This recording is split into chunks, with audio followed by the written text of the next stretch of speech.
Can we all remain standing for a moment of silent prayer and meditation?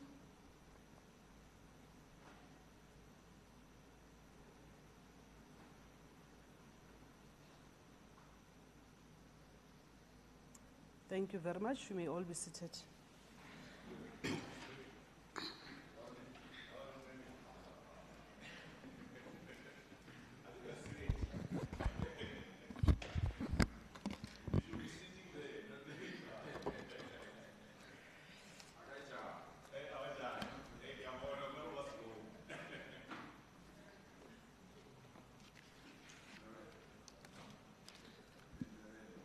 Good morning, colleagues.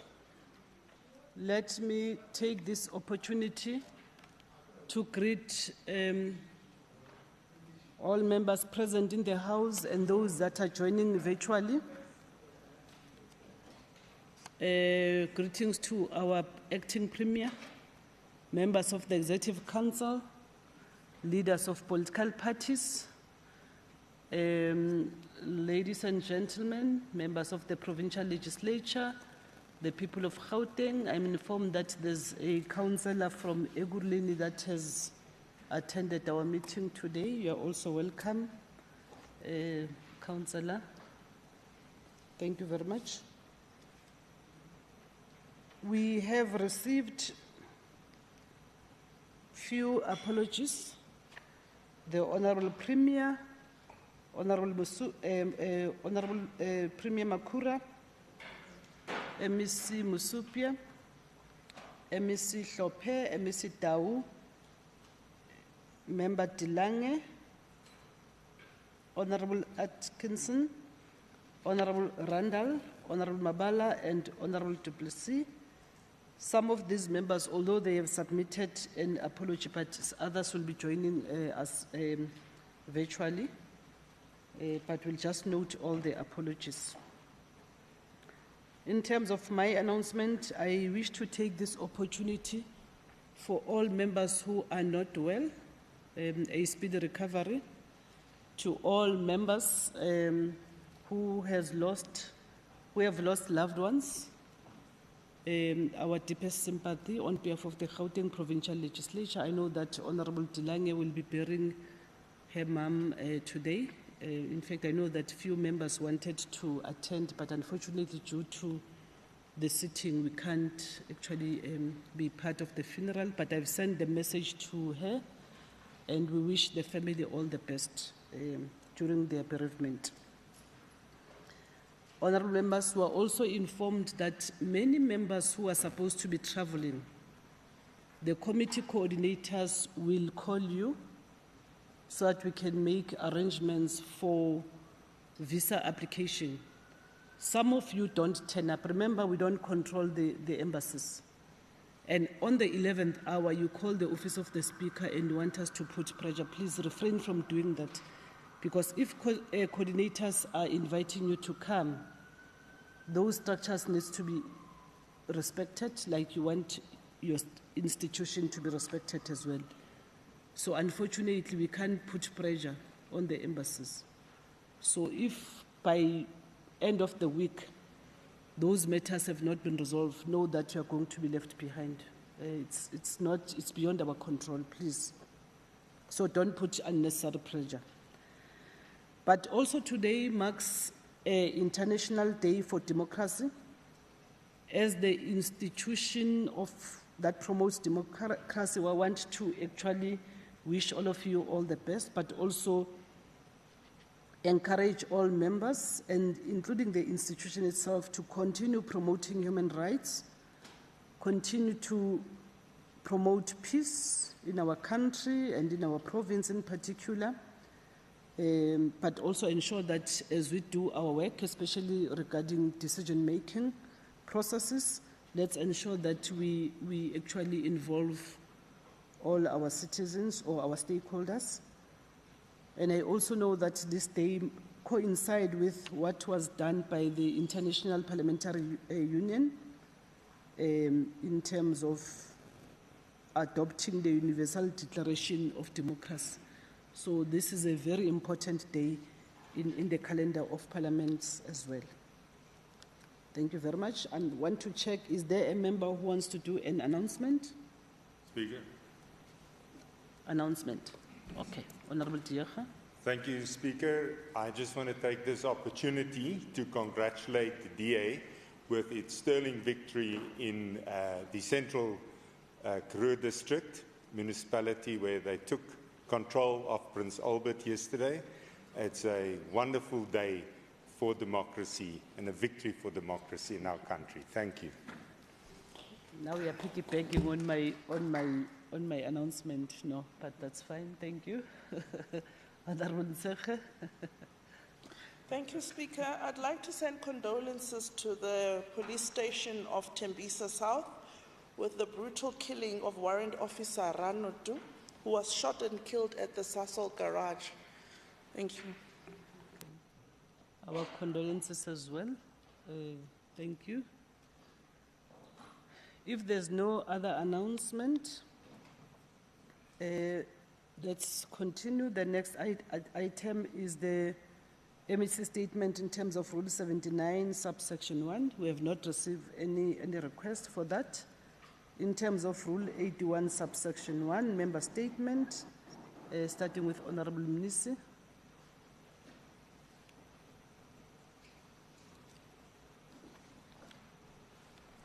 Thank you very much, Madam Speaker.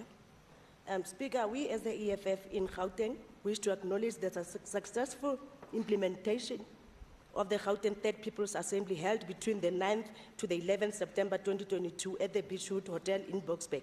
Indeed, only a well-oiled revolutionary vehicle such as the Economic Freedom Fighters can hold a peaceful, orderly and well-brained represented People's Assembly without hindrance and court interdicts. This was attested by Mr. Tselani himself when he said, I quote, "Yet another professionally executed IEMSA project, the management and administration of the elections of the EFF Gauteng province went smoothly. The Institute of Election Management Services in Africa is a new ball game," close quote. To show that we are organizational and disciplined in nature, fighters in their numbers were already on the ground on their respective regions on Monday, the 12th September 2022, working towards the 1 million membership campaign as we march forth towards 2024. We wish the newly democratically elected leadership well in their tenure and assure them our full support.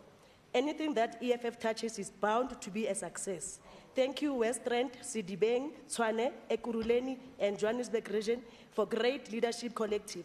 We want to thank the outgoing PCT for laying a solid foundation for economic emancipation of a black child in Gauteng. Speaker, allow me to mention that the newly elected PCT was elected in a manner that shows nothing but political maturity within the ranks of the organization and Gauteng in particular. This incoming PCT emerged uncontested. Indeed, the EFF is the future, and through this revolutionary vehicle, we shall consolidate the ground towards a socialist power that is embedded in our 7 cardinal pillars. Fighters, we have an appointment with the future. Let's all hit the ground running. Amandla, thank you very much. Honorable Shirota. Thank you, Speaker.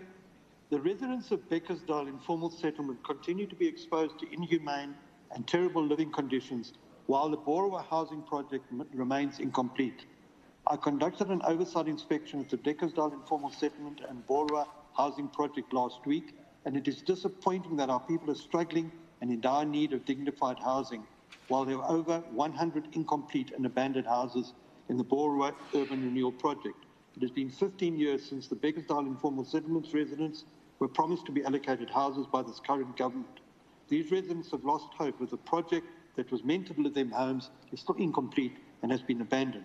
The residents of Beckersdale informal settlement live in a sewer swamp. This poses a health risk to these residents, and no one deserves to live in this situation. Honourable Speaker, what has happened to this 432 million allocated to improve the lives of people in Beckersdale and Borowa, as there is nothing to show for it? I propose that the Gauteng MEC for Human Settlements and COGTA, Lebogong Mayele, prioritise completing all unfinished housing projects across the province. This will help reduce the housing waiting list backlog, which has now exceeded over 1.2 million. MEC Mayeli must also ensure that there's a proper project management of all the housing projects so that houses can be completed on time and within budget. I thank you, Speaker. Thank you. Colleagues, eating in the house is not acceptable. Honorable Dwaba, can you go out and finish what you are doing, or you stop eating in the house? Thank you. Honorable Ndlovu. Thank you very much, Madam Speaker. Madam Speaker, Heritage Day is observed on the 24th of September annually with the aim of celebrating our cultural wealth and diversity as a country, through reflecting on who we are, where we come from, and where we are heading as a people. As South Africans, we celebrate and embrace our cultural diversity while showing pride in our identity. During this month, we do not only celebrate our past, but we also celebrate the contributions of the South African people in making the country what it is today. As we celebrate this month, we respect races and tribes, and therefore cannot have a uniform celebration. It is our diversity as a rainbow nation that makes us unique, and that should unite us rather than divide us. Heritage plays a significant role in nation building and social cohesion. Our ANC-led government has invested and worked hard in supporting social cohesion through the Departments of Sports, Arts, Culture and Recreation. And we still have a long way to go to encourage and build social cohesion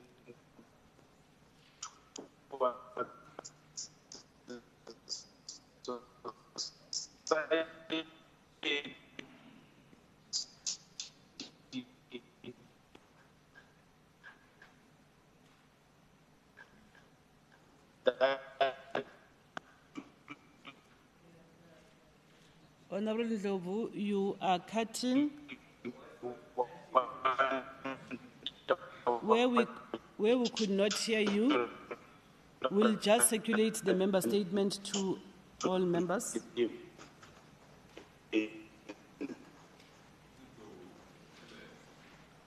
We'll circulate the statement to all members. Honorable Ndlovu, whoa. Honorable Ndlovu, we can't hear you. It does look like you have a problem with your network, but we'll circulate your member statement. Thank you very much. The next item is motion without notice in terms of Rule 120. Honorable Kumalo. Chief Whip.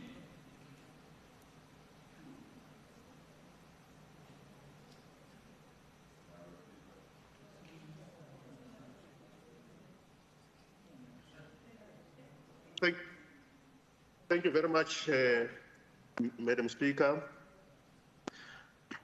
I, Member M. Kumalo, ANC Chief Whip, hereby table the following motion in terms of Rule 121 and Rule 122 of the Standing Rules of Gauteng Provincial Legislature as follows.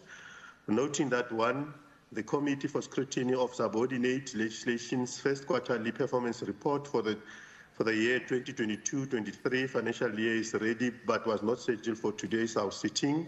That the Infrastructure Property Management Portfolio Committee Focus Intervention Study report on infrastructure development management systems, e-maintenance, Primavera, and their impact on their service delivery for the 2022-23 financial year is ready but was not scheduled for today's House sitting. That Economic Development, Environment, Agriculture and Rural Development Portfolio Committee for FIS report on the implementation of the Township Economy Revitalization Strategy through enterprise, incubation and innovative support. A case of ECASI Labs program is ready but was not scheduled for today's House sitting. That the Economic Development, Environment, Agriculture and Rural Development Portfolio Committee FIS report on commercialization of Seker Bors Nature Reserve is ready but was not scheduled for today's House sitting. That Sports, Recreation, Art and Culture Portfolio Committee FIS report on which federations and athletes uses the sports academies at the department have in the province in assessment of the support an assessment of the support the sports academy provide to athletes and federations across the Gauteng City region is ready but was not scheduled for today's sitting. That Cooperative Governance, Traditional Affairs and Human Settlement Portfolio Committee FIS report emanating from 2022-23 financial year budget report for Department of Cooperative on the exploring the procurement of goods and services targeted for women and owned companies, including youth and persons living with disability in the 2023 financial year is ready but was not scheduled for today's sitting. Noting that Cooperative Governance, Traditional Affairs and Human Settlement Portfolio Committee FIS report on assessing progress made in relation to Bekkersdal Urban Renewal Project is ready but was not scheduled for today's sitting. That the introduction of the 2021-22 financial year annual report of all Gauteng Provincial Government Departments, Office of the Premier and Gauteng Provincial was scheduled for 19th August 2022 but deferred and are now ready for introduction but were not scheduled for today's House sittings.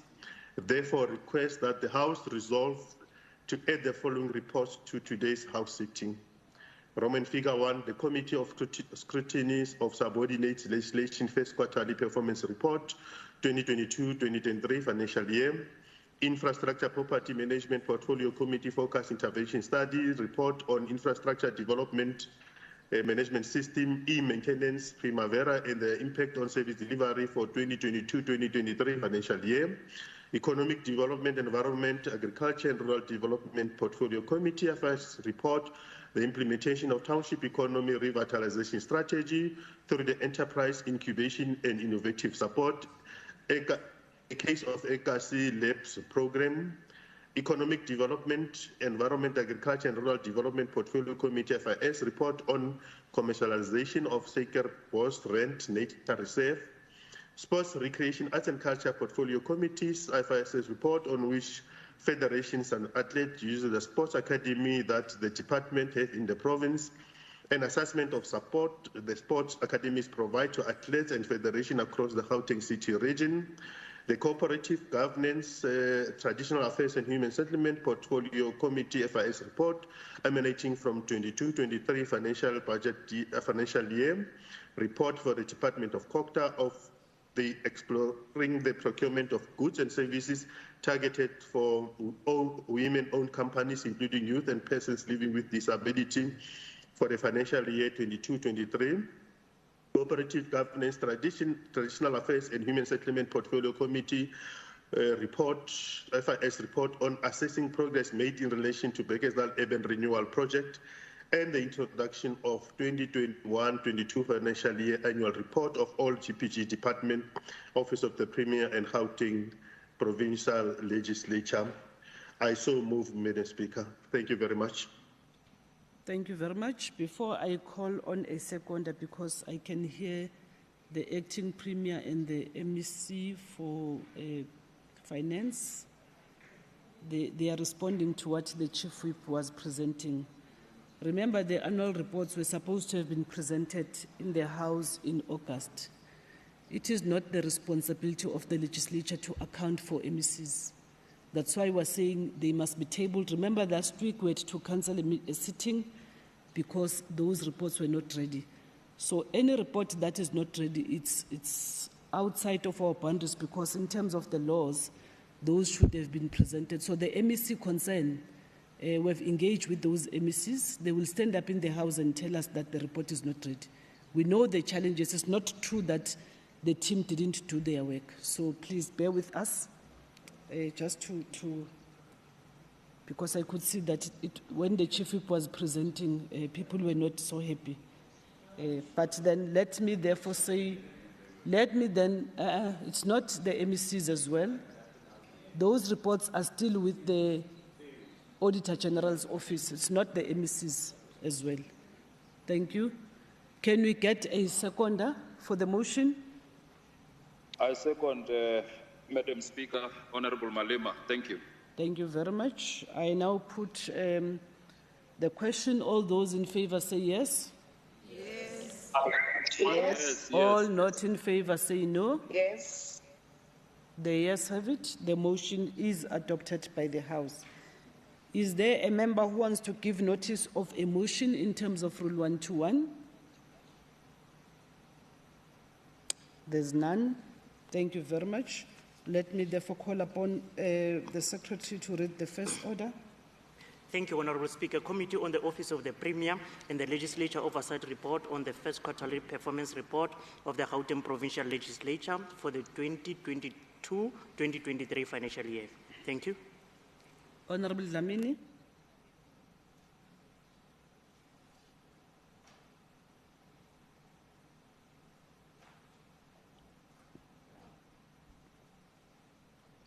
Honourable Dlamini.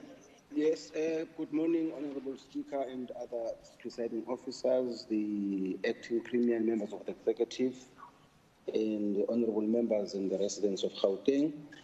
Good morning. I would like to, the parts of the report that I will not read be taken as read. I'll just go to the executive summary.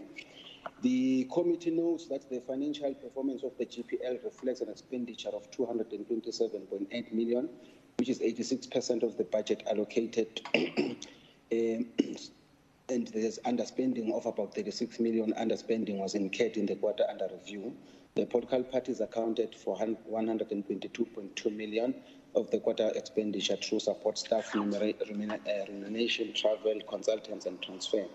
In terms of financial performance, the program, leadership and government, the program was allocated an amount of 12.4 million and spent 11.9 million, or 99%, and the spending by 100%. Two officers of the Secretary allocated 4.9 to spend a total amount of 3.4 million, or 70% of spending by. Honourable Dlamini, we can't hear you. You can't hear me? We are better now. Come closer to your mic. Am I audible now? We are better, but you can still raise your voice. Oh, yes. Okay. The committee noted with concern that the GPL underspent across all 5 programs on compensation of employees due to unfulfilled vacancy and underpayment of salaries for P07 and P08 staff members as a result of delay in the implementation of the 2020-21 pay progression. The GPL also underspent on goods and services due to outstanding invoices from service providers, invoices that were not processed and activities below were not implemented due to recess and changes in the institutional program. Furthermore, underspending was recorded under capital assets due to rehabilitation of the concrete sheet and tiled roof in the main building, motor vehicles and office furniture. In terms of own revenue, GPL was able to collect a total amount of 6.2 million, with parking income amounting to 423 million, interest received at 5.1 million, and sales of assets at 641,000. The committee notes that the non-financial performance of GPL reflects that 13 targets were achieved against 14 planned, with 1 not achieved. Underachievement is recorded under Program 3 Corporate Support Services, which has 4 planned performance, but for the quarter under review, only 3 were planned. Were achieved. The percentage achieved of the milestones in the Leadership Institute implementation plan is only at 12% was achieved and against 20% plan targets. The GPL reported that the envisaged output will be implemented in the next quarter. In terms of preferential procurement, the committee notes that only 2 targets were achieved and exceeded, namely percentage of the GPL doing business with people with disability and township economy. The GPL reported that others were affected by non-responsiveness of identified groups to tenders issued. However, GPL has planned in place to encourage active participation by all groups, such as supplier open day planned for quarter 2 and 4. The GPL achieved 56.4% for historically disadvantaged individuals against 60% planned target. In terms of payments of service providers, the committee notes that the GPL managed to process 1,131, which is 93% payments within 43 days, paid within 30 days. 1,017 paid within 15 days and 71 paid after 15 days. With respect to the public participation, the GPL considered a total of 36 petitions against the planned target of 30, with half of the petitions being males, while 42% were females.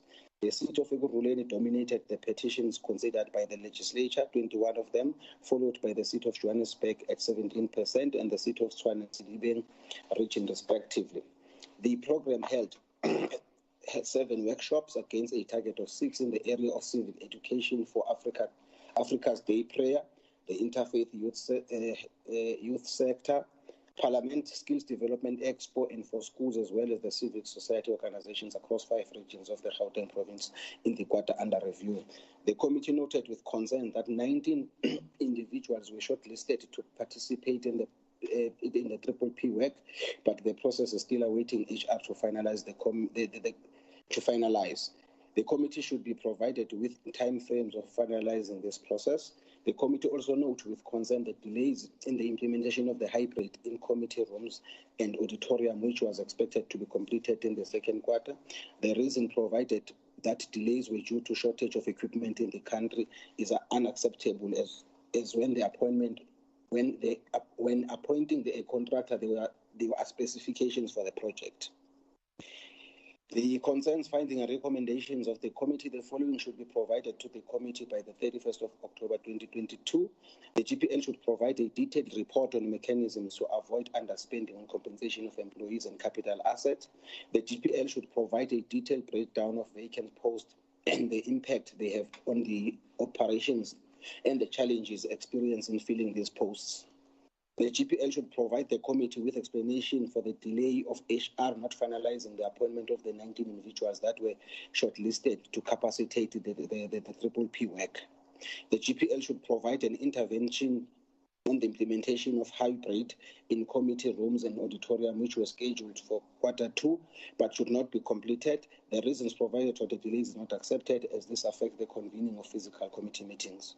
The GPL should provide the committee with a detailed report on the interventions to resolve the delays in the implementation of the 2020-2021 pay progression in P07 and P08 staff members. The GPL should also provide a clear explanation of this identified risk, quote, poor oversight by the legislature resulting in lack of accountability by the executive. The committee would like to acknowledge and thank hereby and acknowledge the cooperation of the Speaker, the Provincial Secretary, and senior staff members in the legislature. We would also like to thank the following members for their dedication and commitment: Honorable Kumalo, Asani, Mncube, Makubela, Msimang, Bloom, Mukwebo, Mabala, Alberts, and Adams. And also the committee would like to thank the committee support staff as listed. And Madam Speaker, in terms after due consideration, the committee unanimously adopted the report on the first of quarter performance of the GPL for 2022-23 financial year. In terms of Rule 164, the committee presents to this House and recommends the adoption of the report. I thank you.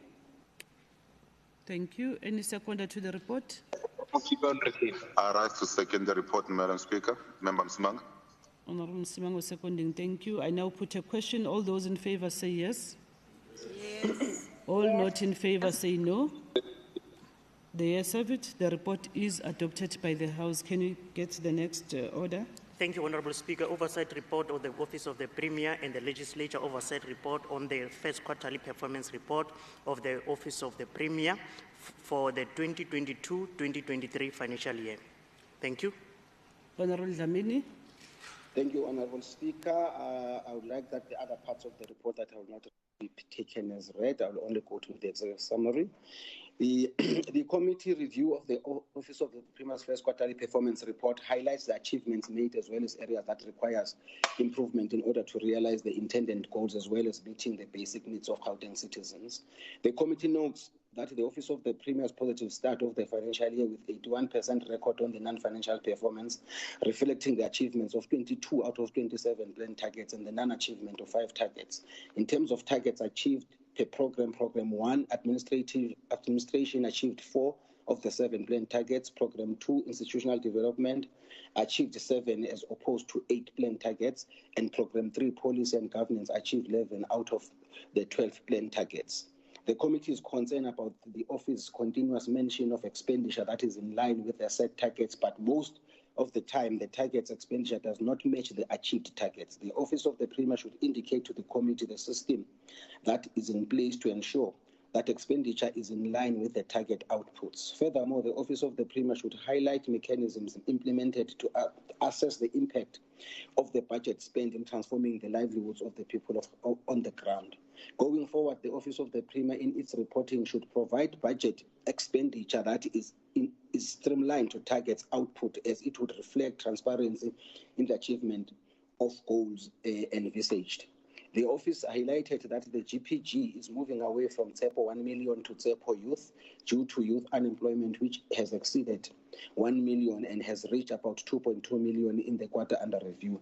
The committee is of the view that this program should, at this stage, be reflecting a decrease in youth unemployment concerning the funds invested in the project, but is not yielding results. The committee would also like to see better outcomes from this program in terms of employment opportunities for the youth. The Office of the Premier highlighted that going forward, the office aims to demonstrate target outcome in terms of programs performance to reduce youth unemployment. The committee notes the newly established Youth War Room and Youth Advisory Panel aimed at ensuring that Gauteng Province has an integrated, holistic and sustainable approach to youth development that can empower young people to play a positive and constructive role. The committee will soon be inviting the Youth Advisory Panel to present to the committee its scope of work and the intended outcomes. The Office of the Premier highlighted that the Premier and the MECs are visiting communities to shape and build an activist home state. This is also envisaged with the Township Economic Development Act to implement spatial referencing, even with budgeting that addresses challenges encountered by the people on the ground. Trace budget spend and track beneficiaries who benefited from service rendered. The Office of the Premier highlighted that responses will be provided to the committee with regards to verification of cost implications relating to war rooms, consulting fees, if there are any. It is further noted that in dealing with challenges of communities at the ground level, war rooms on economy, lawlessness and crime, youth and infrastructure, acceleration, poverty and hunger have been established. The committee has noted with concern that the GPG has been mentioned as being at the top of all South African provinces with regards to the non-payment of service providers. The delay in the payment of service providers is unfortunate as this leads to the shutdown of SMMEs businesses. The Office of the Premier should provide reasons for the GPG department's slow progress in the payment of service providers, as well as the outcomes of the mitigating factors applied in addressing this issue. Furthermore, the committee is concerned about the Office of the Premier's continuous underachievement of preferential procurement spending, where 2% instead of 7% was recorded in the quarter under review. The Office of the Premier explained that this low achievement was because of the execution of the targets being in quarter one of the financial year. The Office of the Premier explained that the district model is a phenomenon of the 6th administration and is linked to the notion of long-term planning with the goal of one vision, one plan. The committee notes that Gauteng is the 4th province being visited by the President to launch the district model in Sedibeng, which is the first model to be launched in Gauteng. The committee notes that Sedibeng was targeted due to the challenges encountered due to issues related to governance and financial recovery. The Office of the Premier highlighted that bulk infrastructure was mentioned as a huge challenge during the launch of the Sedibeng district model in August 2022. The need to assist municipalities with budget and capacity for bulk infrastructure were identified, as well as ensuring that municipalities have bulk infrastructure master plan for implementation purposes. Furthermore, further indication was made that the vision of the special economic zones is that of building Gauteng as a multi-spatial economic zone, focusing on different competitive edges. The Vaal Economic Zone is another important area that attracted several investors whose focus is, among others, green energy, cannabis, tourism, and logistical rail. In terms of the life asset many claims, the Office of the Premier explained that a curator has been appointed and is currently investigating the necessity of a trust fund or a curator bonus for the management of funds claimed from the Life Esidimeni Awards for the mentally health care users. The curator is expected to provide feedback to the court in October 2022. The Office of the Premier further indicated that payment for the Life Esidimeni claims is outside its control as the process are dependent on the court rulings. The committee notes that COVID-19 affected swift processing of these claims, and those that are pending are expected to be finalized by the end of the next quarter. In clarifying the difference between vetting and lifestyle audit, the Office of the Premier explained that vetting is a process of clearing an employee on security issues. The Office of the Premier is responsible for granting the necessary documentation for submission to SSA to conduct vetting. Lifestyle audit focuses on the assessment or review of the employee's lifestyle, which is conducted by the ethics officials in the GPG department to detect an unexplained wealth. DPSA is the custodian of this process, and ethics officers following a guide when conducting lifestyle audits. In cases where criminality and or wrongdoing is detected, disciplinary action resumes.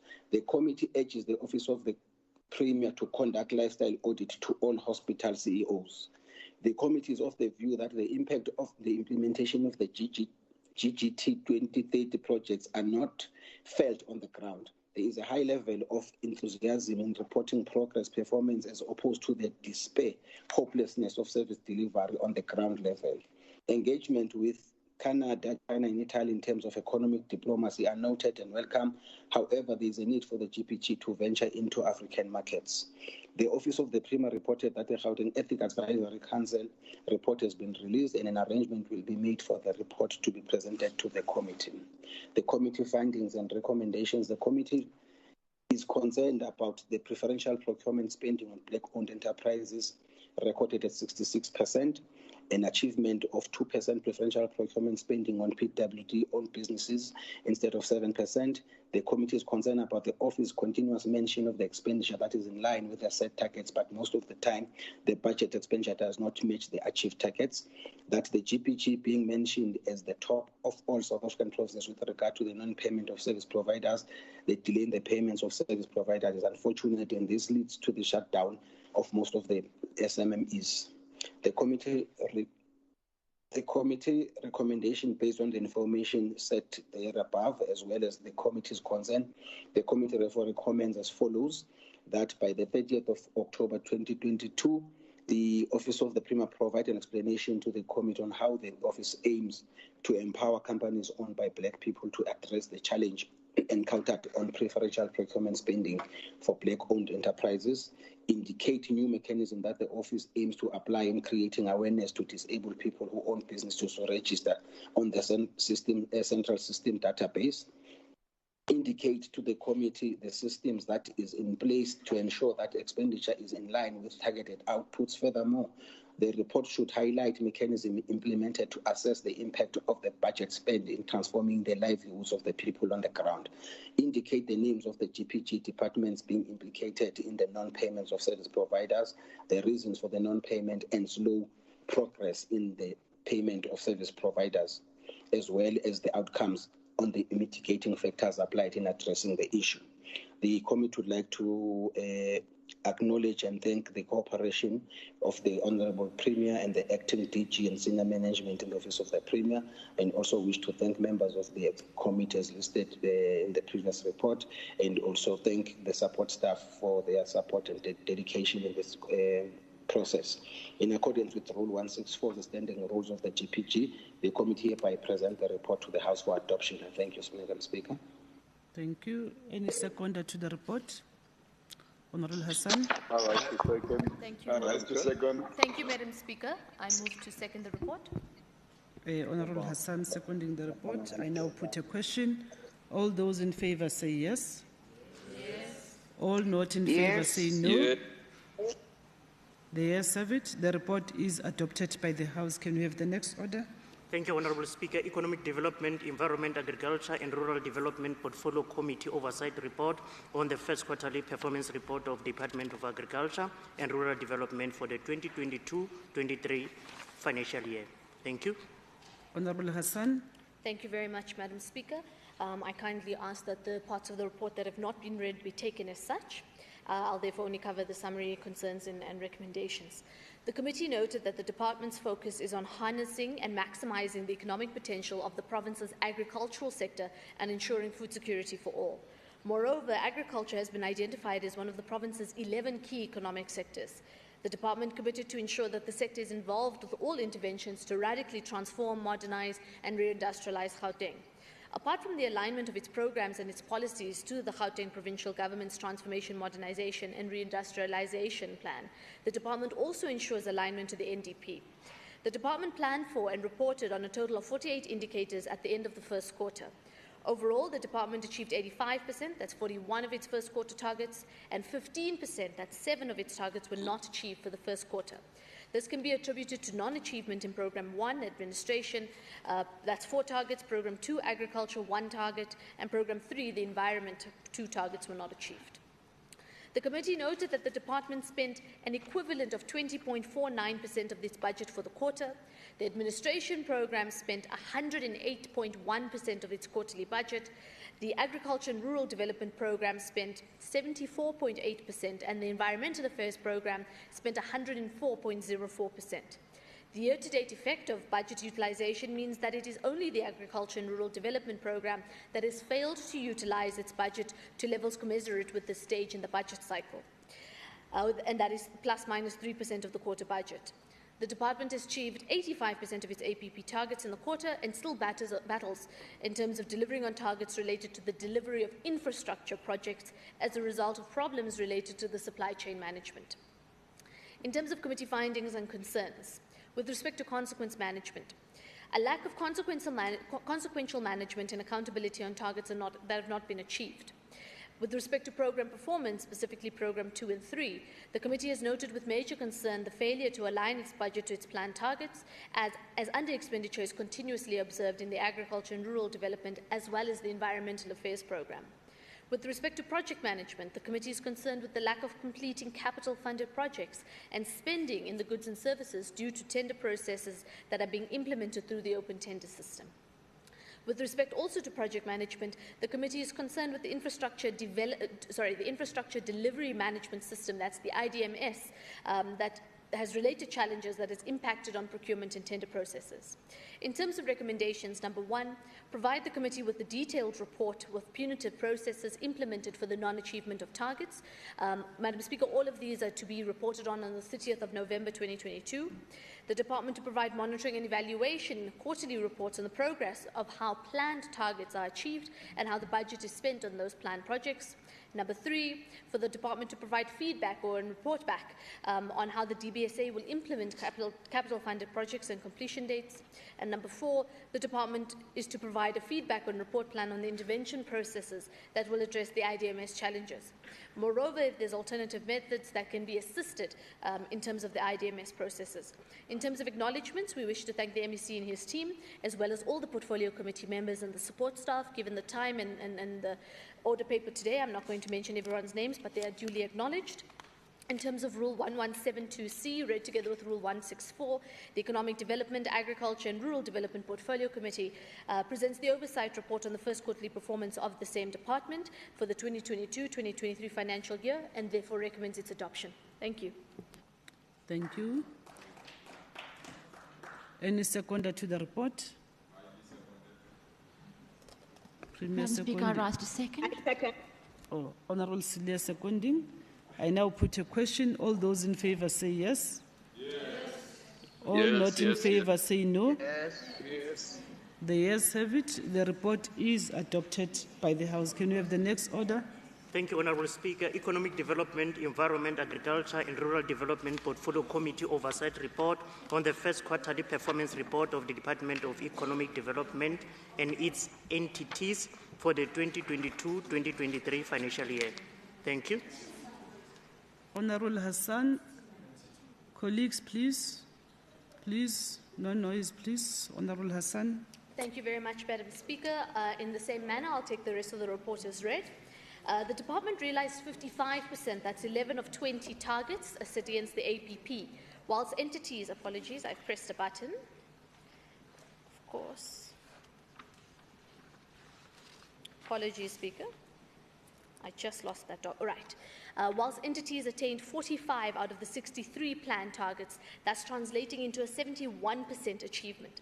This remains concerning as the department and entities continue to fail in attaining all targets. The committee noted that the department budgeted an amount of 444.8 million rand and an amount of 400.7 million rand was spent, which translates to a spending of 90.08% of the allocation. It has therefore resulted in a 9.02% variance, far above the 3% threshold. In terms of GOD empowerment, I'll take that as read under the summary. I'm going to go straight to the committee concerns and recommendations. The committee is, number one, concerned with the department's inability to conclude all infrastructure projects timeously.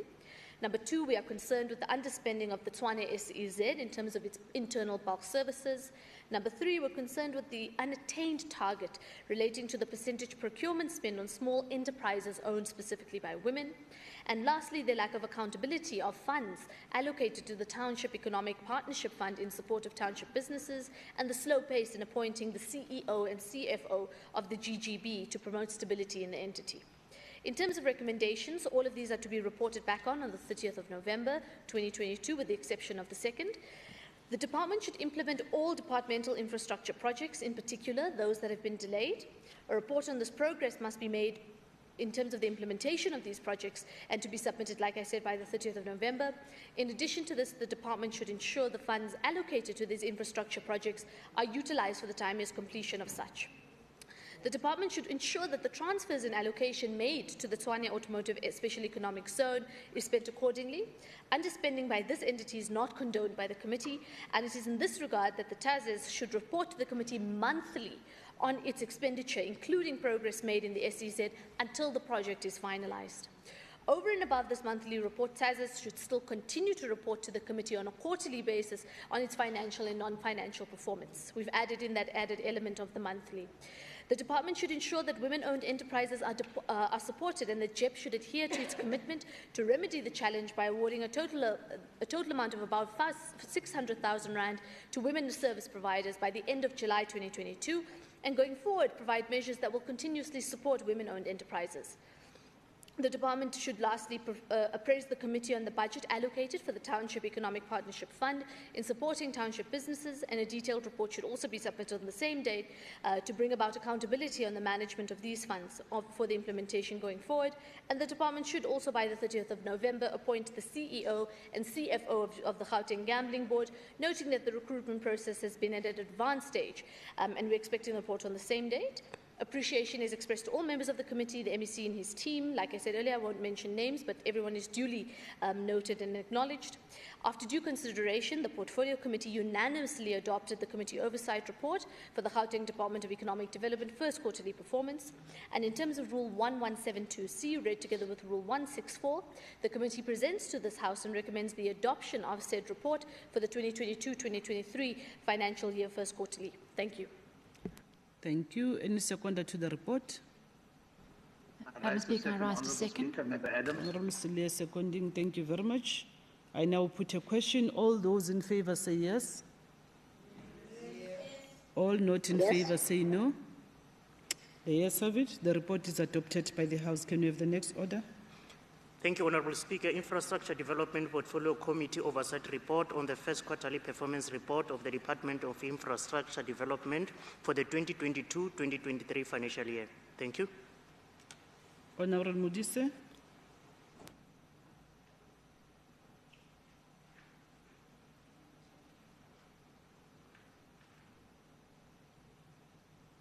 Honourable Modise.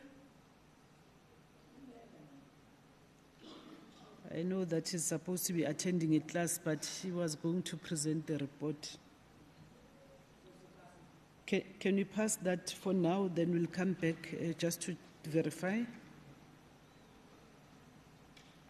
Thank you, Honourable Speaker. Order number 6. Roads and Transport Portfolio Committee Oversight Report on the first quarterly performance report of the Department of Roads and Transport, including Gautrain Management Agency and G Fleet Management for the 2022-2023 financial year. Thank you. Honourable Shiman. Thank you very much, Madam Speaker. In the quarter under, I wish to, firstly, before I start, just to ask that those sections of the report not read be taken as having been read. In the quarter under review, the committee noted that the department and its entities contributed to 2 provincial strategic objectives, namely, Priority 1, building a capable, ethical and developmental state, and Priority 2, economic transformation and job creation. According to the department, this was achieved through the payment of 100% of service providers' invoices within 30 days, 69% of SMMEs and township businesses' invoices within 15 days. In addition, the practical completion of the construction of the P156 from the P11551 to the D2563 in Vanderbijl Park, the completion of the P39 road from Mildersdrift to Diepsloot, whilst construction of the K46 William Nicol is at 20% completion. Also, in addition, the monitoring of 75% of the subsidized bus fleet with the electronic monitoring devices to improve the reliability of the subsidized bus services to commuters, and this was done through the small monitoring firms. The Gautrain Extension Phase 1 was approved and gazetted, whilst under the Transport Authority Gauteng, the department was able to appoint the consultant for the development of the Provincial Land Transport Framework, and work is underway. In relation to achievement of service delivery targets, the committee noted that of the 28 annual performance plan targets applicable for the period under review, the Department of Roads and Transport achieved 16 outputs, which equates to 57% achievement as at the end of the quarter. The committee also noted that the GMA, or the Gautrain Management Agency, achieved 29 of its 29 planned targets, which equates to 100% achievement, whilst the G Fleet managed to achieve 3 out of 4 planned targets, which equates to 75%. The committee welcomes the improvements in the achievement of planned targets by the GMA and G Fleet. However, the committee will continue to monitor the level of attainment of planned service delivery targets and will continue to urge the Department of Roads and Transport to enhance its performance and capacity to resolve challenges that may exist in the implementation of its planned targets.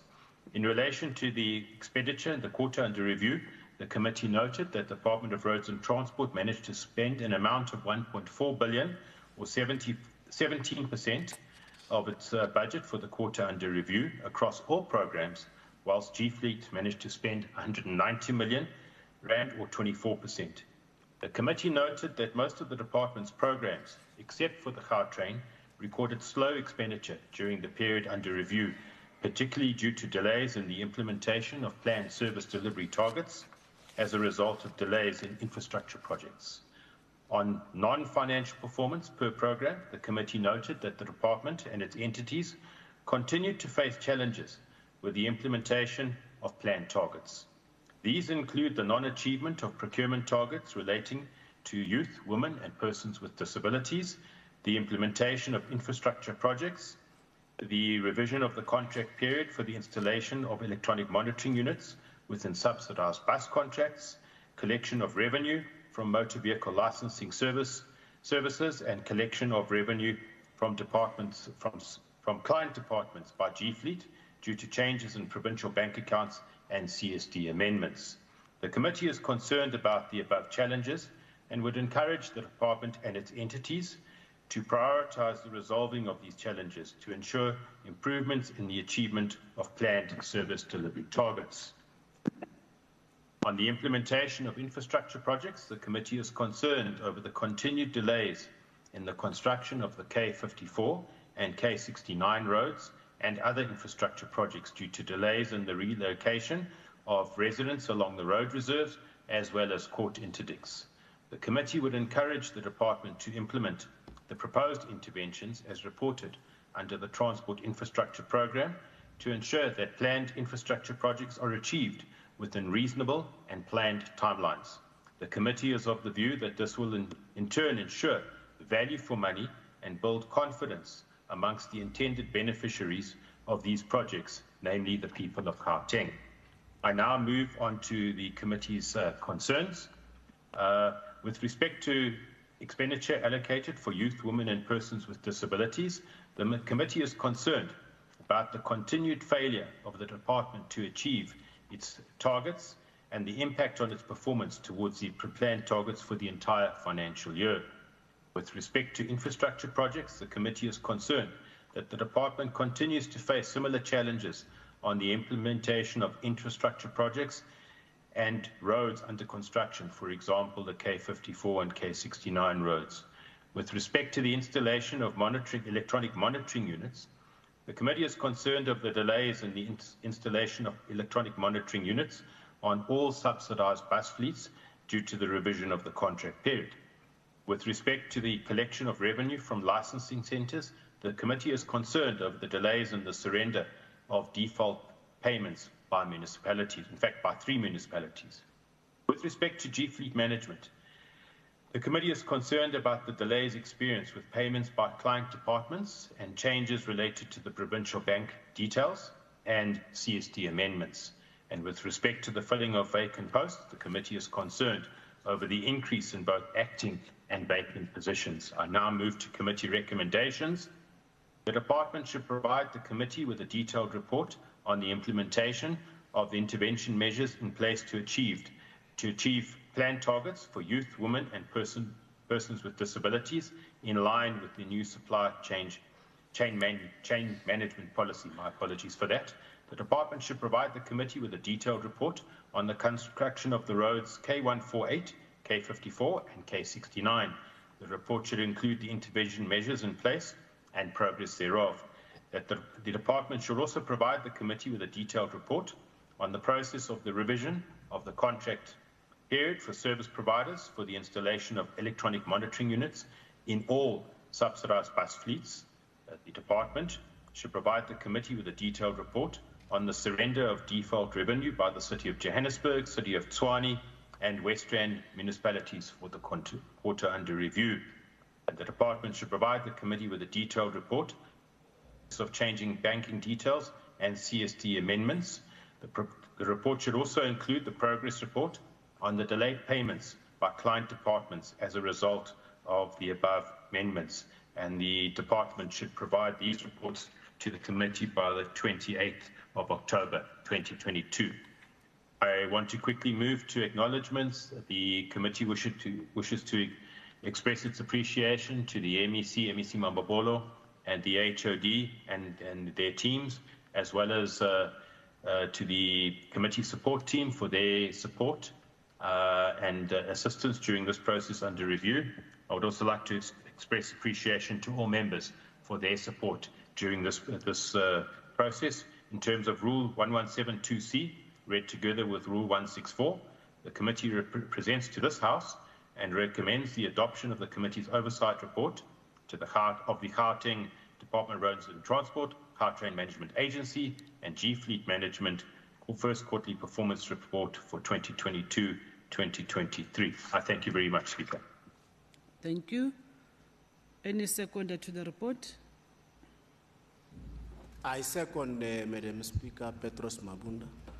Honorable Mabunda seconding. Thank you very much. I now put a question. All those in favor say yes. Yes. Yes. Yes. All those not in favor say no. The ayes have it. The report is adopted by the House. Can we have the next order? Thank you, Honourable Speaker. Finance Portfolio Committee Oversight Report on the first quarterly performance report of the Department of E-Government for the 2022-2023 financial year. Thank you. Thank you. Honourable Mpisi. Thank you very much, Honourable Speaker, and greetings to all members. Honourable Speaker, I'll take the areas that I'm not going to read as read and focus on the summary and the concerns and the recommendations. The department responds to three strategic priorities, growing Gauteng together as priorities, namely the building of a capable, ethical and developmental state, and priority 2 as an economy, jobs and infrastructure, a priority number 3 on education, skills, revolution and health. The department has set a set target to realize the outcomes in response to the provincial priorities as per the approved APP. Priority number 1 has 2 outcomes, and the outcomes are the provincial ICT oversight and governance and provincial services on digital platforms. With regard to priority number 2, on economy, jobs, and infrastructure, the department reported to have connected identified sites to WAN, LAN, and Wi-Fi hotspots to realize the outcomes of the priority 3 on education, skills, revolution, and health. The department reported that the GPG staff was trained on online platforms and citizens benefited from the ICT skills development programs offered during this quarter. On non-financials, Madam Speaker, the non-financial performance, the department reported to have set 24 targets and achieved 18 of its target, which constitute 75% of the performance measures achieved. The portfolio committee is of the view that the department is achieving its strategic objective through the development of various e-services, publishing of open data sets, providing identified sites with LAN, WAN, as well as the Wi-Fi, the capacitating of the GPG staff on digital platform and providing ICT skills development programs to our people. And the portfolio committee notes the achievement of the set targets and optimistic that the services provided as well as the ICT skills training provided to the citizen will improve the township economy. On the targets not achieved, Madam Speaker, there are 6 targets that were not achieved. On program 1, there are about 4, that the percentage of procurement spent on companies owned by the PWDs, people with disabilities, the percentage of procurement spent on companies owned by women, the percentage of procurement spent on companies owned by military veterans, and for the percentage of military veterans recruited in the system. There is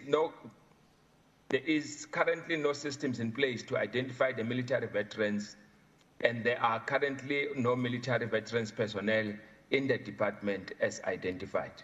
On program 2, number of open data sets published, the target was not achieved because of the project is in the user's acceptance training phase, waiting for the client to sign it off. On 2, the number of previously disadvantaged ICT entrepreneurs supported, the target was not achieved due to low response rate from the applicants in the program. On the financial performance, even though the department recorded an under expenditure, the portfolio committee notes the reasons provided for the under expenditure and will continue to engage with the department to resolve these challenges. On measures put in place to correct the deviations, the payments will be made. We hope that the department will make payments in the next quarter on the people with disability, the percentage on procurement budget spent on companies owned by women, and the percentage procurement spent on companies owned by military veterans. The department has drafted the military veterans draft policy. The policy will address the integrity of the database by including the validation process. The department will also continue to engage the Office of the Premier and the Department of Treasury to validate the current database. On the concerns, Madam Speaker, the underperformance due to unachieved targets related to military veterans is still a concern to the portfolio committee. On the recommendations, we recommend that the department should revise the APP to remove all targets related to military veterans pending the adoption of the policy to guide the internal process. We expected the written response on the 17th of October 2022. On the acknowledgements, the portfolio committee extends its gratitude to the Honorable MEC and Komorale Hoko and the officials of the department led by the HOD for their cooperation during the consideration of the report. On appreciation for diligence and dedication commitment shown during this period, we want to acknowledge all the portfolio committee members, Member Malema, Member Paladi Di Hamela, Member Masuku, Member Macheke, Member Randall, Member Atkinson, Member Mukwebo, and Member Mazwi. And the committee's gratitude is extended to all our support staff on adoption of the report in terms of Rule 1172C, read together with Rule 164 of the Standing Rules of the Gauteng Provincial Legislature. The Finance Portfolio Committee presents the Oversight Report on the first quarter performance of the Gauteng Department of E-Government for 2022-23 financial year and recommends its adoption. I thank you, Speaker. Thank you. Any seconder to the report? I rise to second, Madam Speaker. Honorable Malema. Thank you. Honorable Malema seconding. I now put a question. All those in favor say yes. All not in favor say no. The yes have it. The report is adopted by the House. Can we have the next order?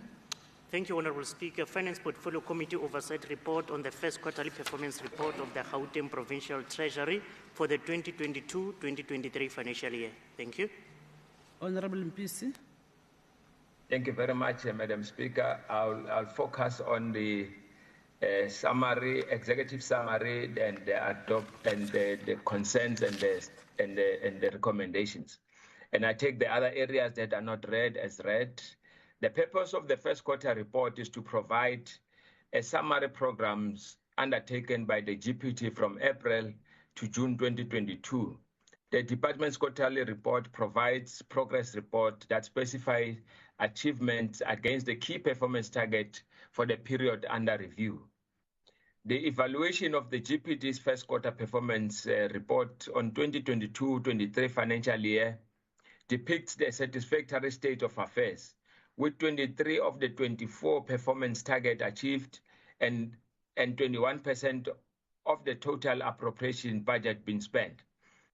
The quarterly budget expenditure is slightly lower than the 25% straight line projection. However, it compares to favorable with the 96% annual performance plans achievement.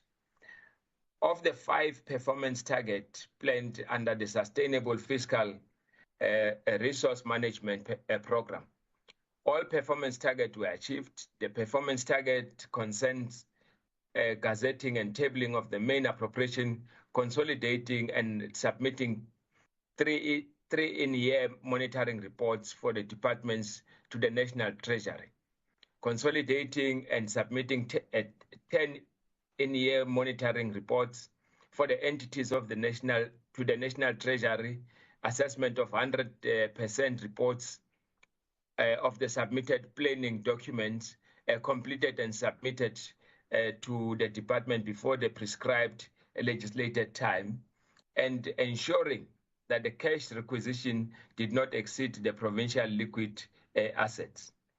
Similarly, the finance government's program had 3 performance targets earmarked for the quarter, and all the performance targets were achieved.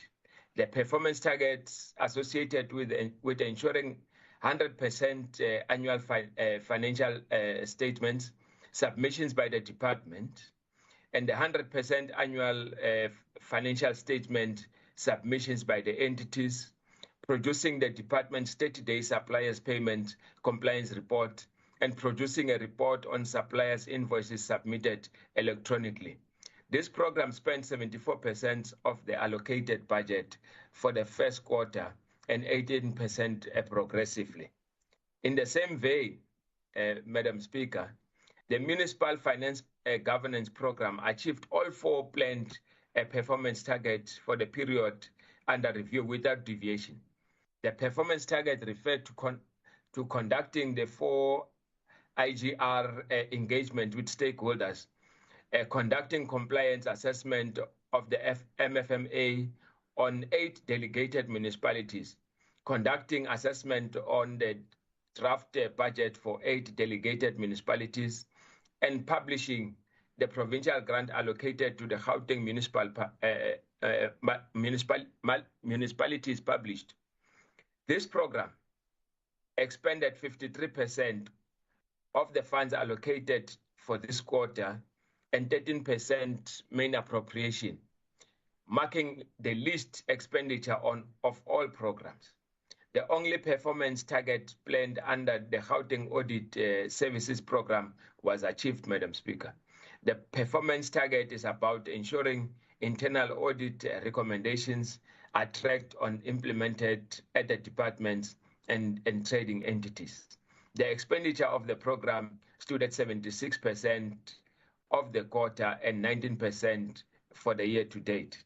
The Portfolio Committee noted that neither the GPT nor GIFA reflected on any major strategic risk nor request for intervention with respect to their APPs or the budget or the quarter performance in this report. On the concerns, Madam Speaker, the Portfolio Committee is concerned about the expenditure attributed to supply chain management, which is symptomatic of poor planning. The Portfolio Committee is concerned with the GPDs unable to direct a reasonable portion of its procurement to township-based suppliers, and that the Portfolio Committee is concerned about the unusual high number of requests for information by GPT from the Auditor General. And for the Portfolio Committee is concerned about the unusual high number of requests information by GIFA from the Auditor General. On the recommendations, Madam Speaker, the GPT should submit a plan stipulating how it will methodically streamline its procurement to ensure that it does not lead to under-expenditure, and the written report by the 17th of October 2022. The GPT should submit the proposal on how it can make its mandatory consultant involvement township-based suppliers to their consultancy work to ensure that the transfer of skill does happen, and we request the report by the 17th of October. The GPT should furnish the Portfolio Committee with information regarding the nature of request for information from the Auditor General, and that the GIFA should furnish the Portfolio Committee with information regarding the nature of request that they are requesting from the Auditor General, and we request a written report by the 17th of October 2022. On the acknowledgement, Madam Speaker, I want to acknowledge the work done by the MEC for the department, MEC Nkomorale Hoko, the head of department, and all the officials of the department. On the members, we want to acknowledge all the members for their hard work during this process, and we want to acknowledge the good work done by our support staff, Madam Speaker. All of them are acknowledged. And on the adoption of the report, after due consideration, the Finance Portfolio Committee unanimously adopted the first quarter performance report on the Gauteng Provincial Treasury for 2022-23 financial year in terms of Rule 1172C, read with Rule 164. The Finance Portfolio Committee present to this House and recommends the adoption of the committee's oversight report on the first quarter performance on the Gauteng Provincial Treasury for 2022-23 financial year. Thank you very much, Madam Speaker. Naketha. Thank you. Any seconder to the report? I do, Honorable Speaker. And who is that? Dikhamela. Honorable Dikhamela seconding. Thank you very much. I now put a question. All those in favor say yes. Yes. All not in favor say no. The yes of it. The report is adopted by the House. Can we have the next order? Thank you, Honourable Speaker. Finance Portfolio Committee Oversight Report on the first quarterly performance report of the Gauteng Provincial Government GPG-wide for the 2022-2023 financial year. Thank you. Honourable Mpisi.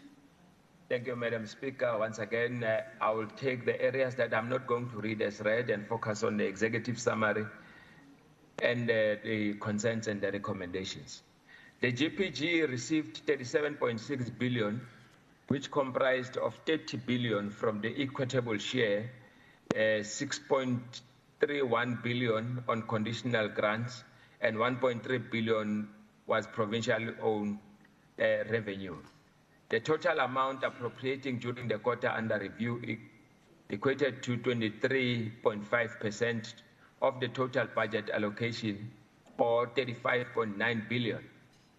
Of the amount of the GPG's requisitions, 99.95%, and the direct charges amounting to 18.69 million were paid against the provincial revenue funds. During the first quarter, the Gauteng provincial government expended, Madam Speaker, 35.8 billion, or the 23% of the main appropriation of the 152.9 billion. Expenditure was driven mainly by the Department of Education at 25%, Department of Health at 26%, as well as the Department of Social Development and the Roads and Transport.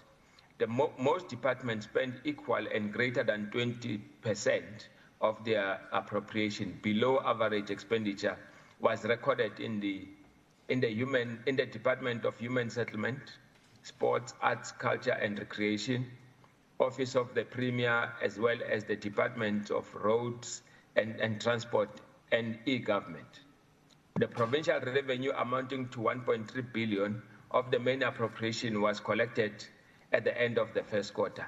This represents an under collection projected at 514 million compared to the 25% projection.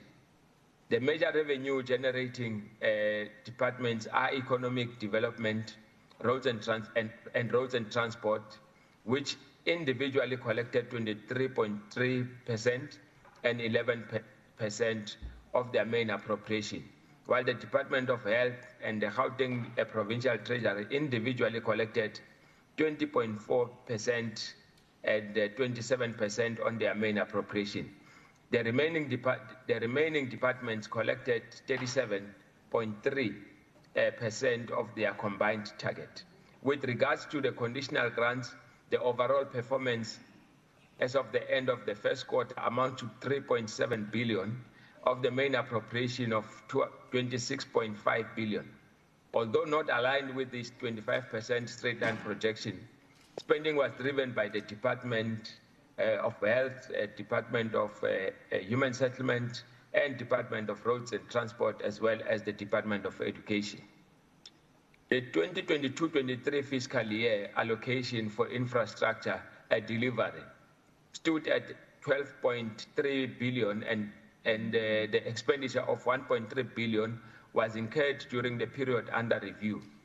The expended funds were utilized to address the conditions of existing infrastructure to provide additional capacity in response to the growing demands for service. This marked an increase of 8.2% in the expenditure on infrastructure compared to the same period in 2020. Although there is an improvement on overall performance of the GPG's department compared to the same period last year, the Portfolio Committee urges the GPT to monitor the financial performance going forward. On concerns, Madam Speaker, the committee is concerned about the following. Community safety, the Department of Community Safety under-collected by 14.2% during the quarter under review. Agriculture and Rural Development, the department has not received the conditional grants at a halfway mark towards the end of the financial year. On health, the delays in the transfer of conditional grants owing to non-compliance by the Department of Health. On the recommendations, Madam Speaker, on community safety, we recommend that the department should devise a strategy and submit to the Portfolio Committee on how it plans to improve the revenue generation. On agriculture, the Department of Agriculture and Rural Development should provide the Portfolio Committee with reasons why the payments of conditional grants were delayed and how they intend overcoming the recurrence in the same future. On the health, we recommend that the department should furnish us with the Portfolio Committee with the nature of non-compliance, which led to the delay in the transfer of conditional grants. On the acknowledgements, we work done by the MEC during this process, working together with the head of departments and the senior officials of the department. On the diligent and dedication and commitment work done by the members, we want to acknowledge all members of the Portfolio Committee, Honorable Malema, Honorable Dikhamela, Honorable Macheke, Honorable Masuku, Honorable Atkinson, Honorable Randall, and Honorable Mazui, and Honorable Mkwebo. On the support staff, we want to thank all the support staff for their continuous hard work, and we want to acknowledge all of them without exception. On the adoption, after due consideration, the Finance Portfolio Committee adopted the first quarter financial performance report on the Gauteng Provincial Government for 2022-23 in terms of Rule 117, 2C read with 164. The Finance Portfolio Committee presents to the House and recommends the adoption of the Committee's Oversight report on the first quarter financial performance report on the Gauteng Provincial Government on 2022-23 financial year. Madam Speaker, before I say thank you, I want to thank you and the entire legislature for the prayers and the support during my difficult times when I was not well, when I was in the ICU. And I want to thank all the support staff who have sent me the gift that come from the legislature. And I must declare now that I'm back at work. And I want to thank Honorable Masuku for holding the fort while I was away in hospital and at home. I want to thank you, Madam Speaker, for the report. Thank you so much. Thank you. Any seconder to the report? I rise to second, Madam Speaker. Honorable Malema.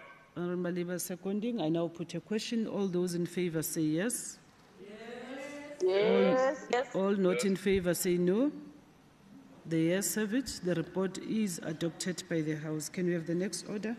Thank you, Honorable Speaker. Social Development Portfolio Committee Oversight Report on the first quarterly performance report of the Department of Social Development for the 2022-2023 financial year. Thank you. The honorable members there, Deputy Chair of Chairs, MEC, please. And Chair of MEC, you have your seat. Don't disturb Honorable Mabunda, please. Honorable Kekana. Thank you very much, Honorable Speaker, and good morning to the Acting Premier, members of the Executive, fellow honorable members. Madam Speaker, I would request the House to take other parts of the shared report as read. I, Rufilo Kekana, Chairperson of the Portfolio Committee on Social Development, hereby tables the committee's report on the first quarter report of the Gauteng Department of Social Development for the year 2022-23 financial year as follows. First, I'll deal with the executive summary. The department's interventions mainly fall within a priority 4, which is safety, social cohesion, and food security, and the third pillar of the GCR 10-pillar program of the TMR, which is the SMMEs and cooperatives that create employment and produce goods and services that meet the needs of township residents and of the mainstream economy. The department reported that it is continuing with the work of revitalizing and mainstreaming township economy during the period under review. The department reported to have created 6,812 work opportunities through the expanded public work program, and 2,639 welfare to work participants were reached. The committee acknowledged that the department has paid 95.38% suppliers within 30 days and 80.5% suppliers within 15 days to ensure that SMMEs has cash flows and financial sustainability is improved. The committee further acknowledged that 18,003 older persons were reached through services provided by funded community-based care and support facilities, while 5,881 older persons in residential facilities were also reached. The committee further acknowledged that 3,492 persons with disabilities accessed services in protective workshops, and 868,284 beneficiaries were reached through disability prevention programs. The committee further acknowledged that during the period under review, 15,050 victims of crime and violence were provided with sheltered accommodation at 124 shelters managed by NPOs, while the Victim Empowerment Program services also reached 282,306 men by the end of the quarter under review. The department further reported to have reached out to 9,252 service users who accessed funded substance abuse in and outpatient treatment centers, including community-based services, and provided aftercare programs to 2,876 persons who had received assistance from substance abuse treatment centers. On oversight, on the NTT achievement on strategic priorities, the committee acknowledged that the department was able to contribute to two strategic objectives, mainly priority one, economy, jobs, and infrastructure. On priority one, the committee acknowledged that out of the 15 planned targets, the department managed to achieve 8 targets, which represents 53%. 3 showed good progress, representing 20%, and 1 target showed poor progress, representing 13%, and 1 target not reached during the period under review. Oversight on departmental financial performance. During the 2022-23 financial year, the department has been allocated an amount of 5,537,037,000. During the quarter under review, the department managed to spend 1,384,259,000 across all programs, representing 24% of the allocated budget by the end of the quarter under review. In terms of the expenditure per program, the committee noted that on administration, the department managed to spend 164,528,000, which is 22%. And on social welfare services, the department spent 266,682,000, which represents 25% of the budget for the term. And on the children and families, it spent 508,545,000, which is 22%. On restorative services, the department has spent 226,811,000, which is 25%. And lastly, on development and research, it spent 160,529,000, which is 20%.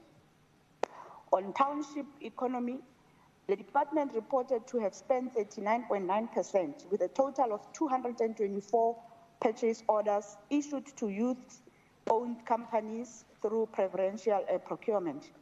The committee acknowledged that on procurement targets that are related to HDIs, 40.4% was spent on women, 23.8% was spent on youth, and only 3.89% was spent on persons with disabilities.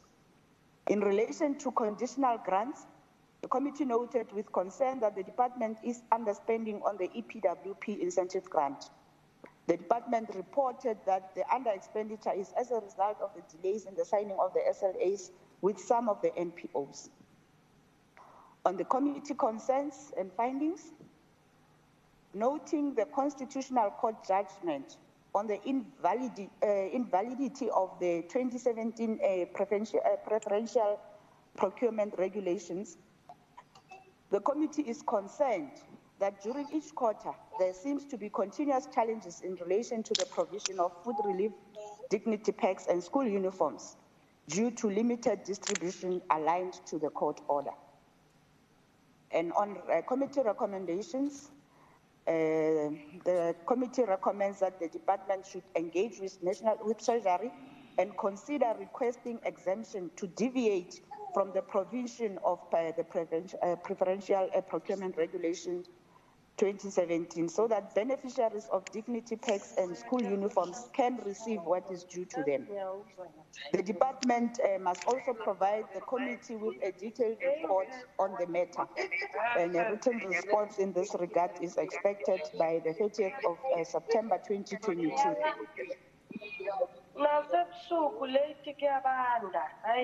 Member Khadebe, you are disturbing me. On acknowledgements, Madam Speaker, the committee would like to thank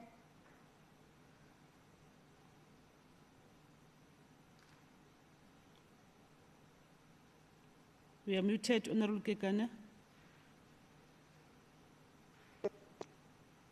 Oh, sorry about that. Okay, on acknowledgements, the committee would like to thank the MEC for Social Development, Honorable Murakani Musupia, the HOD, and officials of the department. I would also like to express my appreciation to all members that serves in this committee for their diligence during the deliberations on the first quarter report, and also thank all the officials that support the committee for their dedication in assisting the committee to achieve its mandate. On adoption, Madam Speaker, after extensive deliberations, the Social Development Committee adopted the first quarter performance report on the Department of Social Development for the 2022-23 financial year. And in accordance with Rule 117, subsection 2C, read together with Rule 164, the Social Development Portfolio Committee tables the report to the House for consideration and adoption, considering the concerns and the proposed recommendations made in this report. I thank you. Thank you. Any seconder to the report? Yes, Madam Speaker, I rise to second the report. Thank you. Seconding. I now put a question. All those in favor say yes. All not in favor say no. The yes have it. The report is adopted by the House. Can we have the next order? Thank you, Honourable Speaker. Cooperative Governance, Traditional Affairs and Human Settlement Portfolio Committee Oversight Report on the first quarterly performance report of the Department of Cooperative Governance and Traditional Affairs for the 2022-2023 financial year. Thank you. Honourable Diale Tlabela. Thank you very much, Madam Speaker, and good morning to honourable members in the House. I hereby, on behalf of the Portfolio Committee on Cooperative and Human Settlement, present the first quarter report for 2022-2023 financial year. The Portfolio Committee noted that in terms of oversight budget expenditure, the department incurred an expenditure of 153.3 million, which is 95% against an allocation of 162 million during the first quarter of 2022-2023 financial year. The material under expenditure reported is 8.7, which is 5% in terms of the total budget and expenditure to date. The department has utilized 25% of its annual budget. The Portfolio Committee also noted that 15% of procurement of goods and services was sourced from women-owned companies during the quarter under review. This then means that the department has exceeded its target by 5% of what was initially planned. In terms of finance sub-program, the department reported that it processed and paid 95% of the suppliers within the stipulated 15 days. We commend them for that. The department also reported that one provincial voter education stakeholder engagement session was conducted in Ekurhuleni. Through the Community Development Workers Program, the department reported that 9 municipalities were supported to resolve service delivery community concerns. And on risk assessment, lack of funding to support, the department reported that they have challenges on lack of funding to support municipal existing and new infrastructure, and the department's ability to support and build the capacity of the municipalities. On committee concerns, the department only attained 28 out of 34 targets that were planned during quarter one. The committee is also concerned with the delay in uploading invoices through the web page system. We are also, as a portfolio committee, concerned that none of the municipalities targeted under the quarter under review were monitored on the implementation of the gender-based violence responsive program. We are also concerned with non-achievement of the anti-GBV campaigns for traditional Ngicela vele ukuthi umuntu oseka liberated nje entweni ezifana nalezi angicabangi ukuthi Honorable member, you are disturbing me. Honorable Committee- Tlabela, I hope the people that are with you, can they shift or keep quiet, please? It's not me, honorable member.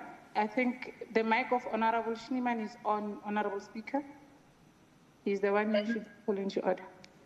And Masuku's Piwe. Yes. It's not me. Thank you, Honorable Jachamela, for protecting me. Thank you very much.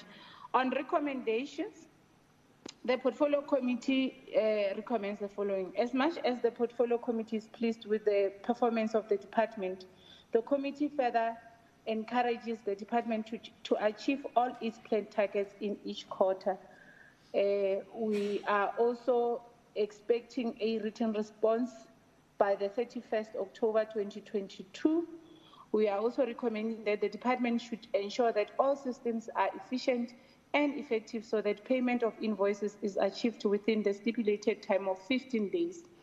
The department should ensure that the local governance support unit is adequately capacitated to be able to implement the gender-based violence responsive programs. The Portfolio Committee will monitor progress of the implementation of the anti-GBV campaign for traditional councils in Q2 as per the department's assertion. Honorable Speaker, allow me to also acknowledge and thank the MEC for COGTA, MEC Lebogang Maile, as well as the officials of the department. I also want to acknowledge and express my gratitude to honorable members that serve under this Portfolio Committee. Furthermore, I also would like to appreciate the contribution made by the staff of the legislature in terms of Rule 117, subsection 2C, read together with 164. We hereby, on behalf of COGTA and Human Settlement Portfolio Committee, present the oversight report on the first quarter performance report of the Gauteng Department of COGTA for the 2022-2023 financial year and recommend for its adoption. Thank you very much, Honorable Speaker. Honorable Schneeman's mic is still on. Thank you. Any seconder to the report? I rise to second, Honorable Speaker. Member Adams. Honorable Adams seconding. I now put a question. All those in favor say yes. Yes, yes. Yes. All not in favor say no. The ayes have it. The report is adopted by the House. Can we have the next order? Thank you, Honorable Speaker. Cooperative Governance, Traditional Affairs and Human Settlement Portfolio Committee Oversight Report on the first quarterly performance report of the Department of Human Settlement for the 2022-2023 financial year. Thank you. Honorable Diale Tlabela.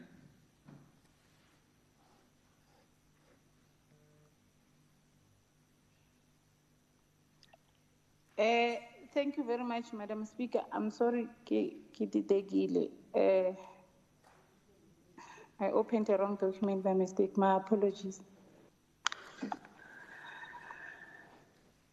It's for reports and I'm showing on my time.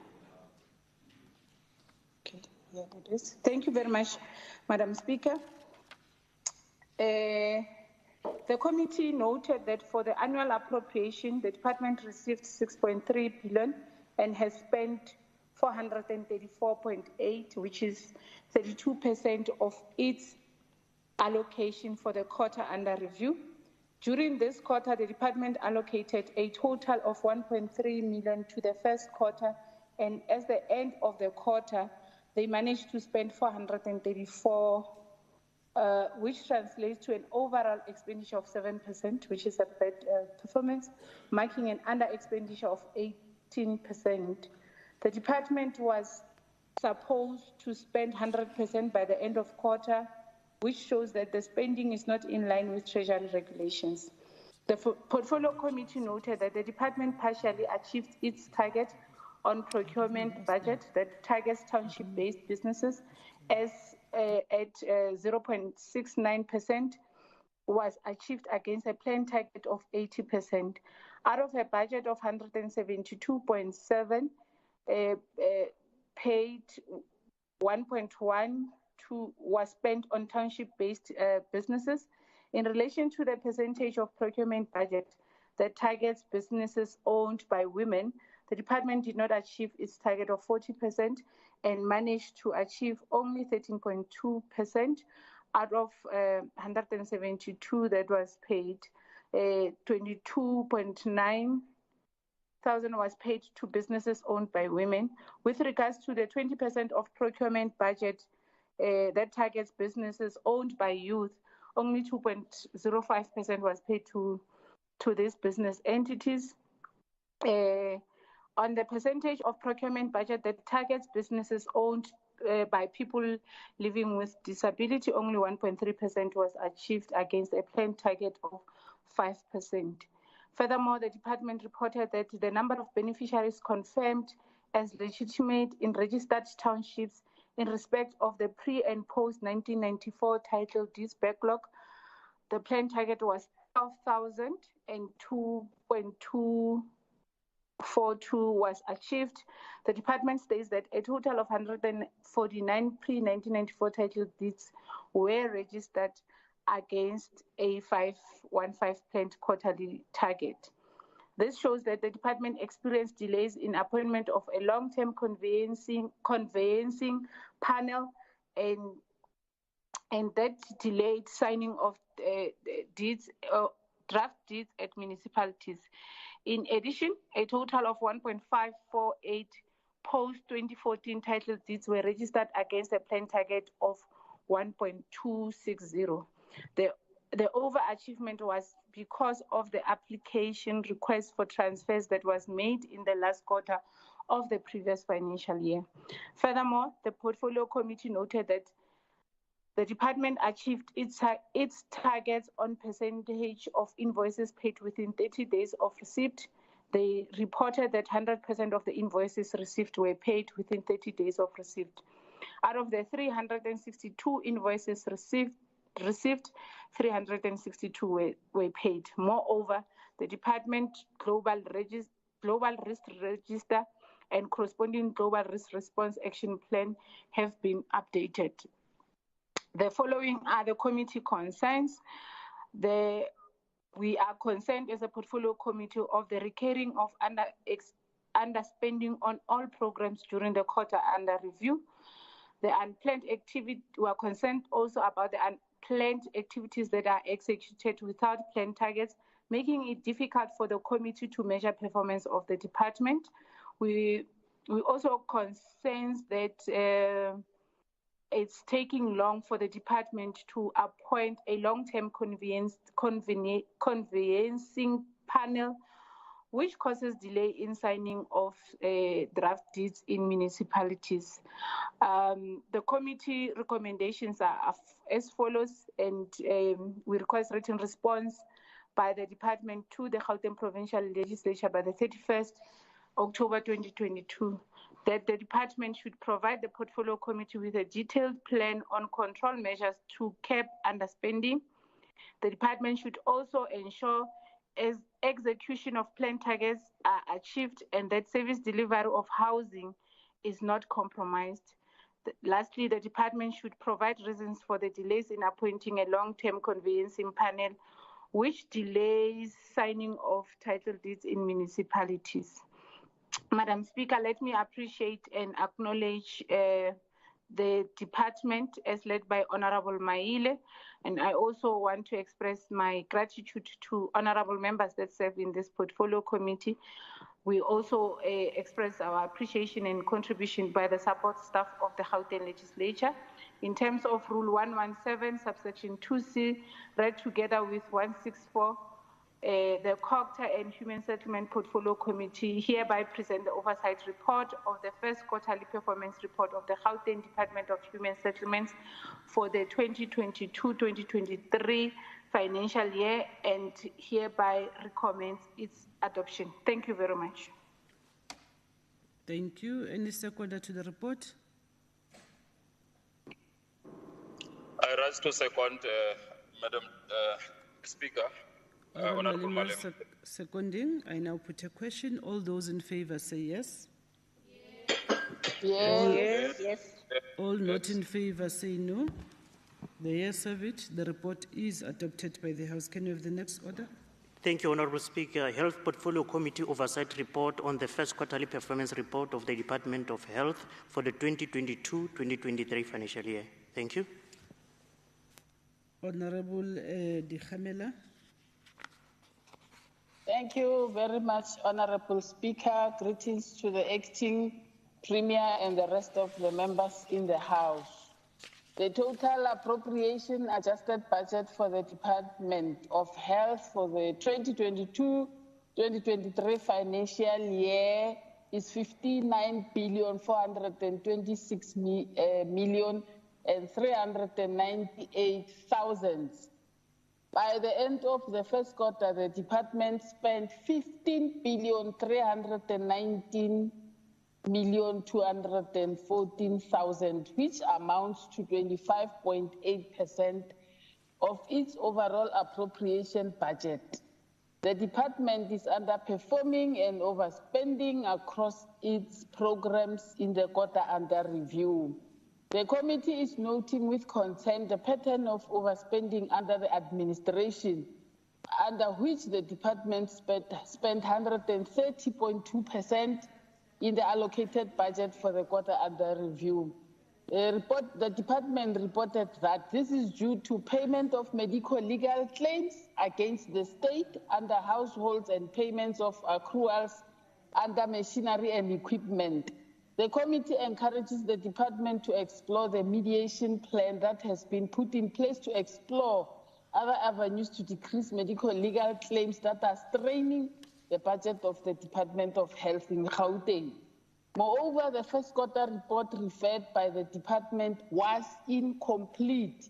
There was no financial reporting provided, and this was noted with great concern, as this hinders proper analysis and efficient oversight by the committee. Honourable Speaker, let me request that areas that I will not be able to read be considered as read, as I concentrate mostly on the summary of this report. On the committee recommendations, number one, the department should provide detailed report on the delays in issuing occupational certificates and mitigate plans thereof. Number two recommendation, that the department to provide a report on non-inclusion of the financial performance for the quarter under review with annexure of the financial performance. The third one, recommendation, Honourable Speaker, the department must report on the continuous decline in targets regarding the township enterprises against identified commodities and the detailed report outlined to improve on its target. All these three recommendations, the committee is expecting responses by the 31st of October 2022. Honourable Speaker, as the chairperson of this the Portfolio Committee, I wish to thank the rest of the Department of Health led by the Honourable MEC and all the officials. I also appreciate the selfless role of committee members of the Health Portfolio Committee.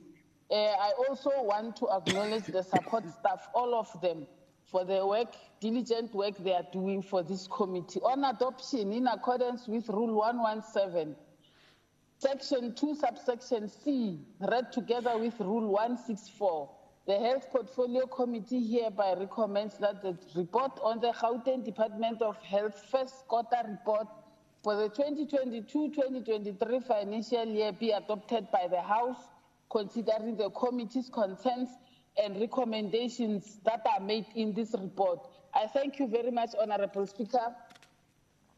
Thank you. Any seconder to the report? Madam Speaker, Member Bloom to second.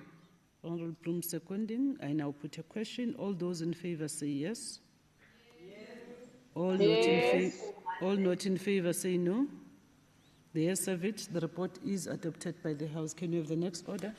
Thank you, Honourable Speaker. Education Portfolio Committee Oversight Report on the first quarterly performance report of the Department of Education for the 2022-2023 financial year. Thank you. Honourable Chilwane. Thank you, Speaker. In the areas that I will not be read will be considered as read.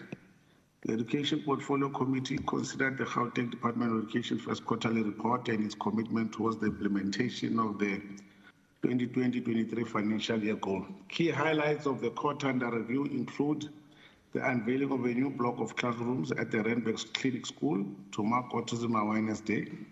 The department further focused on the official handover of ECD function from the Gauteng Department of Social Development, the successful completion of May-June National Senior Certificate Supplementary Exams.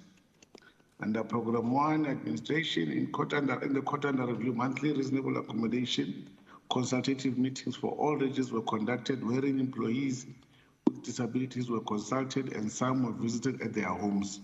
In addition, the department finalized the 2022-23 financial year annual performance plan and performance agreement with senior management. The Gauteng Department of Education Gender-Based Violence Reference Group was established to work on developing a GBV blueprint for the department. Under Program 2, a total of 1.6 million learners had access to school nutrition programs during the quarter under review, and a total of 168,000 learners benefit from the learner transport program daily. 381 schools have been identified across the province to participate in the football and netball sporting codes. With regards to teacher development and support, a total of 99 grade R practitioners are continuing their third year B.Ed UNISA program. 7,169 teachers were trained on content, pedagogy, and assessment.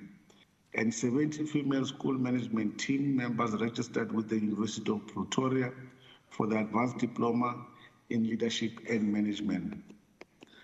Under Program 3, Independent School Subsidies, in the primary phase, the department continued to ensure that the home-based education learners were registered and comply with relevant legislation. In addition, schools that qualified for a subsidy received it in good time. In terms of the application for subsidy, the department reports that a total of 250 applicants were approved and paid, while 26 new schools applied for the first time in June 2021. For secondary phase, 31 schools were subsidized and 49,913 learners were subsidized during the quarter under review. Under Program 4, in the quarter under review, the readiness verification process was conducted in 125 special schools to ensure that schools and resources were optimally utilized in terms of the number of learners placed in the school. In addition, 45 designated full-service schools received support to ensure that specialized LTSM is in place to support learners with low to moderate support needs. The committee noted that 2,810 aggregated outreach activities were conducted by special schools serving as resource centers per district in the quarter under review, as follows: supporting SBSTs with the implementation of SIAS, strengthening full-service school early identification of barriers to learning. On ECD Program 5, the committee noted that ECD function was successfully migrated from the Department of Social Development to the GD in April 2022. The migration was as a result of culmination of a joint project steering committee and 7 work streams successfully delivering on the mandate. According to the report, the agreement was signed and resulted in a handover ceremony attended by both departments. Under Program 6, Infrastructure Development, the department indicated that all newly built administrative blocks were provided with all facilities that are required in line with the appropriate norms and standards of school buildings, and newly built schools are provided with e-learning capabilities. All new special schools were provided with facilities as per the norms and standards for school infrastructure and complied with universal access as per the norms and standards. The department indicated additional grade R classrooms were provided to existing primary schools where there was a need. However, the committee noted that there is a slow pace of delivery for grade R classrooms to school. On programs, Gauteng City Region Academy is currently supporting a stipend of 190 youth who are studying towards plumbing apprenticeship. In addition, 2 more programs have a total number of 44 youth in partnership with the National Business Initiative, who is to identify host employers for experimental learning, are proceeding. Additionally, 10,000 opportunities were created through Youth Brigade project, where a number of young people were placed in government offices while approximately 46,000 youth were placed in schools across the province through the PYEI Phase 2. Moving straight to concerns, committee concerns and recommendation. The committee is concerned about the slow pace of delivery of grade R classes and noted the department's plan to finalize the delivery. The committee welcomes the department's plan to convert underutilized primary schools in Sidibeng West and Tshwane North to special schools for learners with severe intellectual disabilities. During committee oversight, the committee noted that Tutopili Secondary School is facing a severe shortage of school furniture. The committee is concerned that the department did not achieve the quarterly target of 702 therapists and specialist staff in public special schools. The committee is concerned about the high number of vacant school management team posts. The committee is concerned about the high number of reported cases of corporal punishment and sexual assault. Therefore, on recommendation, the department ensure that grade R classes and mobile classes are delivered to school as planned and request a report thereof. It should be reported by the 15th of November. The department to provide progress report on the plans to convert underutilized primary schools in Sidibeng West and Tshwane North to special schools for learners with severe intellectual disabilities. The department to assist Tutopili Secondary School with the required furniture. The department to provide a progress report on the recruitment of additional specialist staff to support learners with learning barriers. The department to provide a report in respect of filling vacant school management team posts. The department to intensify its campaign on corporal punishment and reporting of sexual assault incidents. And all this should be reported by the written response by the 15th of November, 2022. In an acknowledgement, the committee wishes to thank the MEC of Education, Honorable Sufi, the senior official, for presentation of the first quarterly report and substantial and sustained efforts they've made to inform the portfolio committee of the details of the quarterly report. Furthermore, the chair would like to thank the following honorable members: Honorable Hassan, Honorable Makubela, Honorable Mpisi, Honorable Ramulifo, Honorable Dos Santos, Honorable Mkwebo. Honorable Mazwi is questionable. I've not seen him. I think I saw him once. Honorable Defal Alberts and Honorable Adam for their dedication and support during this process. Furthermore, I would like to thank all the support team as outlined without exception. Thank you very much. In terms of Rule 117, 2C, read with Rule 164, the Education Portfolio Committee hereby recommends that the report on the Gauteng Department of Education first quarterly report for the 2022-23 financial year be adopted by the House, taking into account committee concerns and proposed recommendation made in this report. Thank you. Thank you. Any seconder to the report? I rise to second. I noted Honorable Alberts, but you were too quick. Honorable Ramuli for seconding. Thank you very much. I now put a question. All those in favor say yes. Yes. All not in favor say no. The yes have it. The report is adopted by the House. Can we have the next order? Thank you, Honorable Speaker.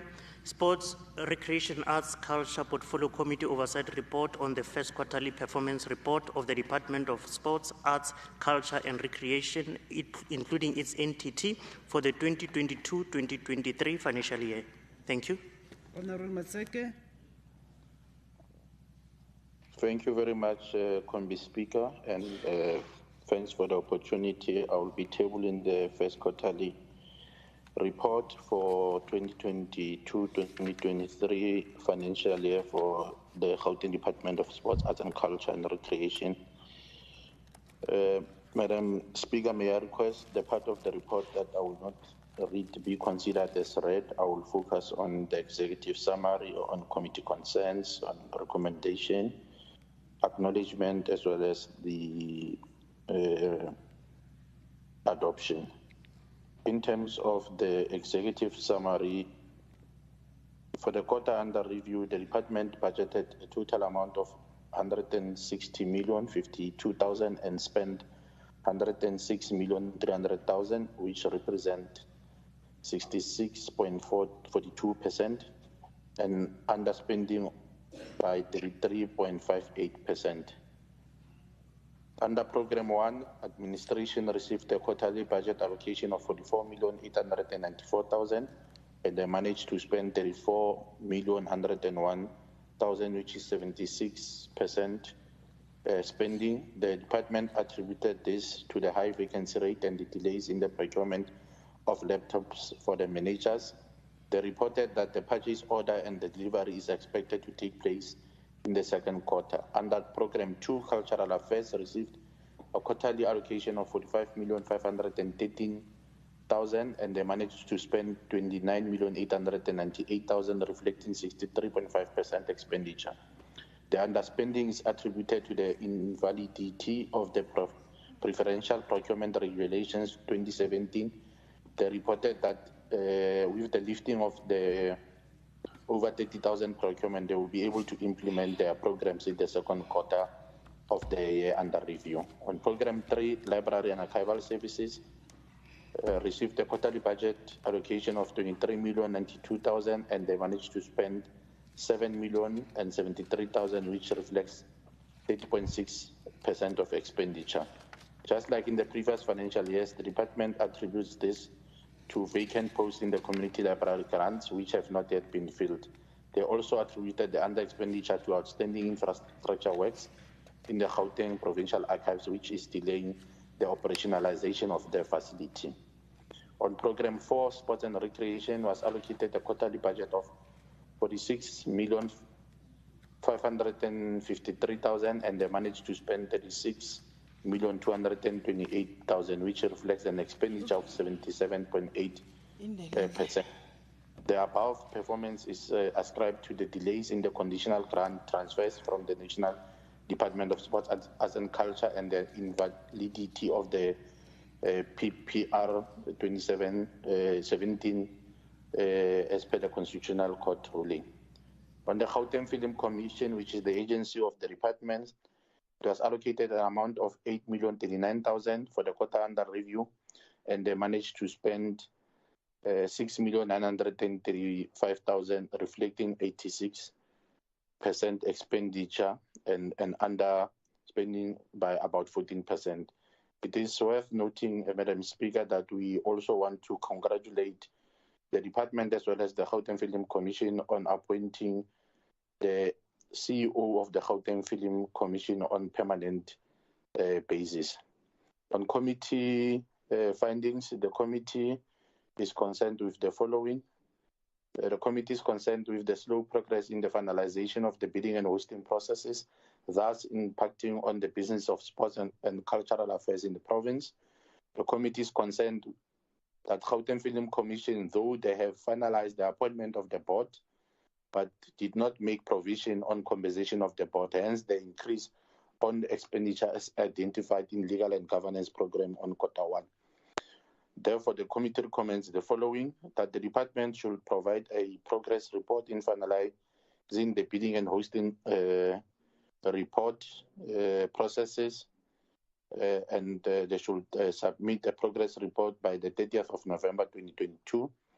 The Gauteng Film Commission should make budget provisions for the remuneration of the GFC board during the adjustment process, and a report be tabled before the committee by the 28th of February 2023. On acknowledgement, the committee would like to thank the MEC for Sports, Honorable MEC Kombi Mbali-Hlophe, acting HOD of the department, Vuyani Mpofu, and officials of the department, as well as the CEO of the Gauteng Film Commission, Melebaka, and the senior officials within the Gauteng Film Commission. The committee appreciates the diligent deliberations of honorable members, Honorable Letswalo, Honorable Modise, Honorable Ndlovu, Honorable Chabalala, Honorable Peach, Honorable Mnisi, Honorable Zitangano, Honorable Khadebe, and Honorable Adams. The committee also wants to thank the Group Committee Coordinator, Ms. Panzambalo, Senior Researcher, Dr. Tanenweli, Committee Coordinator, Ms. Gubudu, Committee Researcher, Ms. Chikwana, Committee Administrator, Mr. Tabula, Senior Information Officer, J. Kiwitz, Communication Officer, Dikola, Ansat Rokoda, Ms. Murimi, and Service Officer Jema Mabolo for their role throughout the process and their dedication as usual to offering the committee the support that they provide. On adoption, after extensive deliberation, the Sports, Arts, Culture and Recreation Committee adopted the first quarter performance report of the department for the 2022-2023 financial year in accordance with Rule 1172 read together with C and read together with Rule 164. The Sports, Arts, Culture and Recreation Portfolio Committee tables this report before the Hybrid House for consideration, adoption, and considering the concerns and the proposed recommendations made in the report. Speaker.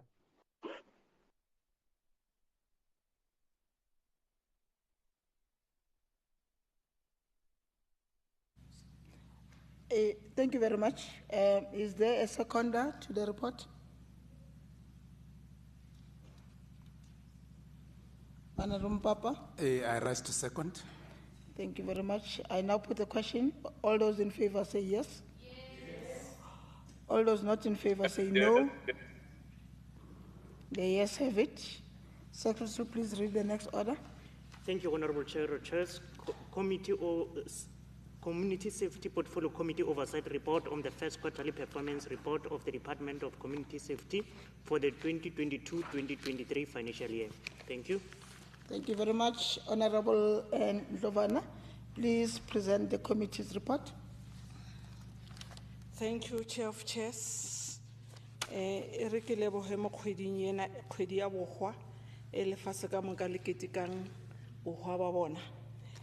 request the House to consider part of the report, which I'm not going to read as considered as read, and I'll only cover the executive summary, the consent, the recommendation, acknowledgement, and adoption. The committee noted that concerted efforts were made by the department in achieving its strategic priorities. Key to the department priorities is achieving a reduction of priority crime, reduction on violent crime against women and children, effectiveness and integration of the criminal justice system, as well as the reduction of the road fatalities. To achieve these priorities, the department participated at various crime prevention operations conducted jointly with the law enforcement agencies through the Provincial SAPS Operation Okai Molao program. The committee noted that a total of 388 operations were conducted in the quarter under review, resulting to the recovery of 95 stolen vehicles, 97 suspects arrested. In fulfilling its oversight mandate, the department reported that 282 unannounced and 144 announced police station visits were conducted to monitor police performance. In addition, 42 assessments were conducted on the 3 metropolitan police departments. The committee noted that the department continued to support victims of gender-based violence and femicide.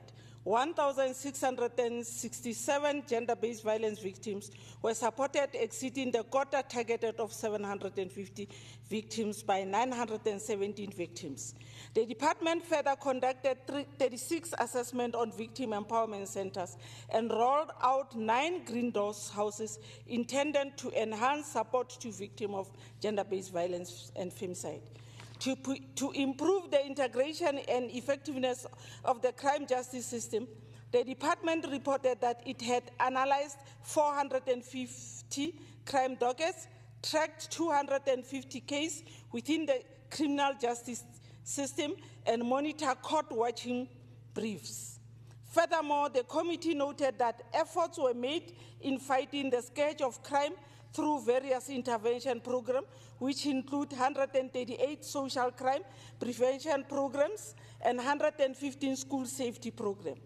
The department also continued to support and monitor community structures intended to strengthen policing efforts such as the Community Police Forum and community patroller teams. The department also continued with its various road safety operations, which were intended to achieve a reduction on road carnage and create a safer road environment. The operation were focused on recklessness and negligence driving, drunken driving, speeding, and pedestrian, as well as road safety awareness program. The committee noted that 636 fatalities were reported for the quarter under review, marking a decrease of 20 fatalities, which is minus 3%, when compared to 656 fatalities reported in the same period of the 2021-2022 financial year. While the committee welcomed the effort made by the department in keeping the spate of crime in the province, it is however concerned that crime in the province remain high. Thus, the department must strengthen its effort to be able to achieve the desirable reduction in crime. The committee also noted that the department paid accruals which were carried over from the previous financial year, amounting to 24.2 million. These were related to the G-Fleet account amounting to 9.5 million and payment of other suppliers to the value of 14.7 million. The committee considered the Gauteng crime statistics performance for the first quarter of the 2022-2023 financial year in comparison with the same period in the 2021-2022 financial year. The committee was concerned with the 24.5% increase recorded on murder cases, the 22.3% increase on the attempted murder cases and robbery aggravating cases, which increased by 5.6%. In terms of the trio crime category, car hijacking recorded an increase of 15.1%, truck hijacking increased by 23.3%, while the cash in transit robberies increased by 50%. In the subcategory of property-related crime, burglary and non-residential premises increased by 4.1%, and burglary at residential premises recorded 0.9%, non-residential premises increased by, 0.9% increase. Theft of motor vehicle and theft out of motor vehicle increases by 2.3% and 16.9% respectively. The committee was greatly concerned by the increase on the violent crime and called for reinforcement of multidisciplinary crime prevention operation. The committee welcomed the decrease on the crime within the subcategory of total sexual offenses and other crimes such as assault, GBH, and common assault. For the quarter under review, Gauteng contributed 27.4 to national crime figure. The following district recorded a decrease in the overall reported crime as follows. Sidiben recorded a decrease by 7.3%, followed by Johannesburg with a 2.8% decrease, and Ekurhuleni saw a decrease by 0.7%. The Tshwane Western District recorded an increase by 0.5% and 0.1% respectively. Honorable Chair of Chairs, on committee findings, the high number of violent crime in the province, the 22% vacancy rate recorded in the quarter under review, and the underachievement in the employment of people with disability, the high number of gender-based violence and femicide incidents, the challenge hindering efficient of the CPF program and its substructure, including patrollers team, the challenge affecting operating of Victim Empowerment Center, as outlined by the department on its assessment reported on the VECs. On committee recommendation, the department, in collaboration with law enforcement agencies, must intensify a multidisciplinary crime prevention operation to prevent and reduce crime across the province.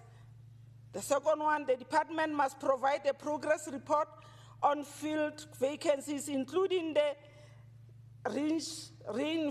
reinvestment position of people with disabilities, The department must strengthen the intervention to minimize gender-based violence incidents through its programs such as the Gender-Based Violence Brigades, men's as safety forums, and women as safety promoters.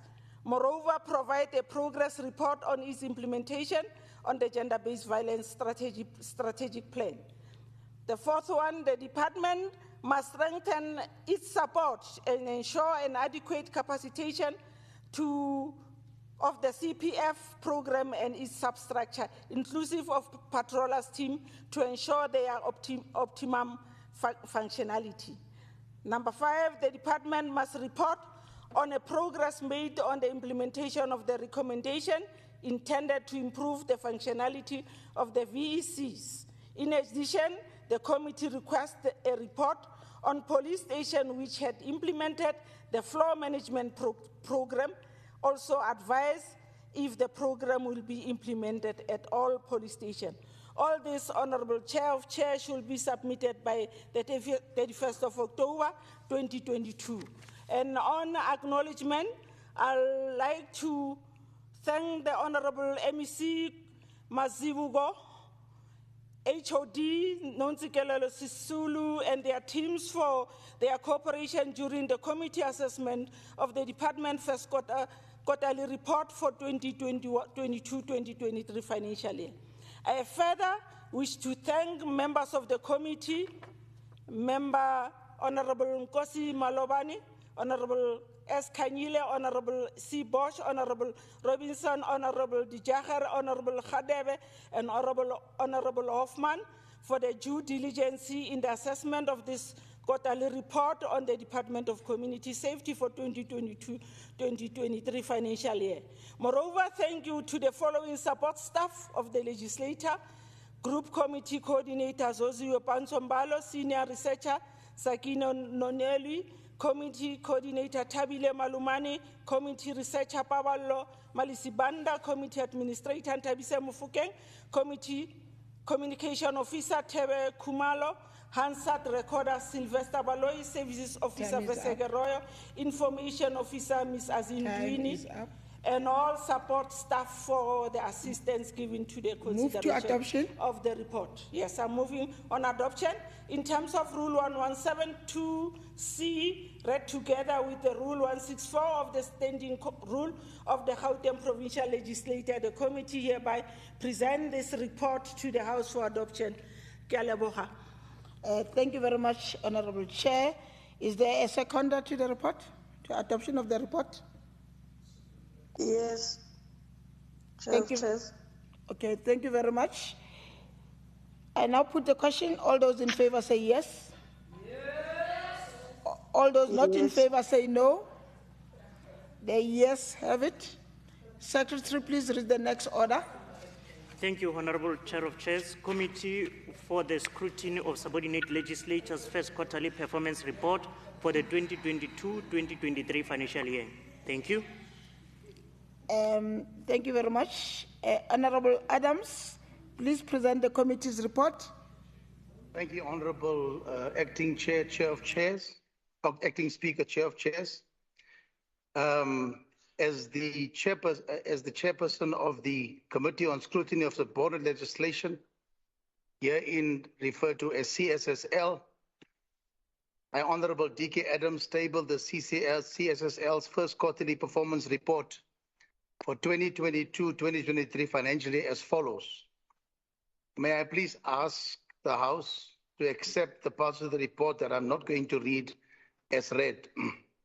Let me start with the introduction, Chair of Chairs. The aim of the report is to evaluate CSSL's quarter performance by comparing the committee's performance against the quarterly targets. The report is aligned to the committee's strategic objectives, namely lawmaking, oversight, and scrutiny, as well as stakeholder engagement. Moreover, the report identifies areas of weakness and provides recommendations where necessary to ensure redirection of focus in the pursuit to ultimately achieve the annual objectives and targets as set out in the CSSL's 2022-2023 annual performance plan. On committee activities, In accordance with CSSL strategic objectives, the committee's activities unfolded as follows. On the 3rd of May 2022, the committee convened a meeting to consider and adopt the following: the second term committee program, B, committee's report on the Gauteng Community Safety Oversight Bill. On stakeholder engagement, in the quarter under review, stakeholder engagement session was conducted with the EMS, provincial and regional leadership by the committee.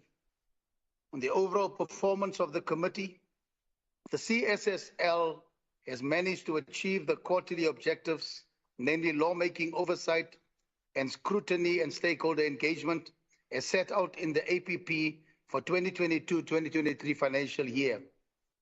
Lawmaking, the committee considered and adopted the reports on the amendments to the following regulations. A, Gauteng Public Transport Regulatory Entity Amendment Regulations 2022, and B, Gauteng Department of Health revision of the Uniform Patient Fee Schedule relating to ambulances, mortuaries, and classification of fees payable by patients at provincial hospitals.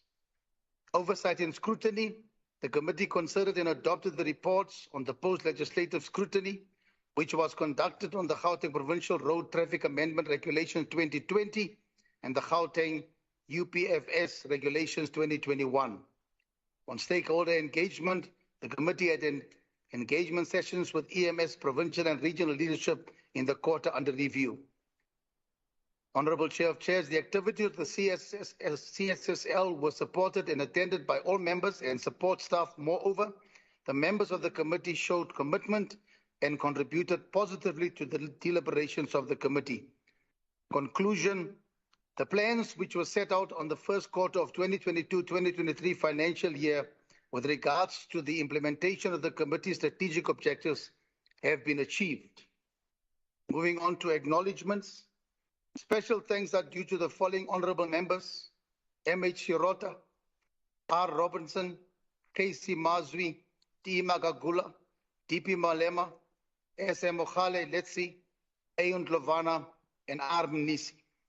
The committee would further like to thank the following support staff for their dedication: Group Committee Coordinator M. Vas, Senior Committee Coordinator N. Lamini, Committee Coordinator C. Sonoko, Committee Administrator L. Lamola, Manager of Proceedings R. Chilone, Principal Table Assistant K. Khotsibe, Manager NCOP Legal S. Nube, Legal Advisor Liza Madao, Advocate, Committee Researcher S. Butalezi, Senior Information Officer N. Nklebi, Communications Officer T. Mashifane, Hansard Recorder S. Baloyi, and Service Officer P. Tima. Moving to adoption, Honorable Chair of Chairs, after due deliberations, the committee adopted the first quarterly performance report for 2022-2023 financial year. So in accordance with Rule 164, the committee presents the report to the House and recommends its adoption. Thank you, Honorable Chair of Chairs. Thank you very much, Chair Adams. Is there any seconder to the adoption of the report? I rise to second the committees. Thank Member you, Malema. Thank you very much, Honorable Malema. I now put the question. All those in favor say yes. Yes. All those not in favor say no. The yes have it. Secretary, please read the next order. Thank you, Honorable Chair. Committee for the Order number 18, Infrastructure Development Portfolio Committees of Focus Intervention Study Report on the Infrastructure Delivery Management System, E-Maintenance Primavera, and their impact on the service delivery for the 2022-2023 financial year. Thank you. Thank you very much. I'm told that Honorable Dise is not available to read the report, to present the report. His reports will be presented by Honorable Ndlovu. Honorable Ndlovu, if you are ready, I'll request that you read or you present the current order, and immediately after that you'll then present the order that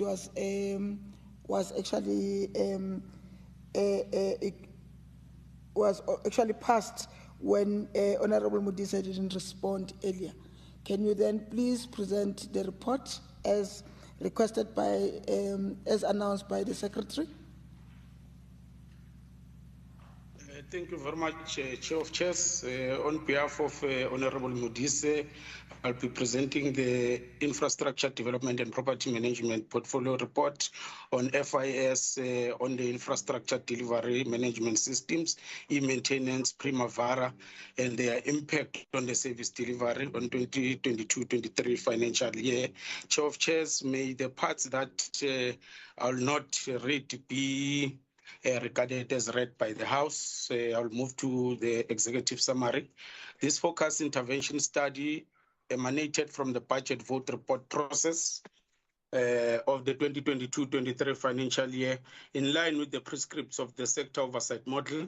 The purpose of the study was to determine if the project management systems that are in place are fit for purpose for delivering the desired results and assessing their running costs. The committee also aimed to assess if the department had adequate human resources, skills, capacity to implement policies such as infrastructure delivery management systems and management of the software currently in use. The Department of Infrastructure and Property Management mandate is to develop and maintain a socio-economic infrastructure that allows all provinces' people to have access to social services. It also implements projects on behalf of its client departments, namely Department of Education, Department of Health, Department of Sports, Arts, Culture, and Rural Development. To achieve this mandate, the committee noted that the department implements the systems such as the Infrastructure Delivery Management System, which is a strategic framework dealing the preferred method of implementing infrastructure projects in the province. In terms of the Infrastructure Delivery Management Systems framework, there are several processes and design gates through which approvals are obtained for the implementation of infrastructure and maintenance projects. The department has mapped all these key processes and trained relevant staff on the use of these processes. The department further reported that in its effort to speed up repairs, minimize maintenance backlogs, and keep residents up to date with their processes, with their repair processes, it has e-maintenance system in place which supports the IDMS. The system was developed in-house during 2020. The e-maintenance aim was for the health facilities, hospitals and clinics and citizens of Gauteng to report any defective infrastructure found in these facilities.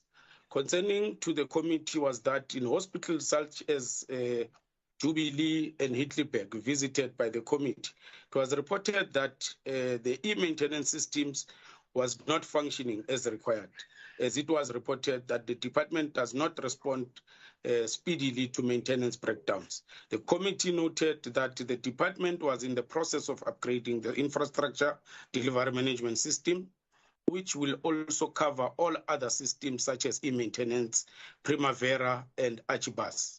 This will assist in ensuring that all the challenges experienced previously will be addressed. On committee concerns, the committee was concerned that there was no provisional system in place to be utilized while upgrading the current systems, that no information was provided in terms of the overall budget utilized for the current systems and how much will be required for upgrading. The department did not report on its ability to manage the upgrading of the IDMS in terms of expertise and estimated timeframes of completion of the project. On recommendations, the committee recommends the following and requests the department to report by Monday, the 31st of October 2022. The department to develop provisional strategy to be utilized while upgrading the current system. The department to submit the overall budget utilized for the current systems and how much will be required for upgrades. The department to submit a report quarterly on the progress that has been made on the roll call and the rollout of the project starting from September 2022. On acknowledgements, the chairperson of the Portfolio Committee, Honorable Mudise, would like to thank MEC, Mutara, HOD, Mtatane, and the entire department's executives for their efforts in the consideration of this report. The chairperson further appreciates the diligent deliberations of honorable members Makakula, Dialetabela, Ndlovu, Ngubelitsi, Fus, Diache, Duplessis, Hoffman, Mabala, and Member Mufama. The chairperson would also like to thank Tibudibe, Chabalala, Mdlalose, Timulibana, Nguneti Kumalo, Mbonane, and Kim Perime. On adoption, in accordance with Rule 165, the Portfolio Committee on Infrastructure and Property Development presents before the House the Gauteng Department of Infrastructure Development second FIS report on the ITMS e-maintenance Primavera and their impact on service delivery for the 2022-23 for consideration and adoption. I thank you, Chair of Chairs. Thank you very much, Honorable Ndlovu. Is there any seconder on the adoption of the report? Honorable Kanyane? I rise to second. Thank you very much, sir. I now ask the question. All those in favor, please say yes. All those not in favor, say no. The yes have it. Can we go back to order number 5, where the report will again be presented by Honorable Ndlovu on behalf of Honorable Mudise. Honorable Ndlovu, please present the report. Thank you, Honorable. Secretary, please call the next order. Thank you, Honorable Chair. Infrastructure Development Portfolio Committee Oversight Report on the first quarterly performance report of the Department of Infrastructure Development for the 2022-2023 financial year. Thank you. Thank you very much, Honorable Ndlovu. Thank you very much, Chair of Chairs. Again, I would like to request part of the reports that I will not read be regarded as read by the House. The Portfolio Committee on Infrastructure Development and Property Management Oversight Report on the first quarterly report of the Infrastructure Development and Property Management for the 2022-23 financial year. The committee noted an improvement in terms of payment of 93% to the service providers within 30-day period, which was a challenge during the quarters of previous financial year. The committee further noted that during the quarter under review, there was no fruitless and wasteful expenditure reported. However, irregular expenditure incurred was 42,304,000. Although there was no alignments between inputs and outputs, since 76% of the budget was utilized and only 59 of the targets were achieved. The committee noted that this was an improvement in terms of performance when compared to the performance of quarters in the previous year. The committee noted that during the quarter under review, the department was allocated 860 million and 650 million was spent, with which translates to 76% expenditure. The performance of the department was noted with concern by committee since the target were mentioned. Program 1, administration was allocated 99,607,000 of the budget, and 100,206,000 was spent, which translates to 101%. The committee noted with concern the non-achievement of the targets under this program, since only 50 of the targets were achieved. Responding to the committee on the SCM targets that were not achieved, the department reported that the request for the appointment of contractors for plant maintenance projects were received by Supply Chain Management Unit during the second quarter of the current year instead of the first quarter. The department will only be able to report on the progress at the end of the second quarter of the 22-23 financial year. The department further reported that it experienced challenges in attaining the target of 3% for PWDs, as the construction sector seems to have a limited amount of this targeted group. However, the department was encouraged to ensure the involvement of the PWDs by the committee. With regard to Program 2, Public Works, the underspending under this program was noted with concern by the committee when it is known that the program was inadequately funded considering the program's mandate. The program was allocated 693,560,000 60,000 of the budget and money to spend 514,495, which translates to 74% expenditure. It was further reported to the committee that other projects delays are the Helixdal Primary School, MH Joseph Secondary School, multi-purpose sports facilities, Atteridgeville, Kokos, and Randfontein Community Libraries, which await approval. Concerning to the committee was that even in the first quarter of the previous financial year, some of these projects were awaiting approval, such as Kokosi Community Library. The committee is of the view that the department is not taking the committee's oversight work seriously. This is because the committee has not received a report in the past financial year regarding the Nansfield Primary School and Lair School Freaky Mayor projects. The information was only provided by the concerned community members when it was supposed to be the department who provided the information.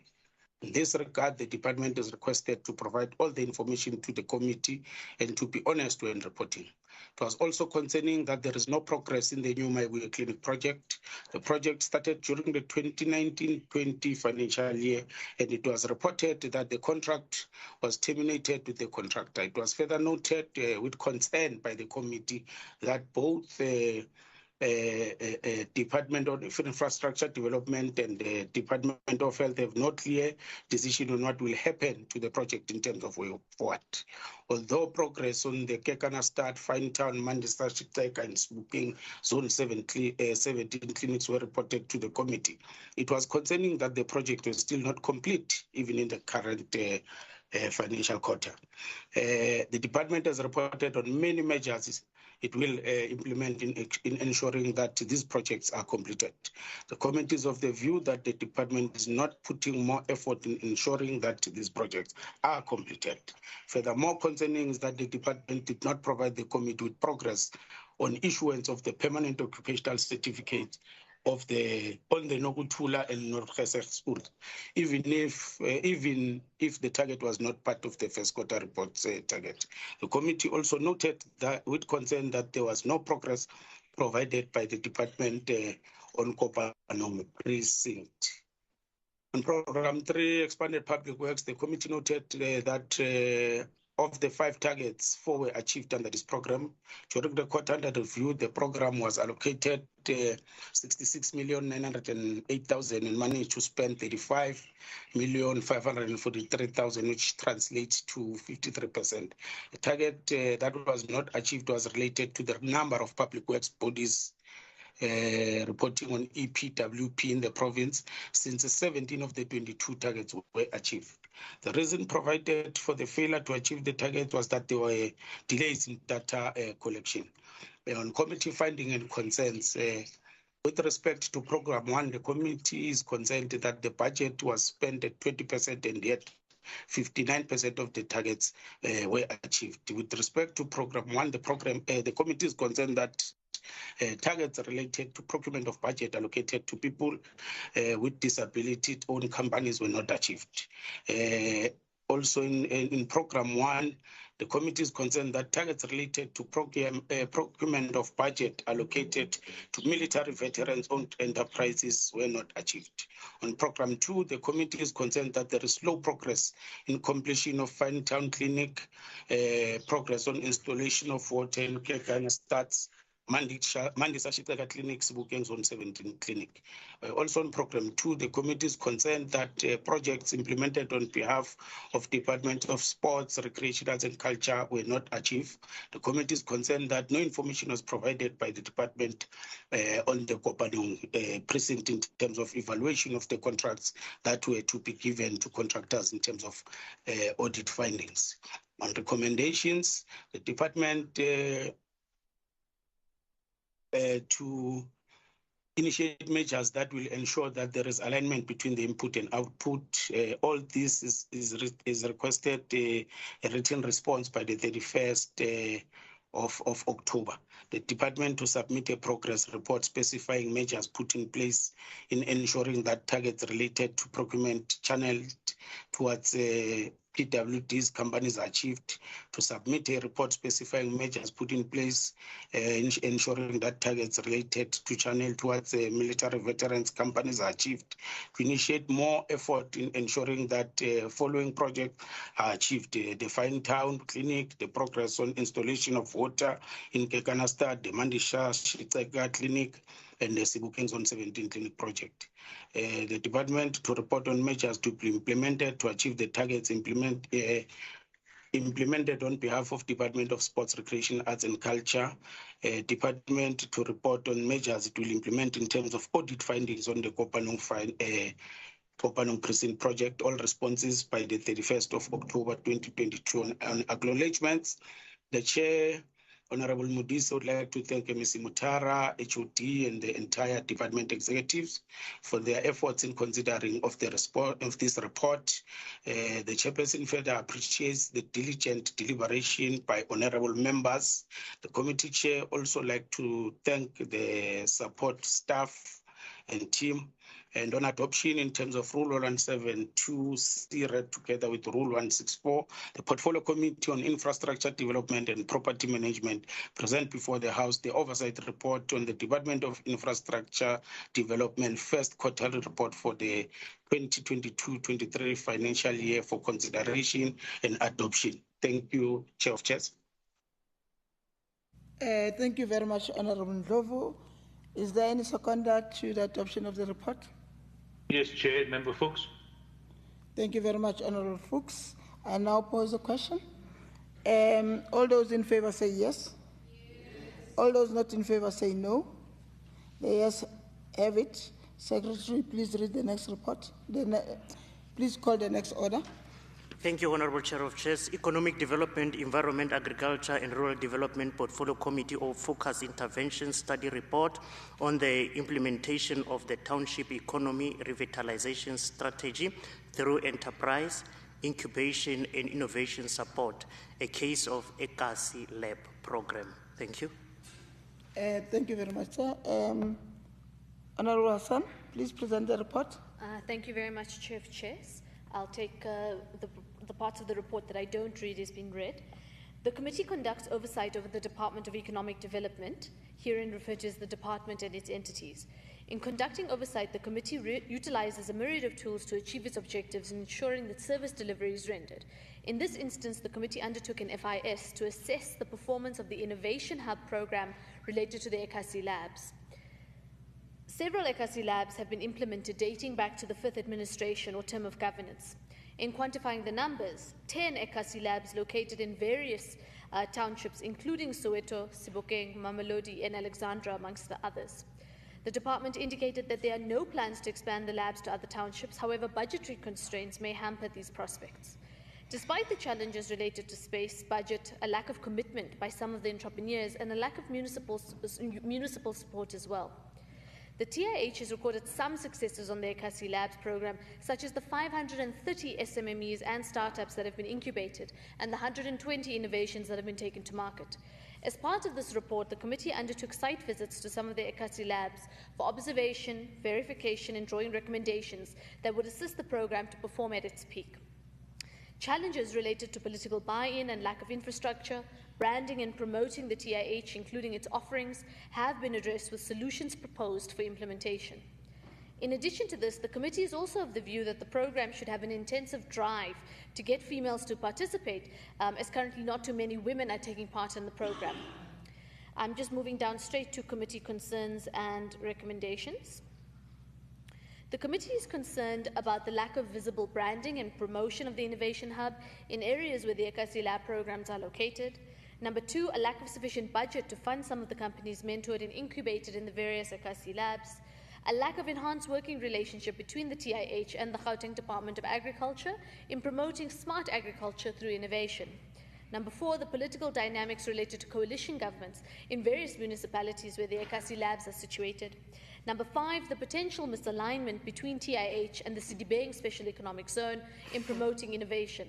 And number six, the minimal participation of women, in particular young women, in this program. In terms of recommendations, all responses and reports to the recommendations highlighted below will be submitted or should be submitted by the 30th of November 2022 unless otherwise stated. Number 1. The Innovation Hub should brand and promote the work undertaken in the ECAC Labs program through the community radio engagements and set up signage in the areas where the labs are situated. In addition to that, branding of the ECAC Lab should be enhanced and made visible to the public and more so to young people.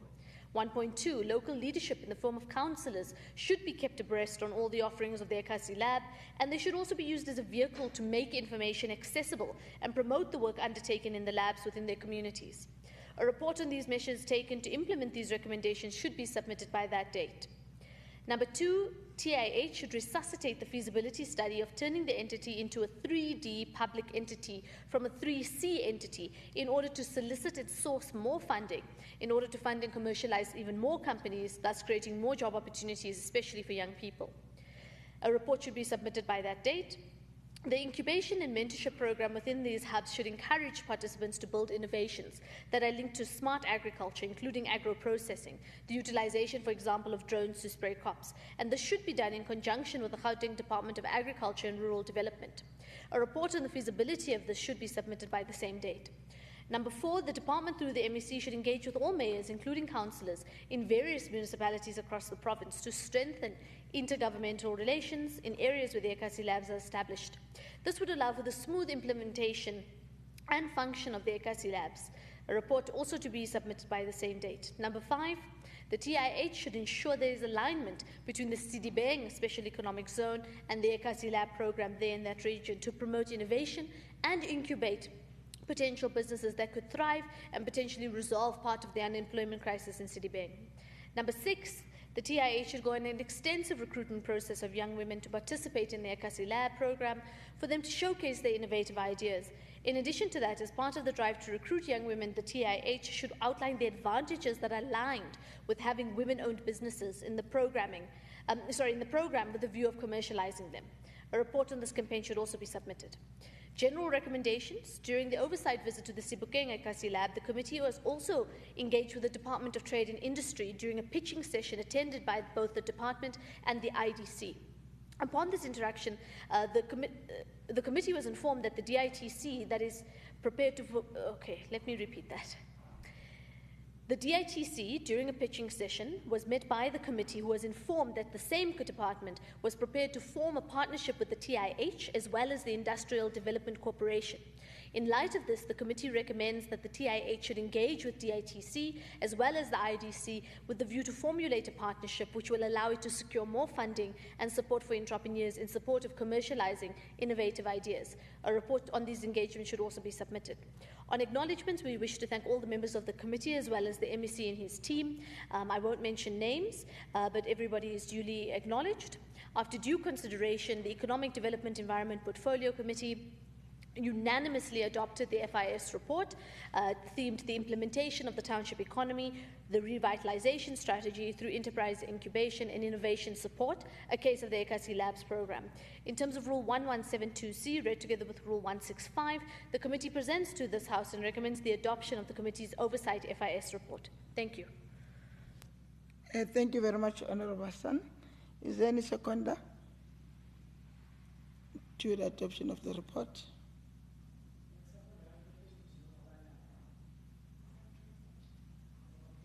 Honourable Papa?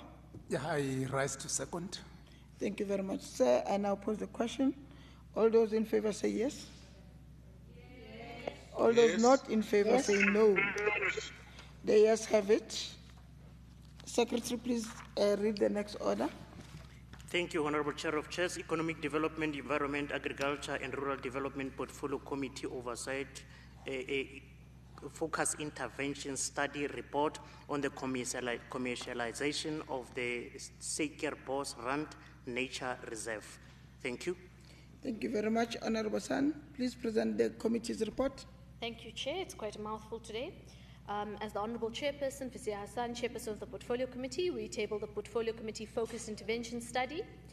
The committee embarked on a focused intervention study on the commercialization of Seikerbos Rand Nature Reserve. The Gauteng Department of Agriculture and Rural Development, together with the Gauteng Department of Infrastructure Development, have been mandated to protect and enhance environmental assets and natural resources in the province. On a year-to-year basis, both of these departments receive an allocation for infrastructure projects for the management of nature reserves in said province. The management of nature reserves plays an important role in the protection of biodiversity. The department, in addressing the strategy, has identified important programs that will serve as vehicles for the attainment of provincial government's mandate. These include, amongst others, the commercialization of nature reserves as part of the turnaround strategy the department presented to the Provincial Exco in 2020-2021 financial year, and were granted the go-ahead to set up a pilot project at the Sacred Bosrand Nature Reserve. GDAD further reported that the commercialization plan has not yet been finalized. However, Phase 1 of the transactional advisory service work has been completed and includes a pre-feasibility report, final feasibility report, and a procurement plan. The department has submitted the project to be registered as a potential public-private partnership project with National Treasury. The process to appoint a transactional advisor to manage the PPP project processes until the procurement stage and the private partner is brought on board are currently underway. The Sacred Bosrand Nature Reserve was closed in January 2015 after its management could not guarantee the safety and health of visitors because of problems with the water supply due to a burst pipe. The Northern Waterline project in the reserve, after 11 years of construction, remains incomplete. The committee notes with concern that both the departments have been allocating budgets from the 2015-2016 financial year for the maintenance and construction of projects in the reserve.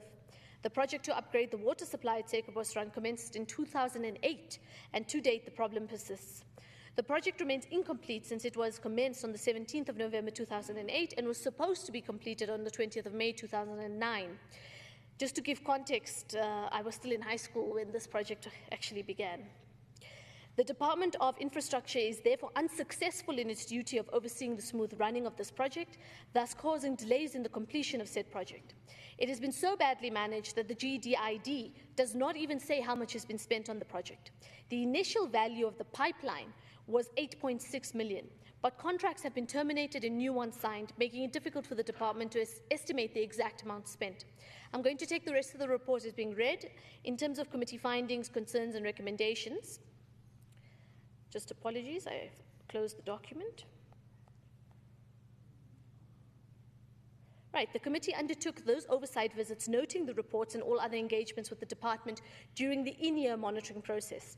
The intention of the committee was to measure the inputs against the outcomes that the department has reported on, and the projects initiated by the department were in respect of sustainable environmental management and ultimately focused on job creation. In terms of recommendations, the progress reports or updates should be submitted to the committee by the 30th of November 2022. Number 1, the committee requests quarterly updates on the turnaround strategy that has been implemented to revive the reserve. Number 2, updating on the engagements on a consultative process with the task team with a view to secure collaboration and investment from Gauteng's private business sector as well as Gauteng residents who are clients of the reserve. Number 3, an update on the appointment of a transactional advisor to manage the PPP process. Number 4, a report on how the maintenance budget will be utilised to rebuild and maintain the reserve. Number 5, consider and report on the appointment of graduates who are skilled in biodiversity and proper management that will assist with the day-to-day operations of the reserve to be a success. Number 6, provide plans to consider partnerships with other governmental departments, particularly Correctional Services Department, which can assist with skilled inmates to help clean up the reserve. Number 7, plans on utilising the EPWP trainees to assist with the maintenance of said reserve. In terms of acknowledgement, we wish to thank the MEC and his team, as well as all members of the Portfolio Committee and the support staff. After due consideration, the Economic Development Portfolio Committee, as well as Agriculture and Rural Development, unanimously adopted the FIS report themed the commercialization of Sacred Bosrand Nature Reserve. And in terms of Rule 165, the committee presents to this House and recommends the adoption of the committee's Oversight FIS report. Thank you. Thank you very much, Honourable Hassan. Is there any seconder to the adoption of the report? Madam Chair of Chairs, I rise to second. Thank you very much, ma'am. And now put the question. All those in favour say yes. Yes. All those not in favour say no. Yes. Okay, thank you. The yes have it. And the report is now adopted. Secretary, please read the next order. Thank you, Honourable Chair of Chairs. Sports, Recreation, Arts and Culture Portfolio Committee's Focus Intervention Study Report, on which Federation and Athletes uses the Sports Academy that the Gauteng Department of Sports have in the province. An assessment of the support the sport academies provide on the athletes and the Federation across Gauteng City region. Thank you. Thank you very much. Honorable Matsake, please present the committee report. A re leboge modula situlo wa ba dula ditulo. I will hereby tabling the FIS study report emanating from the budget process for 2022-2023. The focus intervention study report, it's on which federations and athletes uses the sports academies that the Gauteng Department of Sports, Arts and Culture Recreation have in the province. It is an assessment of the support for provided to the athletes and federations across the Gauteng City region from sports academies. Modula stulo ke kopa hore part ya report e setlo e balang e considered as read by the hybrid house. I will focus on the conclusion, concerns, recommendations and adoption. Modula stulo, the committee appreciates the efforts put by the department to support sports academies in the province through the academy program, considering the limited budget allocation for the program.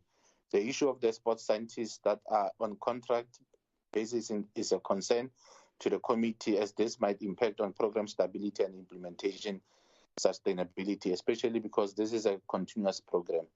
The other issue the committee noted is the minimal role played by the Gauteng Sports Confederation in the academy program as the custodians of sports implementation in the province, in line with a national sports and recreation plan. The view of the committee is that funds should be transferred to the Gauteng Sports Confederation to disperse to districts federation for the implementation of the sports programs in the province. This is aligned to our previous focus intervention study, where we also raised the similar concern and recommendation. Furthermore, the sports science on the move, which is mobile units, has not been fully operational because the vehicles used were not roadworthy, though it was reported that the academy staff has been using their private cars to execute the program in different communities. The sports science on the move serves as a sports science link between community sports, regional academies and provincial academies, even though it's not clear if the staff private cars are able to render the same service that is rendered by mobile academy cars. The Academy Commission that should be pioneering the implementation of sports academy program in the province is not operational. It was reported that this is because some members appointed to the commission have retired. The committee noted with concerns the report presented by the Falk Rugby Union during the stakeholder engagement that the department planned to support the Gauteng Women's Rugby Institute program that was implemented over 6 weeks in January to February 2022. However, the funds for the program were transferred to Include Development, which is the service provider identified by the department to disperse to the institute. It was reported that to date, no funds were paid to the Gauteng Rugby Institute, though the department paid Include Development an amount of 194,101,000, and this is tantamount to corruption. On committee concerns, the committee is concerned with the following. The Academic Commission is not operational as planned because of some members retired. An amount of 194,101,000 was paid to Include Development for the Gauteng Women's Rugby Institute program, but did not reach the Gauteng Women's Rugby Institute as planned. The sports scientists are on continuous contract basis, which might impact on program sustainability and implementation stability. Lack of national high performance plan to guide the implementation of the high performance program, and ultimately the government high performance center. On the recommendations, we then recommend the following: to resuscitate the Academic Commission to deal and address the challenges experienced when implementing the academy program. A report to be sent to the committee. The department should institute an investigation on the 194,101,000 paid to include development for the Gauteng Women's Rugby Institute program that did not reach this institute as planned. A report should be submitted. The department should look at employing sports scientists on a full-time basis for program implementation and stability. A continuous status report to be presented to the committee. To centralize the implementation of the academy program to the Gauteng Sports Confederation. A plan should also be sent to the committee and engage the National Department of Sports, Arts and Culture to provide a framework for the high performance program. A status report to be sent, and all the status reports except the one for the staff to be sent to the committee by the 29th of November 2022. It was an error for us to then indicate the date of the 29th of November 2022 on the employing of staff on the full-time basis, because that will be an ongoing process that the department will then update the committee. On acknowledgement, I would like to acknowledge the MEC and all the senior staff of the department as well as committee members for their participation on the FIS in terms of, as well as the staff in terms of adoption in accordance with Rule 117, 2C, read together with Rule 165. The Portfolio Committee on Sports, Arts, Culture and Recreation recommends that the focused intervention study emanating from the budget report of the department for 2022-23 financial year, on which federations and athletes uses the sports academies that the GSAC have in the province, and assessment of the sports, the support the sports academies provide to the athletes and federations across the Gauteng City regions be adopted by the House, considering all the concerns and the recommendations. I thank you, Mudula Stulo, Wabadula Tulo. Thank you very much, Honorable Matsake. Is there any seconder to the adoption of the report?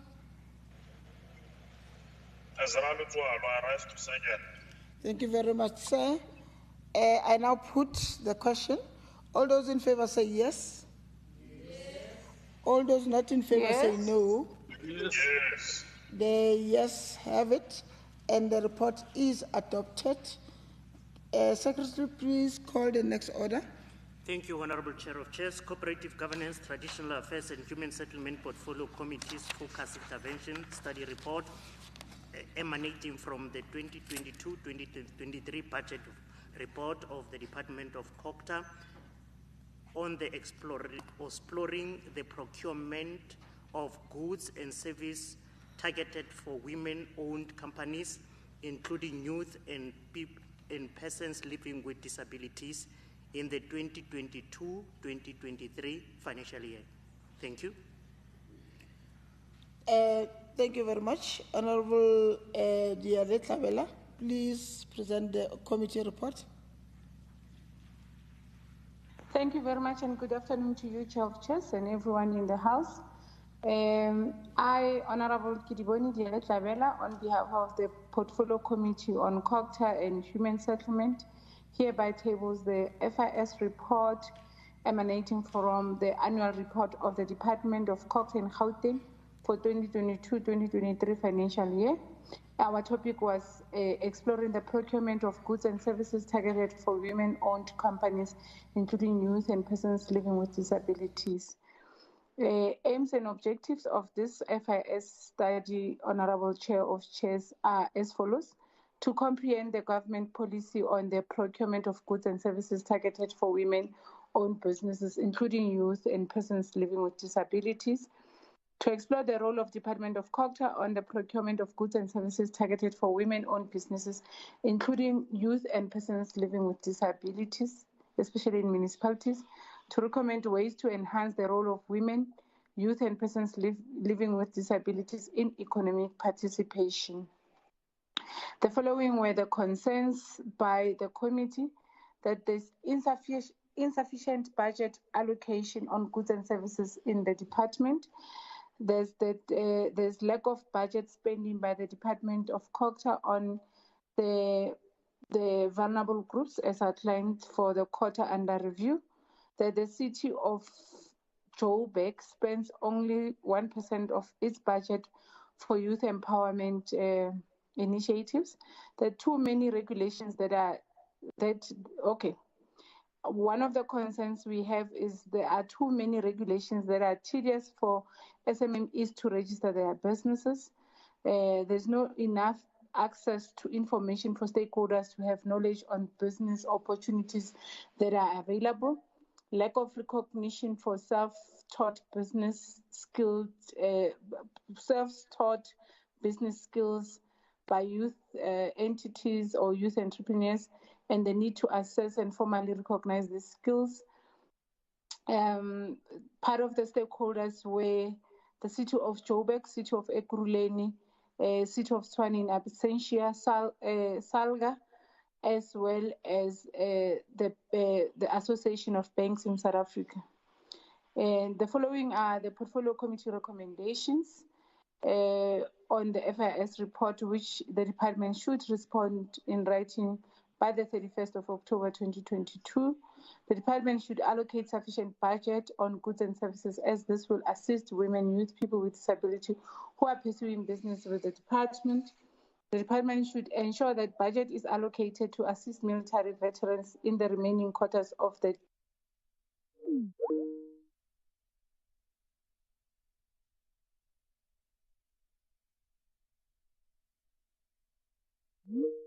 empowerment. The department should also ensure that there's regional workshops and training of SMMEs on regulations and registering of businesses. We also have suggested that they partner with the Department of Finance through MEC Ralohoko's office that always do roadshows on how business entities can be on the database of government. The department should ensure that municipalities provide access to information to communities to assist them in business knowledge and opportunities. The department should also ensure that municipalities recognizes youth with self-taught business skills and empower them to qualify for business opportunities. Chair of Chairs, I wish to thank the Honorable MEC Maile and the officials of the Department of Culture in Gauteng for their cooperation and participation in our portfolio committee activities. I also wish to acknowledge honorable members that participate and take active participation in the portfolio committee. We also express our appreciation for the contribution made by the staff of the Gauteng Provincial Legislature. In accordance with Rule 1172C, read together with Rule 165, the Portfolio Committee on Culture and Human Settlement hereby present the report on the focus intervention study on exploring the procurement of goods and services targeted for women-owned companies, including youth and persons living with disability, for adoption. Thank you very much. Thank you very much, ma'am. Is there any seconder to the adoption of the report?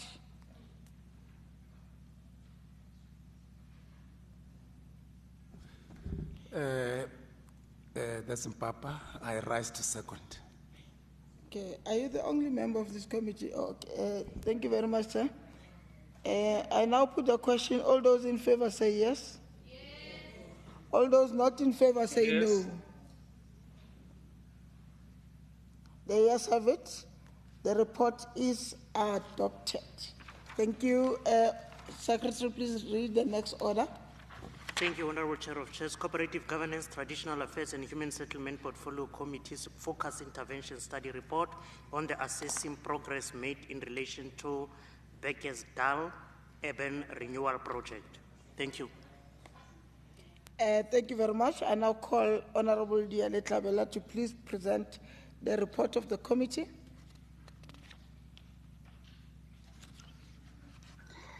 Thank you very much, Chair of Chairs. Allow me not to present the whole report and consider the parts that I'm not going to read as read. On behalf of the Portfolio Committee on Culture and Human Settlement, I, Honorable Kidiboni Diale Tlabela, hereby tables the FIS report emanating from the budget report of the Department of Human Settlement in Gauteng for the financial year of 2020-2023. And our topic was assessing progress made in relation to Beggersdal Urban Renewal Project. Honorable Chair of Chairs, let me just go straight to the Portfolio Committee concerns.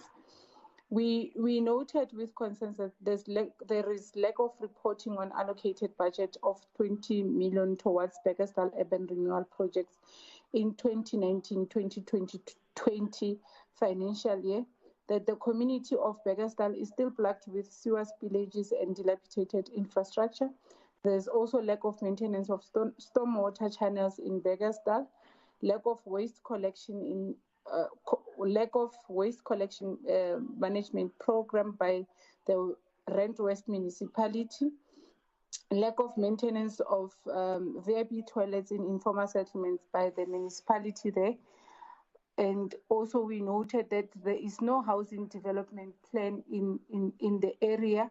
And as part of our recommendation as the Portfolio Committee, we propose the following recommendation on the FIS report, which the department should respond by the 31st October, May 2022, that the department should provide a comprehensive report on how the allocated budget of 20 million during the year 2019-2020 was spent, that the department should ensure that the Rand West municipality submit a detailed report on measures that will be put in place to address the challenges of sewer spillage and dilapidated infrastructure in Beggersdal, that the department should provide a report on measures that will be put in place to address the challenges of maintaining stormwater channels in the area, that the department should ensure that the municipality collects waste in skip bins on a regular basis in Beggersdal.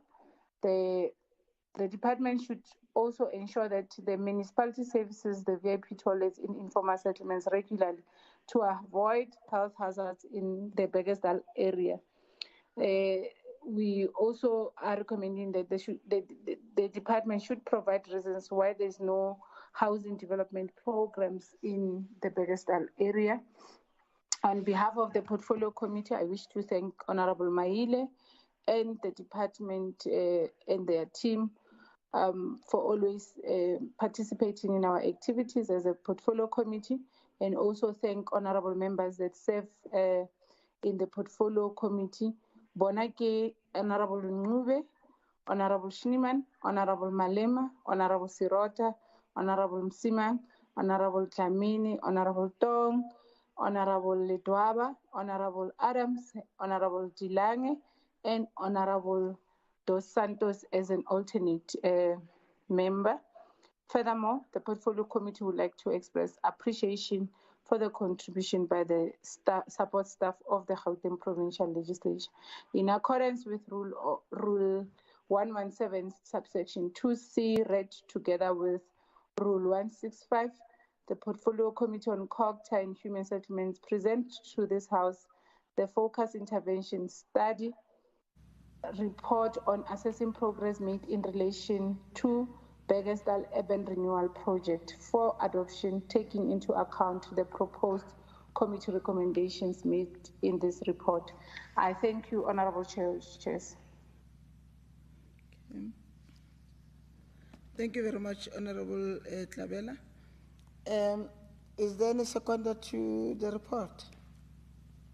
Yes, Chair, it's Member Schneeman. I second the adoption of the report. Thank you. Thank you very much, sir. I now put the question. All those in favor say yes. All those not in favor say no. The yes have it, and the report is adopted. Okay. Secretary, please read the next order. Thank you, Honorable Chair of Chairs. Introduction of Annual Report of the Gauteng Provincial Legislature for the 2021-2022 financial year. Thank you. Okay, thank you very much. But before we continue to the next order, let me hand over to okay. Let me call our Honorable Speaker to come and present the report.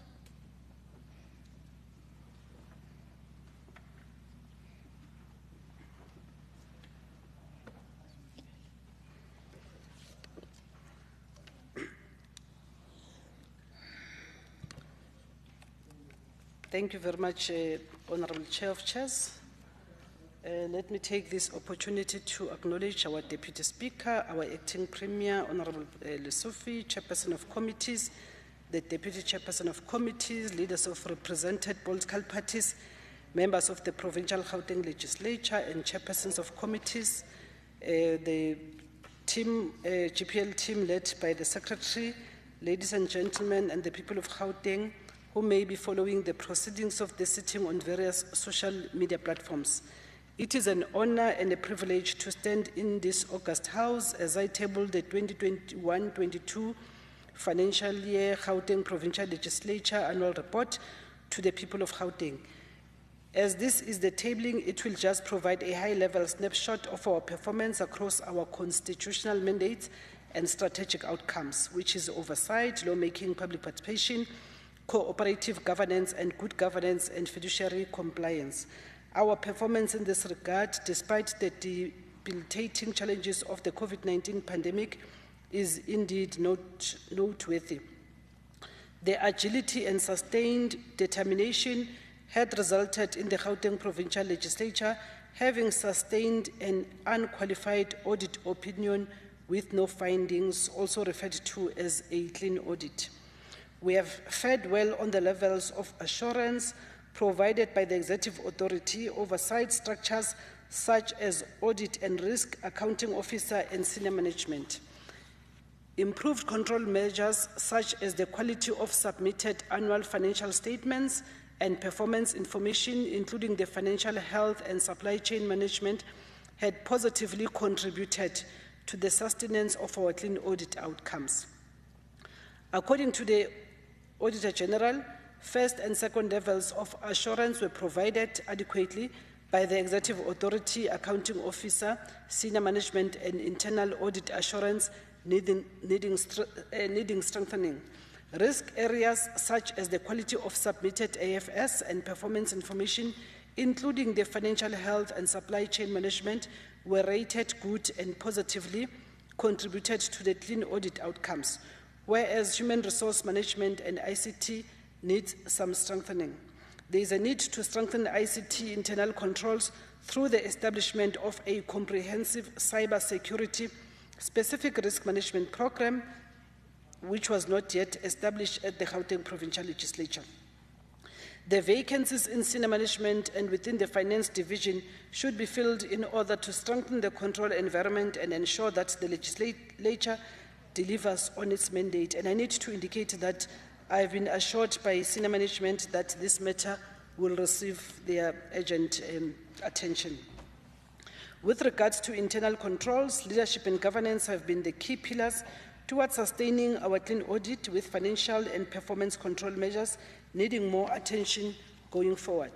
Other areas that need improvement with regards to the mandate of the legislature are mainly on the resolutions as oversight tool to ensure that the legislature's oversight on the Gauteng provincial government is impactful and effective in realizing the service delivery objective. Let me also hasten to say, Madam Chair of Chairs, that some of the chairpersons of portfolio committees that were cited to say they were not following up, I've already had an engagement with them so that we actually finalize these particular matters. While we bask in the success of yet another sustained clean audit for the GPL, we have already started looking at some of the recommendations for improvement that can strengthen our processes and enhance our oversight even further. Key among these is the issue of the resolutions management value chain, both as it relates internally to the considerations of departmental responses, as well as externally as it relates to the serious issues of executive departments which are not complying and adhering to the time and quality parameters stipulated in House resolutions.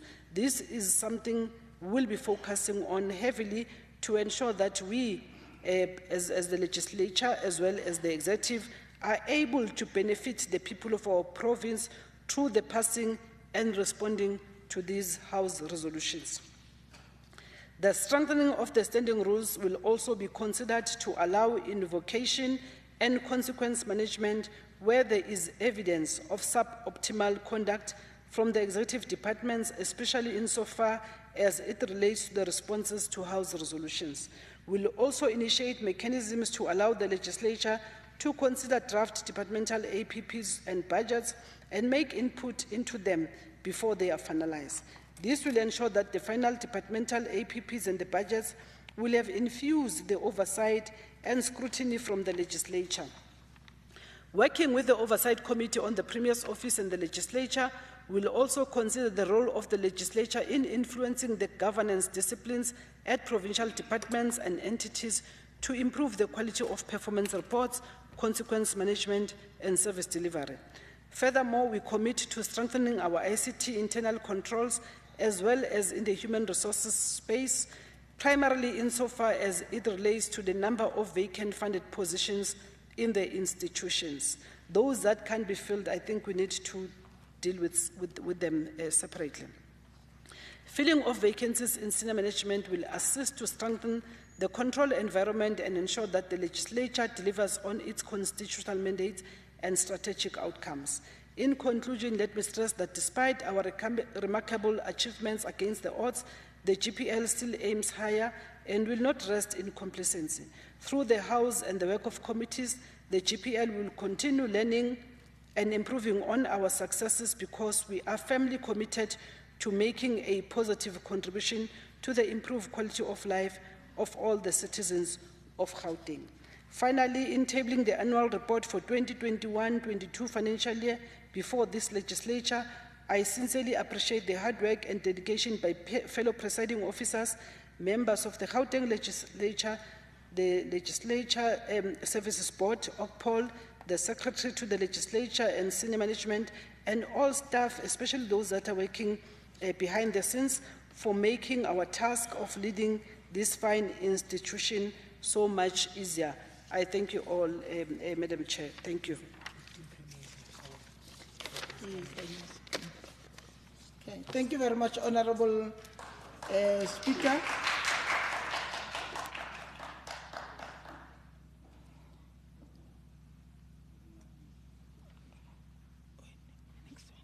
Thank you very much, ma'am.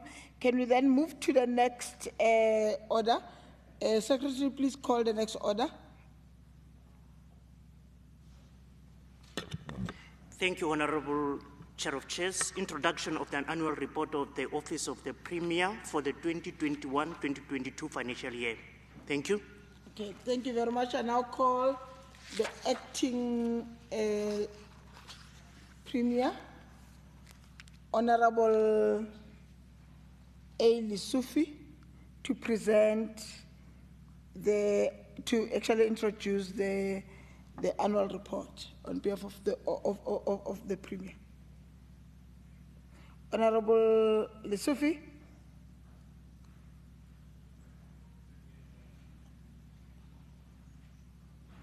Honourable Lissufi.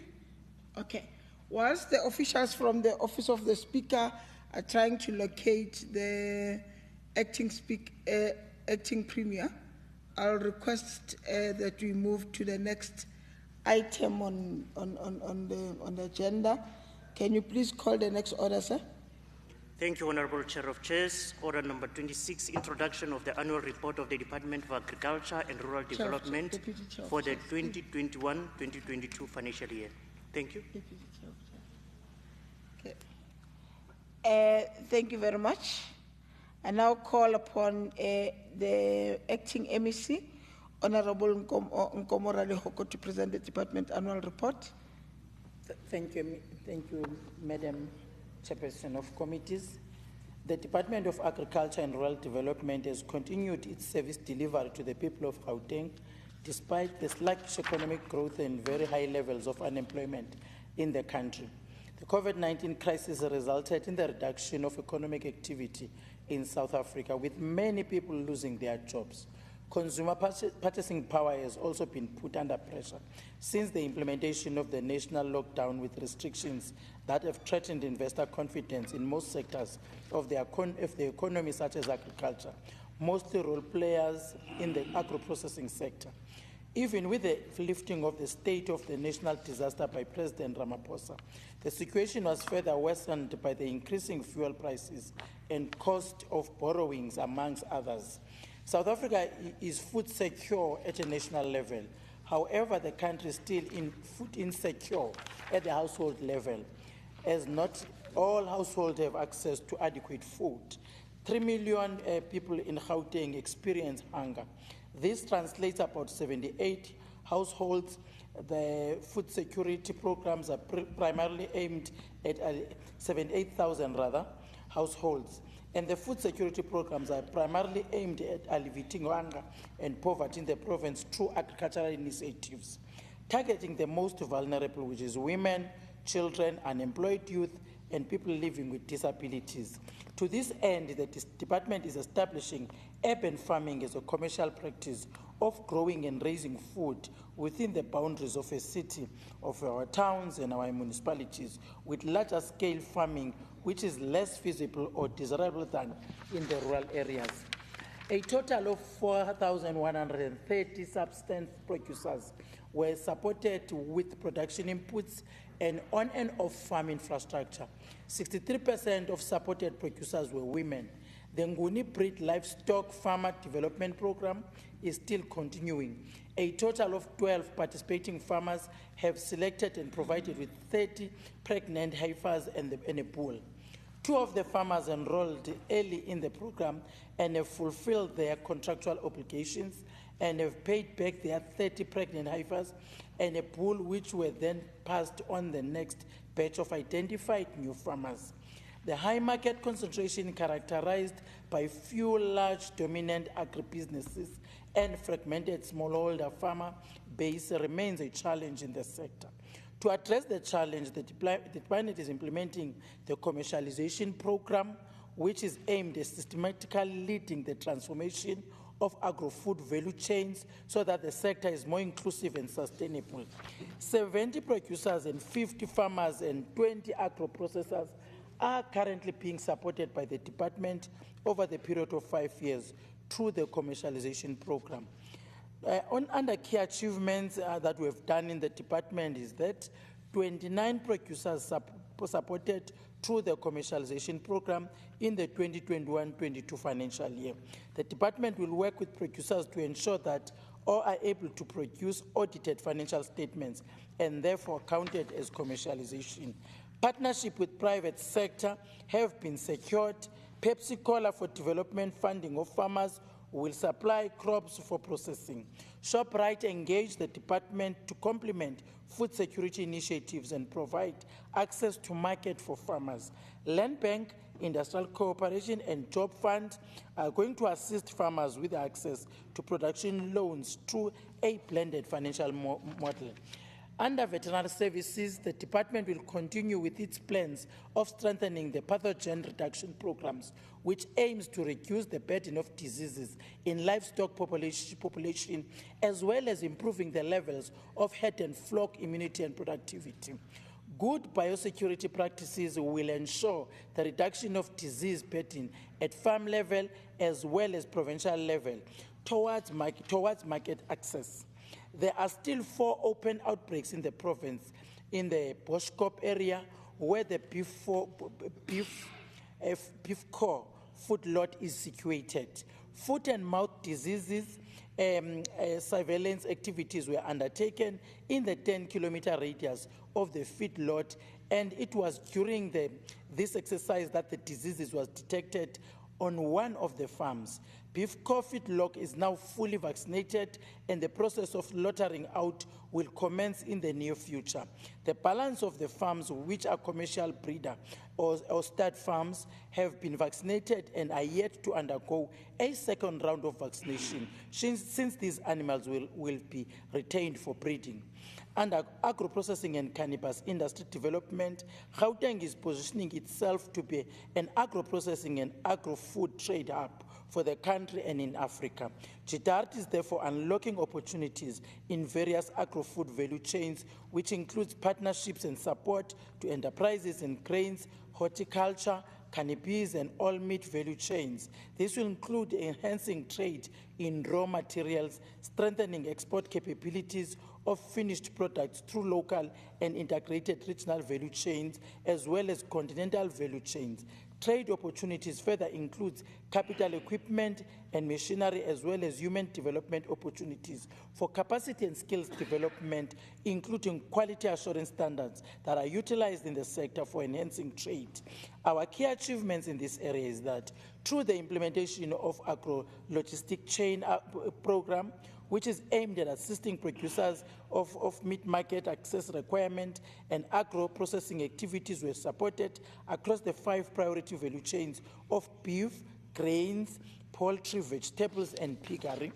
And the 2 refrigerated trucks, as well as 1 truck for the delivery of maize meal, were allocated to entities in the poultry and maize milling value chains. Smallholder farmers supported in Rusteval, Sizo, Bosmara, and Calfontaine Evanston Farm with 2 mobile abattoirs for slaughtering to ensure that they comply with Meat Safety Act number 40 of 2000. The red meat mobile abattoirs are each capable of slaughtering 6 cattle per day. By March 2022, a total of 168 cattle were slaughtered, 25 permanent jobs and 26 contract jobs were created. The red meat mobile abattoirs assisted Sizanalo, Posmara, and Evans Eden Farm to generate gross income of 1.6 million in the period of September 2021 to March 2022. GIRDAT has completed its provincial cannabis master plan, which has been presented to the Executive Committee, Technical Subcommittee, and has been recommended for presentation to EXCO for approval. The master plan identified key comparative advantages to the province, which resulted with 6 pillars of 5 strategic projects that department is pursuing. The pillars include effective regulatory system capacity, advocacy, research and innovation, sustainable seed supply systems for biomass cultivation and aggregation schemes, beneficiation and industrialization.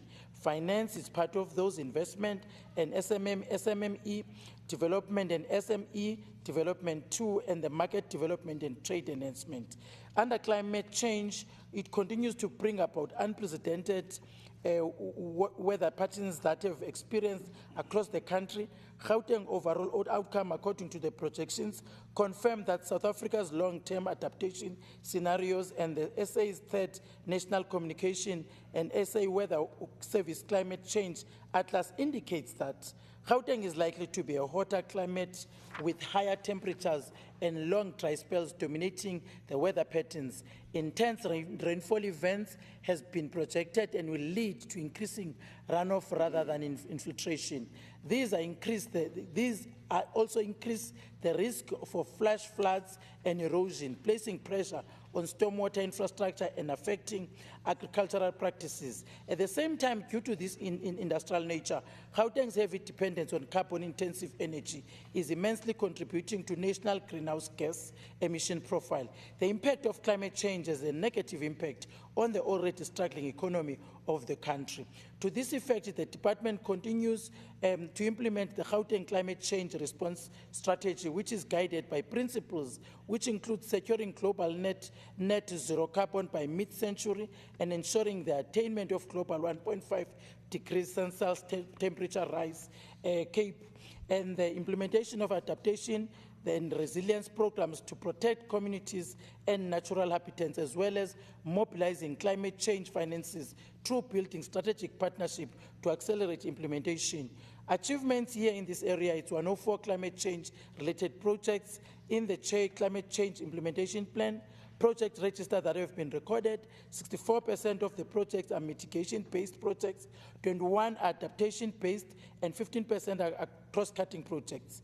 The department compiled again a greenhouse gas emission profiling report using national data and data from Gauteng Energy Outlook report that was championed by Gauteng Energy Office and the Gauteng Cooperative Governance and Traditional Affairs. The implementation of the Gauteng Symbiosis program resulted in the following: GHG emissions reduction, which is 2,242. Landfill sites diversions. Thank you, Madam Speaker. And yeah, I think I was on the climate and I'm fine. The departmental will get the report on the overall departmental performance and the audit opinion, including the HR management, Madam Speaker. Thank you so much for your patience. Okay. Thank you very much, Honorable MEC, on behalf of Honorable Tau, will now move back to the previous order. Thank you, Honorable Chair of Chairs. Introduction of the annual report of the Office of the Premier for the 2021-2022 financial year. Thank you. Thank you very much. Honorable Acting Premier, Honorable Sufi, please present the annual report. Thank you so much, Chair of Chairs, and apologies that I couldn't join you earlier on. I was stuck in one of our meetings here. My sincerest apologies. Deputy Speaker, the Chief Whip, members of the Executive Council, leaders of all political parties, honorable members of the legislature, ladies and gentlemen. I'm deeply honored to stand before this House on behalf of our Premier, Mr. David Makura, to table the 2021-2022 annual report of the Office of the Premier. As this House will know, Premier Makura is currently out of the country on international commitments, and in keeping with the provincial policy of promoting trade and investment between the Gauteng City region and the world. The provincial overseas trips and the international engagements are part of the international relations strategy which support the developmental vision of the Gauteng City region. We are confident that Premier Makura's trip will help improve the existing trade relations between the Gauteng provincial government and our international partners as we continue to focus on economic revitalization of our province. This morning, Honorable Chair of Chairs, I had the honor to represent this province and the Premier in welcoming the first flight from Brussels to Johannesburg, a flight that was suspended many years ago. The arrival of this particular flight is an indication that indeed our economy is open and people can now fly directly from Johannesburg to Belgium. This is an indication of our firm commitment that there is no need to delay the economy to reopen and create opportunities for all our people. Madam Chair of Chair, we present this annual report with a deep-set moment in our hearts as we remember the person that was instrumental in formulating the targets that are in our annual report and the delivery of some of our commitment in this annual report, Acting Director General Thabo Masebe. Thabo Masebe's pain, the departure remains a painful chapter in our lives, and we remain hopeful that he's resting in peace and proud of the work that we continue to do and the foundation that he has laid so firmly. Under the 2021-2022 financial year, the Gauteng provincial government adopted 4 priorities within the context of growing Gauteng together. These 4 priorities included overcoming the COVID-19 pandemic, reigniting the Gauteng economy, recalibrating social policy, as well as improving governance. You'll see from the report that we're tabling here, we'll just highlight a few of the areas of these important 4 pillars so that we don't take time of this House. The successful implementation of this mandate, in part, depends on the pool of committed, dedicated, and capable officials that are inspired by the visionary leadership of the administrative head. I'm pleased to report that we have moved quickly to fill the DDG communication position that was held by the late Thabo Masebe. We are also having an acting DG, that is Mr. Ndumbata, who's leading the leadership and the implementation of all these particular targets that we have outlined. In terms of priority number 1 of overcoming COVID-19, I think everyone in this House will concur with us that we did our best to manage the COVID-19 and to ensure that our people are not left out or our people are given opportunities, but most importantly, they are protected during this pandemic. As we reported during the last State of the Province address, our province has just emerged from COVID-19 global pandemic and one of the most devastating pandemics in living memory. As we steadily work our way out of the shade of COVID-19 pandemic, our province demonstrated the greatest sense of urgency, single-mindedness, and coordination in our response to the pandemic. As the apex of government, the Office of the Premier continued to provide strategic and technical support to respective work streams through the Project Management Office, which facilitated the development of risk-based work stream intervention plans as per the behavior of the pandemic. It further facilitated and supported the vaccination program in the province. In terms of reigniting the Gauteng economy, Madam Chair of Chair, we are proud that the month of September is a period of budget planning. As we are tabling this annual report, we are also in the process of reprioritizing and planning for the next financial year.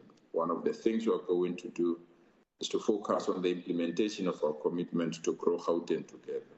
High on the agenda are the challenges of crime, education, health, as well as infrastructure delivery.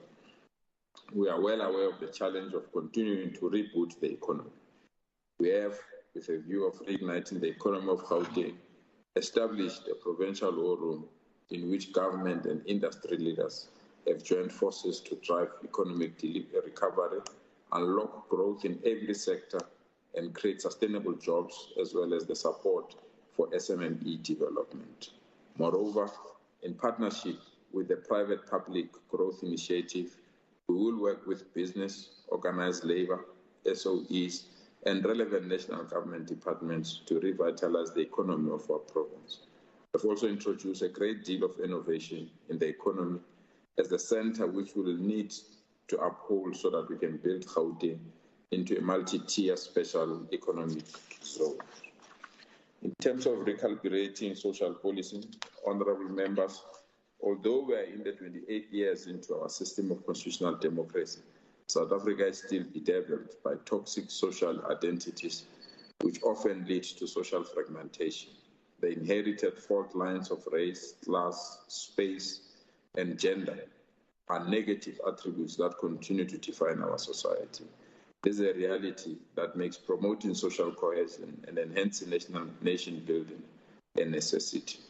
In the year under review, we have hosted and supported 37 dialogues to foster social interaction across space, race, and class. We have also hosted 22 dialogues about GOD, LGBTIQA+, over the period of contributing to a better life for all, so that unemployment, poverty, and crime are reduced drastically. Building safer communities is our top priority. Our focus has always been on the trio priority crimes of violence against women and children, murder, and house robberies. As a result of our efforts, we've reached a total of 437,000 beneficiaries through a program of non-violence against women and children, including 16 days of activism. We have directed our law enforcement agencies to respond with urgency to the increasing crime incidents in our province, especially when it comes to crimes against women and children, vandalization of infrastructure, and activities of what has been referred to as the construction mafia that stops or hijacks projects in our province. The future is youth. Since 1994, the Gauteng provincial government has implemented various youth development initiatives in response to the crisis of youth unemployment to confront the emergency of social conditions that young people continue to face. We are implementing the recommendations of the Mapudungwe Institute of Strategic Reflection, which we have commissioned as a province, that the SEPA 1 Million Youth Initiative should be taken through a compacting process across the war rooms, especially the jobs and economics war rooms. We are repackaging SEPA 1 Million flagship program into a bigger and wider integrated youth development intervention that brings all youth civil initiatives into one developmental focal point. Madam Chair of Chairs, in improving governance, one of our key priorities was building a capable, ethical, and developmental state. A strong ethical culture is the foundation of clean governance created through institutionalizing ethical leadership. At the center of good governance is the promotion of and adherence to sound financial management, as well as constant monitoring and evaluation. As a result, the promotion of good governance is of most importance as it contributes towards the realization of the ideal model development state that we so wish to achieve, so that we can be open and transparent in utilizing public funds. We have just hosted a successful presidential imbizo wherein President Cyril Ramaphosa launched the district development model for our province. It was one of the most successful launches wherein President Ramaphosa confirmed in all the launches thus far that Gauteng province, working with the national government and municipalities, has demonstrated the best way to achieve district model, the developmental model. The 2022 financial year bears testimony to the fact that the Office of the Premier has provided strategic leadership in the attainment of the four set priorities, as well as growing Gauteng Together 2030 plan of action. Our resilience and determination have placed us in a better position to respond effectively to the hardships of global pandemics, as well as to the events related to the 2021 July unrest.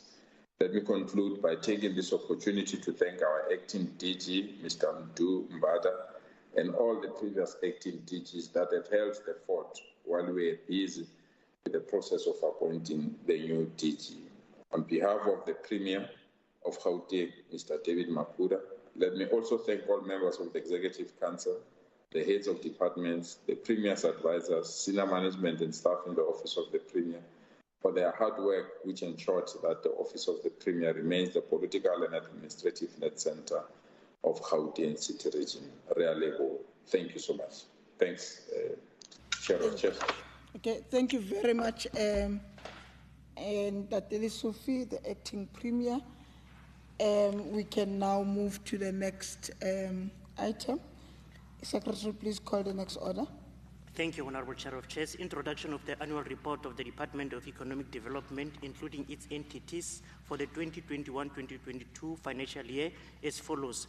Gauteng Growth and Development Agency, Tshwane Automotive Special Economic Zone, Automotive Industrial Development Center, Constitutional Hill Development Company, Gauteng Industrial Development Zone Company, the Innovation Hub Management Company, Gauteng Gambling Board, Gauteng Enterprise Propeller, Cradle of Humankind and Dinukeng Project, and Gauteng Tourism Authority for the 2021-2022 financial year.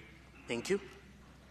Thank you very much. I now call Honorable Nkomora Lehoko to please present the departmental annual report. Thank you, Madam Chair of Committees.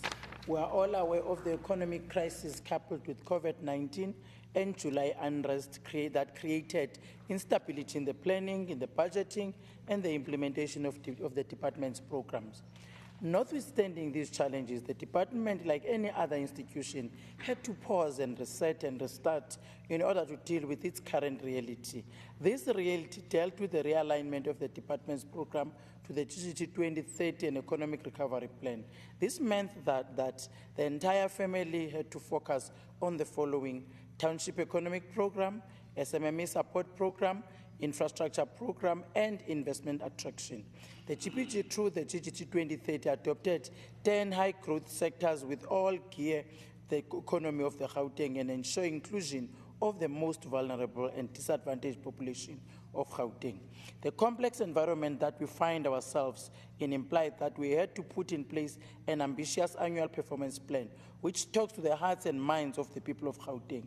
It is a fact that some programs were achieved and others were not. We are proud of achievements in this area listed in the briefing note in our annual report, whilst also being concerned with those that are not achieved, due to, amongst other things, Concord judgment, delay in the infrastructure programs, which impacted on the job numbers, and the delay of BBBE program in its entirety.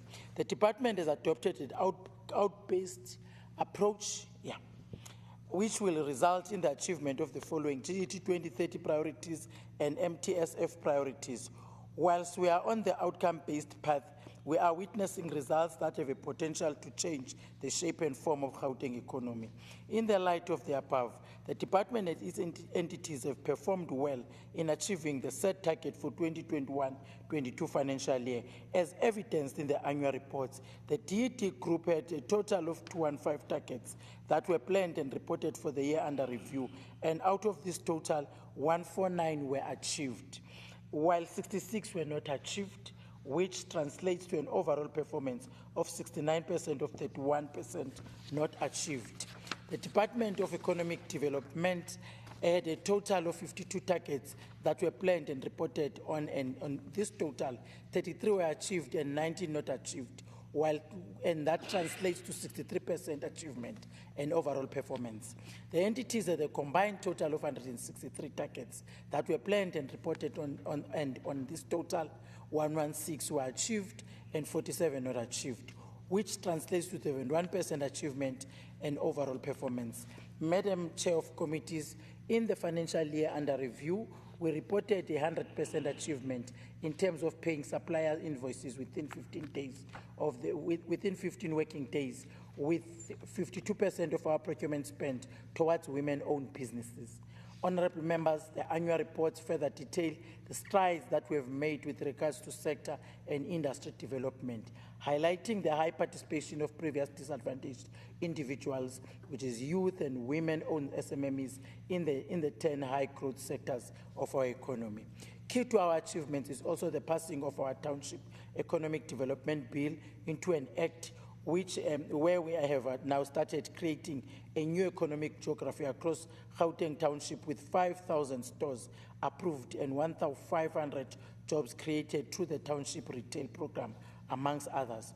Madam Chair of Committees, loans to the value of 38 million were issued to small enterprises, and a total of 860 small businesses were provided with a non-financial support in the form of training and business formalization through Gauteng Enterprise Propeller. Notably, the 1.005 billion which is collected from gambling taxes and levies have been distributed to Gauteng Provincial Government PES by the Gauteng Gambling Board. Coupled with the above, all license applications were processed within the prescribed timeframes.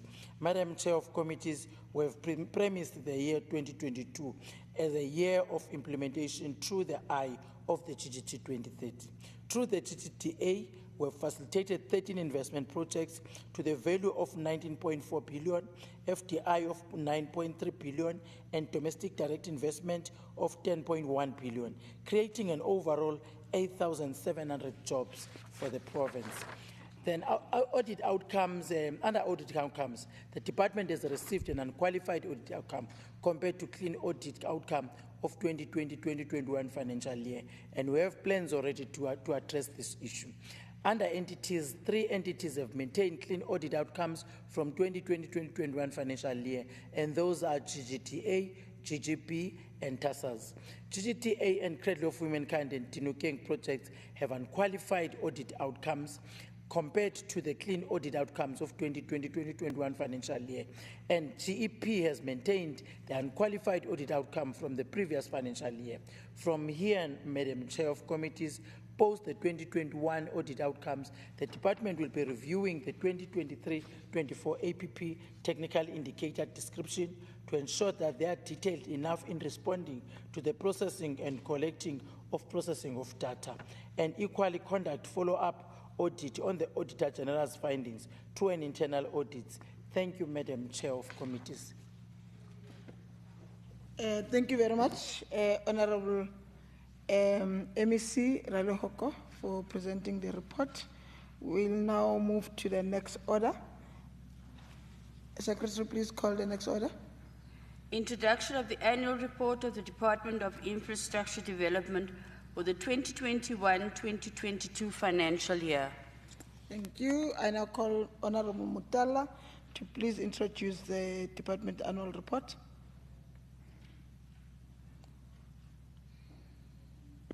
Thank you very much.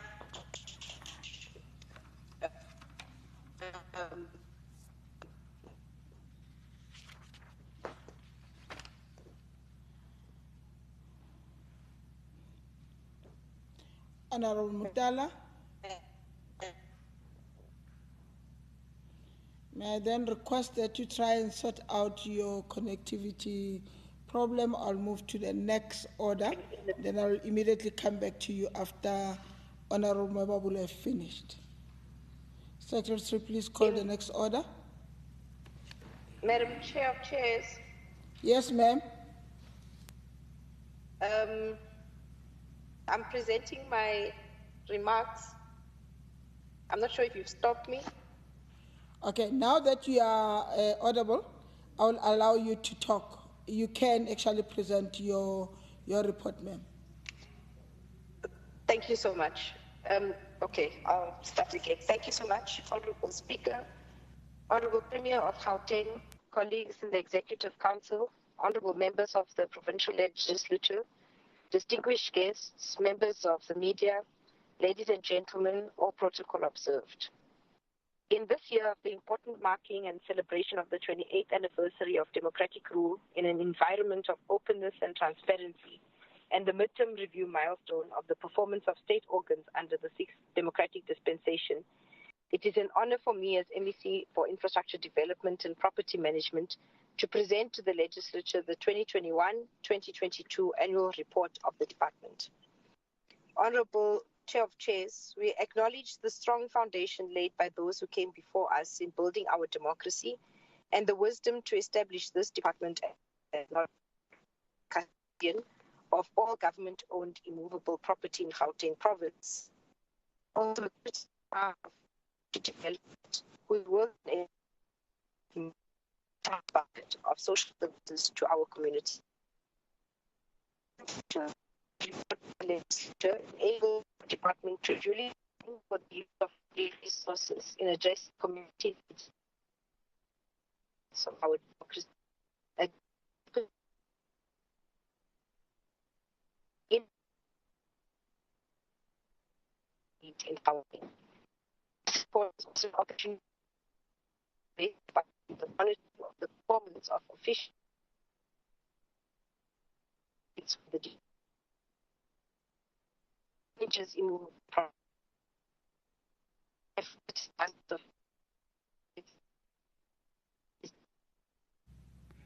Honorable MEC Mutara, you are not audible. Yes. You are not audible.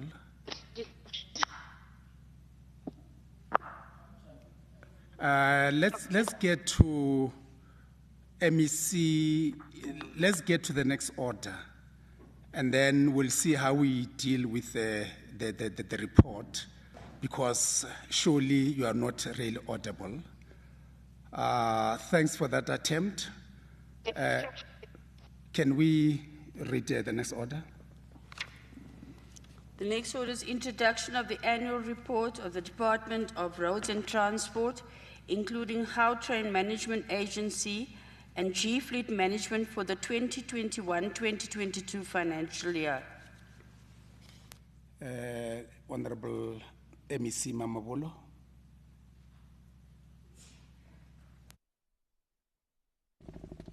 Thank you very much, Honorable Deputy Chair of Chairs. Let me take this opportunity to greet the Madam Speaker, the Deputy Speaker, Acting Premier, members of EXCO, the Chief Whip, one and only in the House, honorable members of the Gauteng Legislature, the Portfolio Committee, chaired by Honorable Schneemann, and of course, our HOD and the team in the department.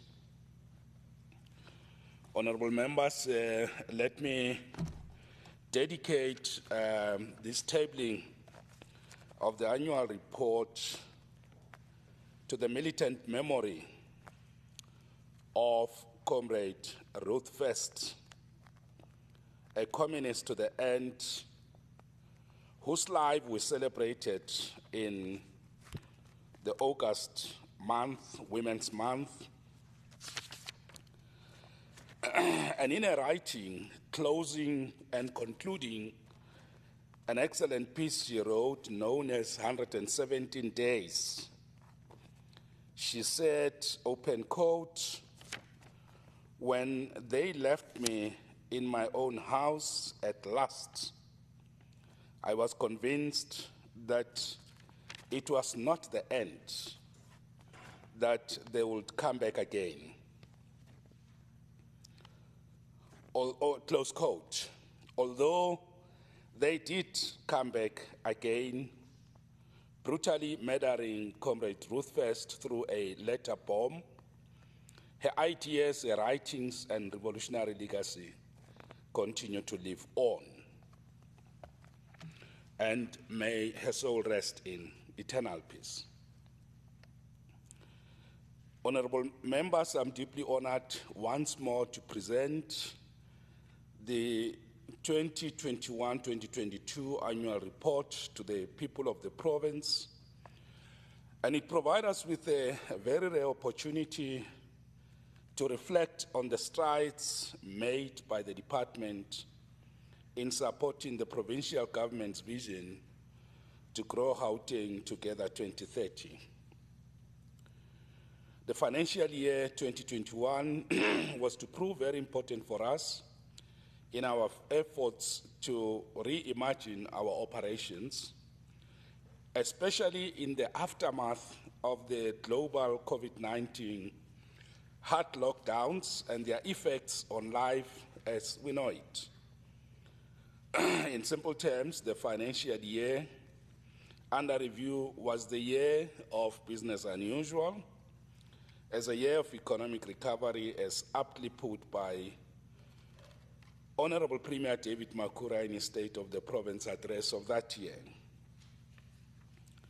Honorable members, it's a well-known fact that Gauteng continues to be the biggest driver of our country's economy, which put us as the department that is charged with the responsibility of easing mobility in the province, and of course a department that is at the core of efforts for economic recovery. Underpinned by our smart mobility plan, our efforts to accelerate economic activities meant that our internal and external institutional arrangements were responsive enough to enable our asset road network to serve as an enabler for the smooth movement of people, goods, and services. Because only through a modernized, integrated, safe, and accessible transport system can we turn the tide against the sluggish growth and underdevelopment. In this regard, the Transport Authority of Gauteng is capacitated with a functional board that is ready to lead the entity strategic direction of integrating public transport. The TEC's main strategic objective is to ensure that Gauteng is indeed on the move. During October Transport Month, the agency will be conducting roadshows with stakeholders with a view to ensuring that we achieve smart mobility in the near future. With the operationalization of the TEC, we are confident that we are on course to modernizing the transport system from the planning stages up to implementation. The Gauteng Provincial Government's vision of growing Gauteng Together, Vision 2030, through the delivery of world-class road infrastructure which promotes economic growth, social cohesion, and inclusivity remains a priority for our department. During the period under review, we focused our energies on improving the road infrastructure to bring firepower to the economic recovery plan of the province. The financial year 2021-22 was a time for implementing multi-year ongoing road construction projects to achieve this aim. We have upgraded a number of roads during this period. We continue with this work in K69, in K46, and of course, significant progress continue on various multi-year road maintenance rehabilitation with new projects being unveiled to improve the provincial road infrastructure. Honorable members, we're looking towards continuing with the work on K54 and the rehabilitation of many of our roads, such as R554. And of course, I must say that 2021 was a year when the department successfully overcame major challenges in procurement, which resulted in a backlog of procurement projects for several years. During the year under review, the department awarded a total of 17 tenders, totaling 4 billion rands, of which about 84% are construction projects.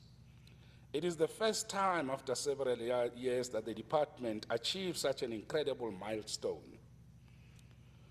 The department did not cancel any of the tenders that were evaluated and adjudicated, breaking a trend of tender cancellation that was common in the department. Due to various challenges such as terrible weather conditions, poor contractor performance, poor project management, community stoppages, and road reserve encroachments, projects could not be completed as planned. With the remedial measures the department have put in place, we have seen remarkable progress with a number of the delayed projects that are ready for completion. In February 2021, the department assisted the Steven District Municipality, Mfuleni local municipality, with the rehabilitation of 23 roads at a cost of more than 168 million. This was a remarkable achievement.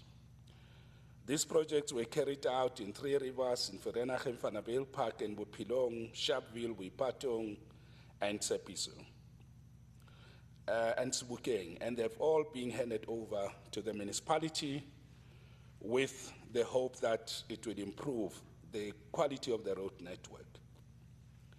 Of course, we are very much pleased that whilst we have achieved all this, we're still looking forward to assisting the municipality in the current financial year with about 32 roads that we have agreed with the municipality led by the executive mayor. In line with our smart mobility plan, we continued in the year under review to make strides towards building strong institutions and creating data-centric mobility through the modernization of transport systems and infrastructure. We have launched state-of-the-art, first of its type, pothole management system application, which is known as Pothole Fix GP, which is an app that was created as a management tool for the department to manage the turnaround times for patching of identified potholes on the provincial roads. The system has been launched and system users have been trained. Pothole Fix GP is available to both users of Android and iOS. It allows users to report defects on the road in real time using GPS locations and photographs. We have also introduced very good technologies such as contractor site construction, daily reporting tool, and of course, we're very pleased with the progress made by the Gautrain Management Agency and all our entities. Thank you very much. Thank you very much, MEC. Let's go back to the previous order, Secretary. The next order is the introduction of the annual report of the Department of Infrastructure Development for the 2021-2022 financial year. MEC Mutara. Thank you, Deputy Chair of Chairs. I hope this time I'll be audible. Honorable Speaker, Honorable Premier of Gauteng, colleagues in the Executive Council, honorable members of the Provincial Legislature, distinguished guests, members of the media, ladies and gentlemen, good afternoon and all protocol observed. In this year of the important marking and celebration of the 28th anniversary of democratic rule in an environment of openness and transparency, and the midterm review milestone of the performance of state organs under the 6th democratic dispensation, it is an honor for me as MEC of Infrastructure Development and Property Management to present to the Legislature the 2021-2022 annual report of the department.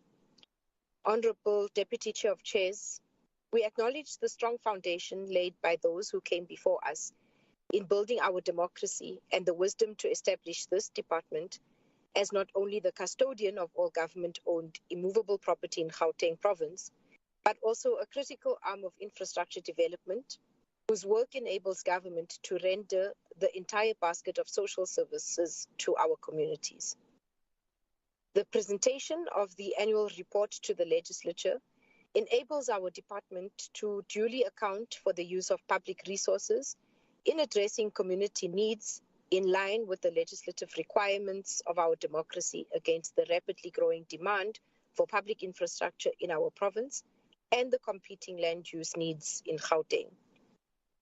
This report is also an opportunity to account on how we have raised the bar in the monitoring of the performance of officials and contractors in the various project sites where the department builds social infrastructure and manages immovable property.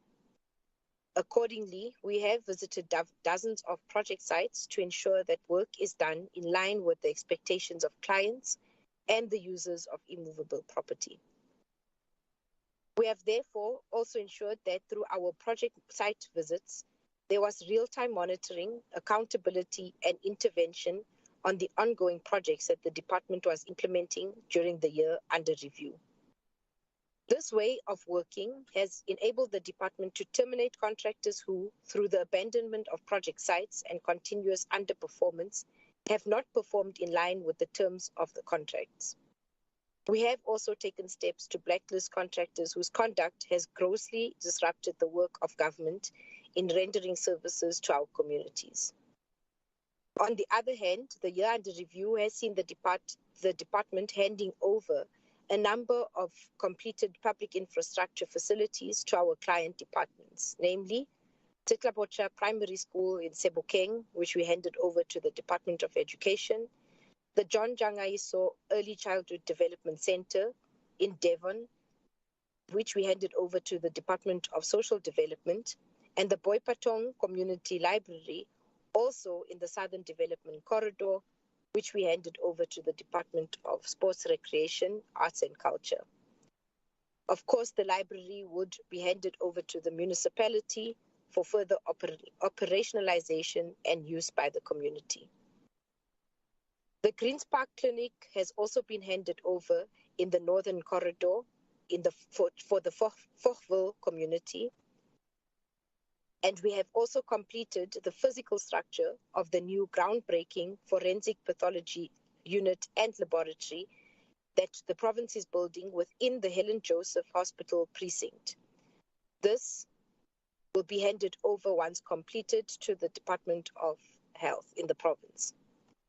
Furthermore, our new property optimization strategy has also enabled us to collect a total of 8.4 million rand from the management of our residential and commercial properties during the year under review, as we focus our energies on properties that have the potential to improve the quality of life of communities and dispose of those properties whose residual value is unduly draining the limited resources of the province.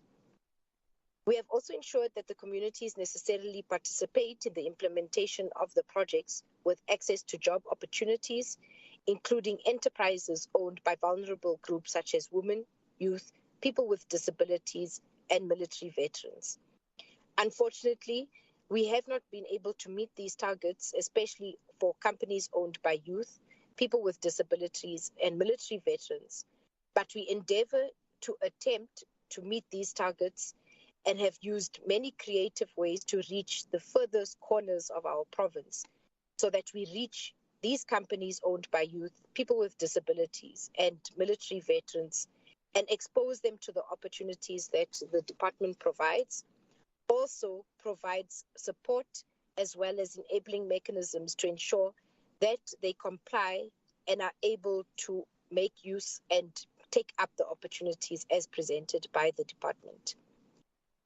We also launched, to this end, we also launched mobile one-stop registration points and held workshops in the various development corridors for emerging enterprises with the view to empower communities with the information on how to better gain access and participate in government business. Let me take this opportunity to thank the Department of Provincial Treasury in supporting this endeavor of the Department of Infrastructure Development, and thank on behalf of municipalities that have also participated in this process and have benefited from the process that Provincial Treasury has brought closer to the communities. The auditing of our financial statements by the Auditor General and the consecutive unqualified audit opinions that the department has obtained since the beginning of the term and beyond has kept us on course towards a clean audit by the end of the current term through the institutionalization of proper and fit controls and systems. To this end, the department has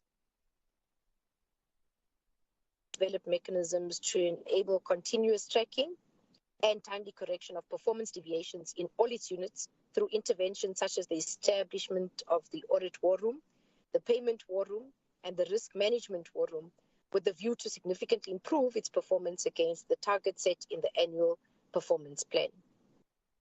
A service delivery improvement plan has also been developed with a special focus on main services and standards, consultation with stakeholders, and the institutionalization of information tools and service query mechanisms in our service delivery value chain. All with the view to help the department to keep to the commitments made to the residents of our province. Both of chairs, I'm confident that we will keep focus and officials on motion to the end of the 6th administrative term. I thank you. Thank you very much, MEC. The next order. Thank you, Honorable Deputy Chair of Chairs. Introduction of the annual report of the Department of E-Government for the 2021-2022 financial year. Thank you. MEC Menkomo Raloko.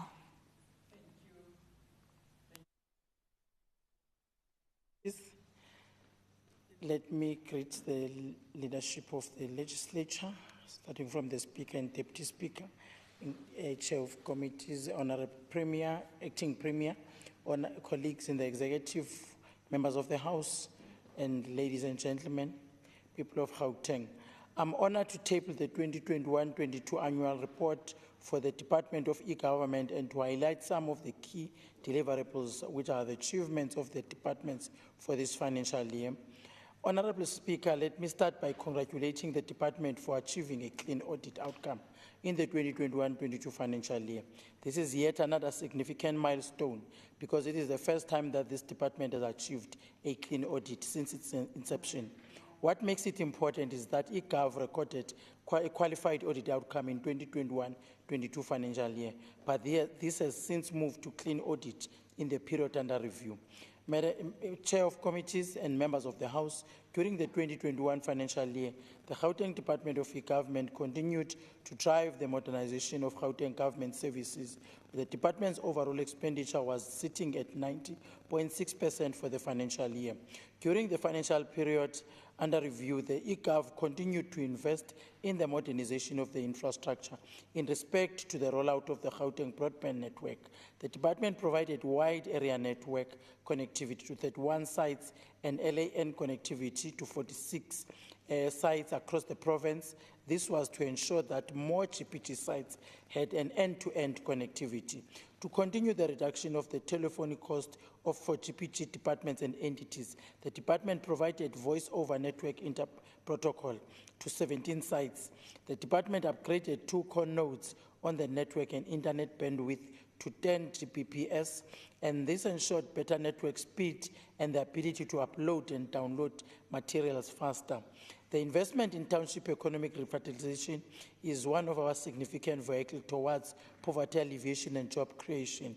To embrace the opportunities presented by the 4IR, the department focused on ICT skills development, training and support programs for youth and SMMEs. In the year under review, the department supported 114 previously disadvantaged ICT entrepreneurs. The support was in the form of training and mentorship programs, which was against a target of 55%, and the department has achieved 67% procurement spend on the township economy.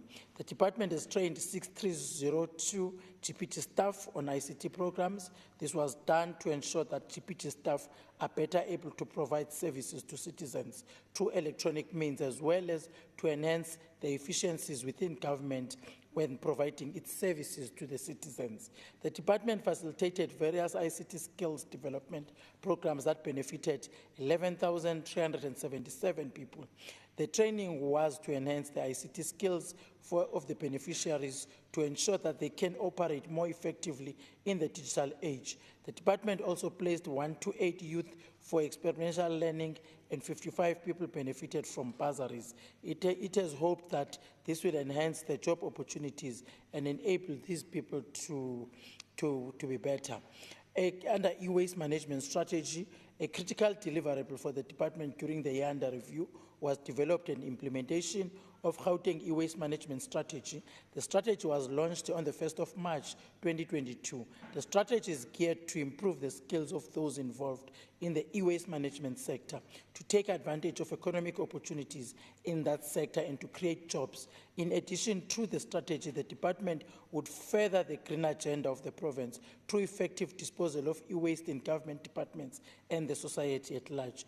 An evaluation study was done on the e-waste management strategy, and the e-waste management strategy evaluation aimed to assess whether the strategy was geared towards creating economic opportunities to benefit all citizens in the province, but particularly the youth, women, and people with disability are involved in the existing of the e-waste management process in the activities of the province. The evaluation found that the strategy does create economic opportunities to benefit all citizens in the province and support the key elements of creating e-waste management industry in the province. The department again acknowledges that 4IR requires an inclusive approach to stimulate innovation, allow citizens to develop applications. The department again will continue to support and advocate the development of innovation application solutions to bring government services to the people. The digital platform provides a single window for citizens to access government services and provides a common environment shared by multiple government services to save citizen costs, time and travel. The department will maintain, enhance and expand the services offerings on the Gauteng digital platform. Therefore, 15 e-services will be developed or enhanced or upgraded and published together with the required applications on the Gauteng and Provincial Government Common Platform. The department will ensure that the testing and certification of applications and ICT solutions are done on behalf of the province. 15 e-services will be tested in the 2022-23 financial year. The department will continue to facilitate the integration of applications, e-services where necessary, and develop standards and architects to guide client departments and entities on how to implement applications.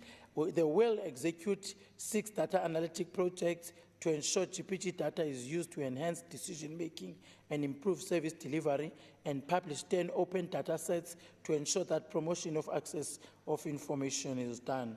Good governance and policy framework are essential to ensure that all processes are ethical and sound. The province-wide 4IR strategy and e-waste management strategy were developed and approved to ensure that good governance and oversight. The provincial e-waste management strategy allows the province to address and realize the benefits of one of the fastest growing waste streams in the world.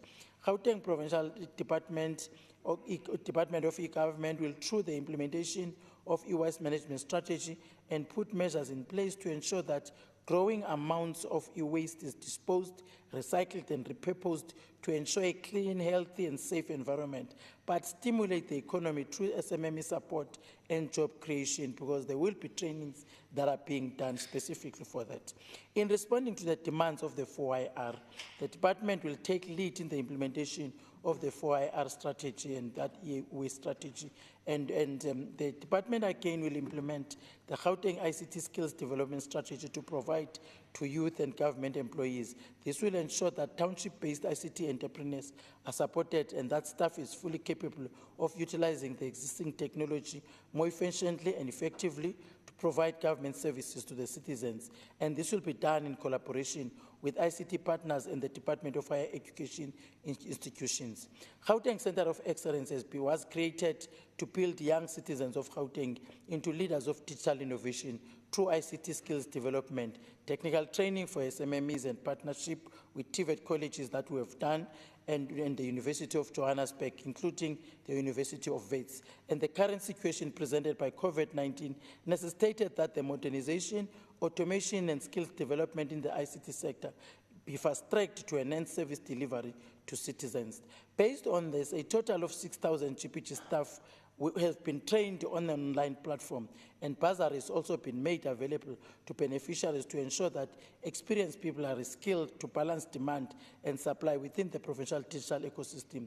Total of 10,000 youth benefited in the program on the ICT development program through the Action Lab program again, and 150 have been placed on the ICT experiential learning. The department continued to provide connectivity to the province during the 6th administration, and this brings about financial growth opportunities across the 5 economic corridors and through the efficiencies and dedicated connectivity that has been provided. The department's rollout phase 3 of the TPN in partnership with CETA is one of the issues that we're busy finalizing. It is envisaged that 8,888 sites will be provided with one, and the department will enable 84 voice over internet protocol sites on the network. VoIP will make a savings related to telephonic costs that is enabled in the sites. In addition, we're ensuring that end-to-end connectivity. The department is rolling out that LAN connectivity to those 118 sites, whilst 45 Wi-Fi hotspots have been provided in the identified areas, especially in the townships, to provide wireless high-speed internet access. In addition, the department will upgrade the 2 core network upgrades that I've indicated earlier on. E-government is a custodian of centralized computing infrastructure, and we're busy with that. And I think we now at the moment we have been able to migrate departmental applications, e-services data into a cloud-based, fully managed data center, and we will ensure 98% uptime of the FDMC. It is important that GPG's computing infrastructure can adjust quickly and cost-effectively to accommodate changing demand. The department is facilitating exploration of alternative solutions, including a hybrid cloud model. Chair of committees, I would like to express my gratitude to the Audit Committee and the Risk Advisory Committee, Portfolio Committee, and to provide valuable support through this year and ensure that the department remain focused on maintaining sound financial and non-financial internal control measures and systems. Finally, I would like to take the team led by Cyril Paloi, the administrative stewardship of the department, with the entire government department, senior management and staff. Thank you, Honorable Chairperson of Committees. Thank you, MEC. The next order, please. Thank you, Honorable Deputy Chair of Chairs. Introduction of the annual report of Gauteng Provincial Treasury, including its NTT for the 2021-2022 financial year. Thank you. Again, MEC Menkomo Faloko. Thank you, Honorable Deputy Chair of Committees. I've not gone through the greetings, Honorable Deputy Chair of Committees, and acknowledgements. I've done it.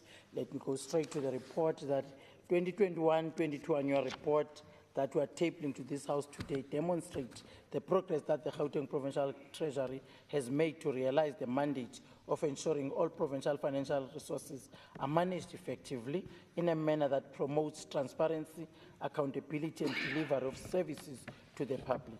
Honorable Deputy Chair of Committees, let me start by congratulating Treasury again for maintaining a clean audit outcome in the 2021-2022 financial year. And the audit outcomes means that the Treasury as a department has achieved consecutive clean audits for the past 10 years. In addition, the Gauteng Provincial Revenue Fund, which is an account that is managed by Treasury, where all monies received by the province are paid, also received a clean audit in 2021-2022. This means that, like Treasury again, the Provincial Revenue Fund have clean audits for 10 consecutive years too. Honorable members, the Gauteng Infrastructure Agency Fund, which is a government component of Treasury, also achieved a clean audit in 2021-2022 financial year. This means that the entity has recorded 7 consecutive clean audits. To put it slightly different, GIFA has achieved clean audits every year since it was established. This allows the Gauteng Provincial Treasury, this shows that rather, Provincial Treasury is leading by example. The leadership role that was also demonstrated through the support it provided to the province in the period under review, which resulted in the achievement of 15 clean audits. And in fact, it's 13 departments and entities. And the province also achieved 15 unqualified audits with the departments, including the entities. So we have 30 in a nutshell, that we can say that they are clean, because even the unqualified one, it's one of 2 issues that are being raised by AG that we have to correct, which we have working on a plan to make sure that those are being cleared and corrected. And again, looking at the performance highlights of Treasury in the year under review, we can report that the department developed the revenue strategy to enhance the collection of our own revenue through, though amongst other things, leveraging technology to fund provincial priorities. The provincial wage bill was maintained at 56% in the year under review, and this was 4% below the upper limit of 60% to ensure availability of budget for service delivery. And as part of this, to strengthen internal controls in the province, all planned internal audits were conducted, and a total of 92 of the audit reports were issued by the end of the financial year. To ensure economic transformation, the department continued to monitor the spending on the designated groups and, among other things, produced the reports on 30% spent on township suppliers, including those participating in high-value contracts. Reports on subcontracted suppliers were also produced during the year under review. To build capacity and capability to strengthen financial management practices in the municipalities, the department held 52 IGR engagements with relevant stakeholders during the year under review. As part of improving compliance with Municipal Financial Management Act, we conducted quarterly assessments in all our 8 delegated municipalities. Turning to GIFA, honorable members, we can report that this entity achieved its annual targets for 2021-2022 financial year. Some of these include sourcing of 2 strategic projects for the province, namely OR Tambo International Airport Special Economic Zone Precinct 2 and OR Tambo International Airport Springs Precinct. Secondly, the Automotive Industrial Development Center, Inland Port. GIFA also completed 2 feasibility studies for the following projects: the Krugersdorp Game Reserve and the City of Johannesburg Alternative Waste Treatment Technologies. In terms of projects at the implementation stage, we can report that key milestones were achieved at the Gauteng Industrial Development Zones. And the Super Block Office Park was completed and now accommodates Gauteng ITZ offices, jewelry manufacturing regulators, and the African Revenue Services. Phase 2 of this project, which is a jewelry manufacturing precinct, is under construction and will be completed early next year. I also need to mention that GIFA have submitted to Treasury Review Recommendation 1. This means that once a project feasibility study is completed, it is submitted to National Treasury for review and testing of the viability of the project. And the next step, which is TVR2, subsection A, is to request National Treasury to review in terms of those demonstrating the value of money in that project. The manner in which the value for money is demonstrated is by issuing the project to the market, issue a tender out. Lastly, honorable members, let me take this opportunity to thank the HOD, Mr. Mnyani, and the SEO, Opasiabi, and the staff of Treasury and GIFA for their hard work and dedication to improve the public financial management and sourcing of alternative funding for infrastructure projects in our province. Honorable Chair of Committees, Deputy Chair of Committees, in compliance with Section 40 of the Public Financial Management Act, Act 1 of 1999, as amended by Act 29 of 1999, I hereby table the annual report of Gauteng Provincial Treasury and the Gauteng Infrastructure Financing Agency. Thank you. Thank you very much, NEC. The next order. Thank you, Honorable Deputy Chair of Chairs. Introduction of the annual report of the Department of Social Development for the 2021-2022 financial year. Thank you. And now call upon the MEC, Me Musupye. Thank you very much, Honorable Deputy Chair of Chairs. I'm going to ask that you allow me to switch the video off to improve connectivity. Let me greet all honorable members, the Honorable Acting Premier, all honorable executive members, and honorable members le baagi ba Gauteng. Ke le dumedisa bo botlhe ka kagiso le kgotso. So as we look back to the previous financial year, it is important for us to reflect on the performance of the department regarding policy directives and the challenges we faced during the implementation, to draw out any lessons learned from the recent past that can serve as a guide for our future efforts to enhance service delivery. As we reflect on the events of the previous financial year, it is also essential to highlight the strategic focus areas that form the basis of our plans in the medium to long term. The government's MTSF 2019-24 remains a priority for the department. The framework articulates the commitments made by the governing party in its election manifesto, and it places greater emphasis on the efforts necessary for the successful implementation of the NDP aimed at eradicating poverty and reducing inequality by 2030. During the year under review, the department reviewed its five-year strategic plan and developed an annual performance plan to support the implementation of both the national and provincial plans. The department has made measurable progress towards delivering on the GGT 2030 targets as part of deepening the implementation of the NDP and in support of the medium-term strategic framework. The preceding financial year saw signs of significant progress on several programs.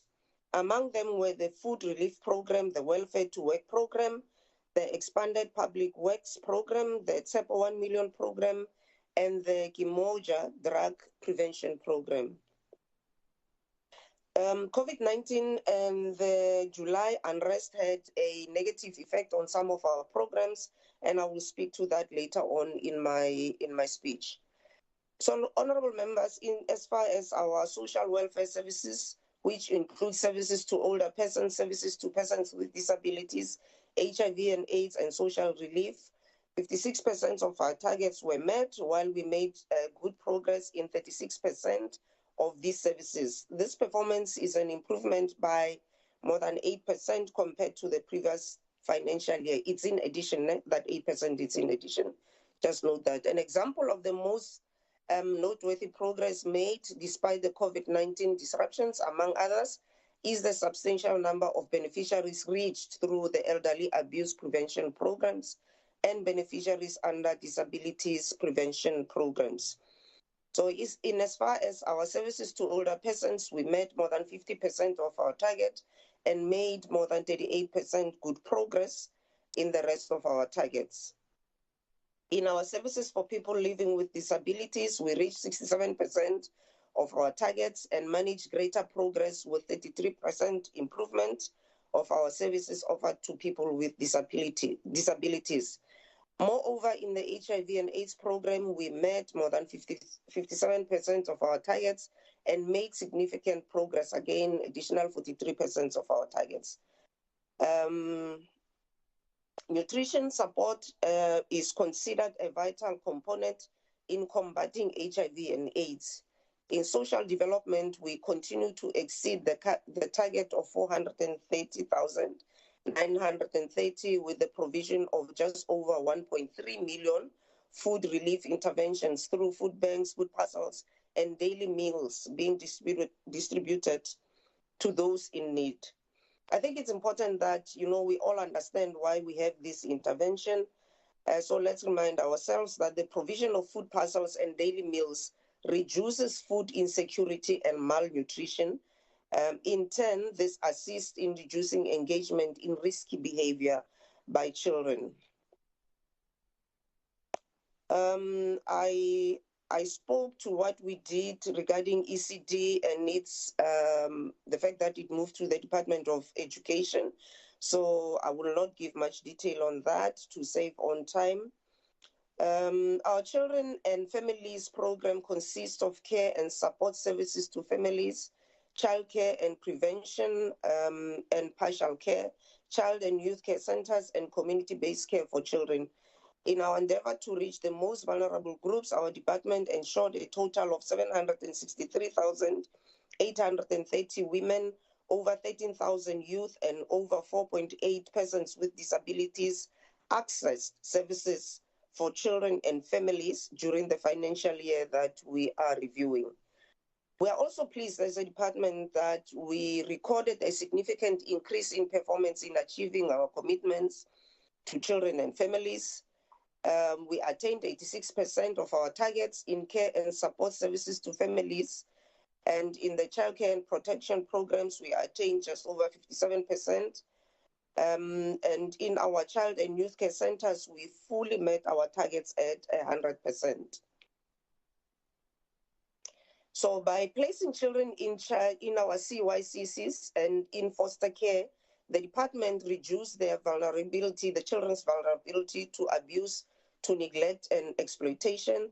Those placed in foster care received the necessary parental care and support from the foster parents. The department continued with its commitment to preventing acts of crime and violence through social mobilization and intensified awareness and prevention programs. The GBV program, for us to address that, we have what is commonly known as the Victim Empowerment Program. In this program, we are working together with the Department of Community Safety.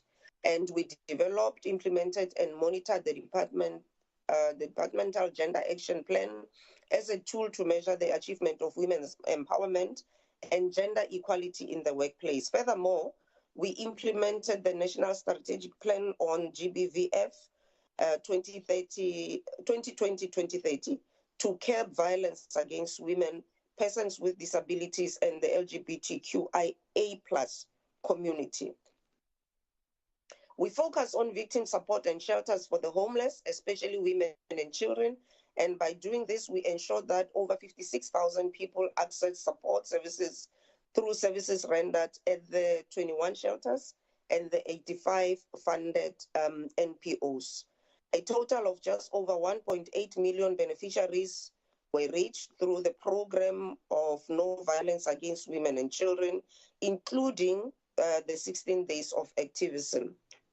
On substance abuse, regarding substance abuse prevention, treatment, and rehabilitation services, we intensified our awareness campaigns, reaching over 3.7 million beneficiaries. This was done in addition to expanding the in- and outpatient substance abuse treatment centers. I'm sure most of your members might have seen that our Kimoja program has won for the third year an award, not because of the acting, but because of the number of the people that we're able to reach. In all our programs, we prioritize women, youth, and people with disabilities. And in doing so, a total of over 2.2 million women, over 1.7 million youth, and over 16,000 persons with disabilities access restorative services during the period under review. The crime prevention and support, we reached 92% of our targets, and with an 8% much more work still needs to be done. That still needs to be done. This is encompassed in our plan going forward. So in our victim empowerment and substance abuse prevention, treatment and rehabilitation services, we attained our targets fully at 100% for both programs. The improvement of household in the provision of food and nutrition addresses the immediate and visible effects of poverty. In total, just over 1.3 million food parcels and daily meals, cooked meals, were distributed in the year under review. Furthermore, a total of 25,470 youth participated in entrepreneurship programs and 93,591 youth participated in skills development programs. In prioritizing women, youth, and persons with disabilities, a total of just over 582,000 women were provided with food relief from our food banks, 42,000, over 42,000 rand. I'm being disturbed. MEC, the time is up. Yeah. Well, thank you very much. Thank you, and thank you once more. Can you mute? Honorable Adams? Oh, Member Masuku. Okay, please, the next order. Thank you, Honorable Deputy Chair. Introduction of the annual report of the Department of Cooperative Governance and Traditional Affairs for the 2021-2022 financial year. Thank you. On behalf of MEC Maile, I'll give to MEC Mkheti. I'm Isaac. Thank you very much, Honorable Deputy Chair of Chairs. Greetings to the Honorable Speaker, Deputy Speaker, Honorable Acting Premier, Honorable colleagues in the Executive, Honorable members and members of the media, ladies and gentlemen, good afternoon.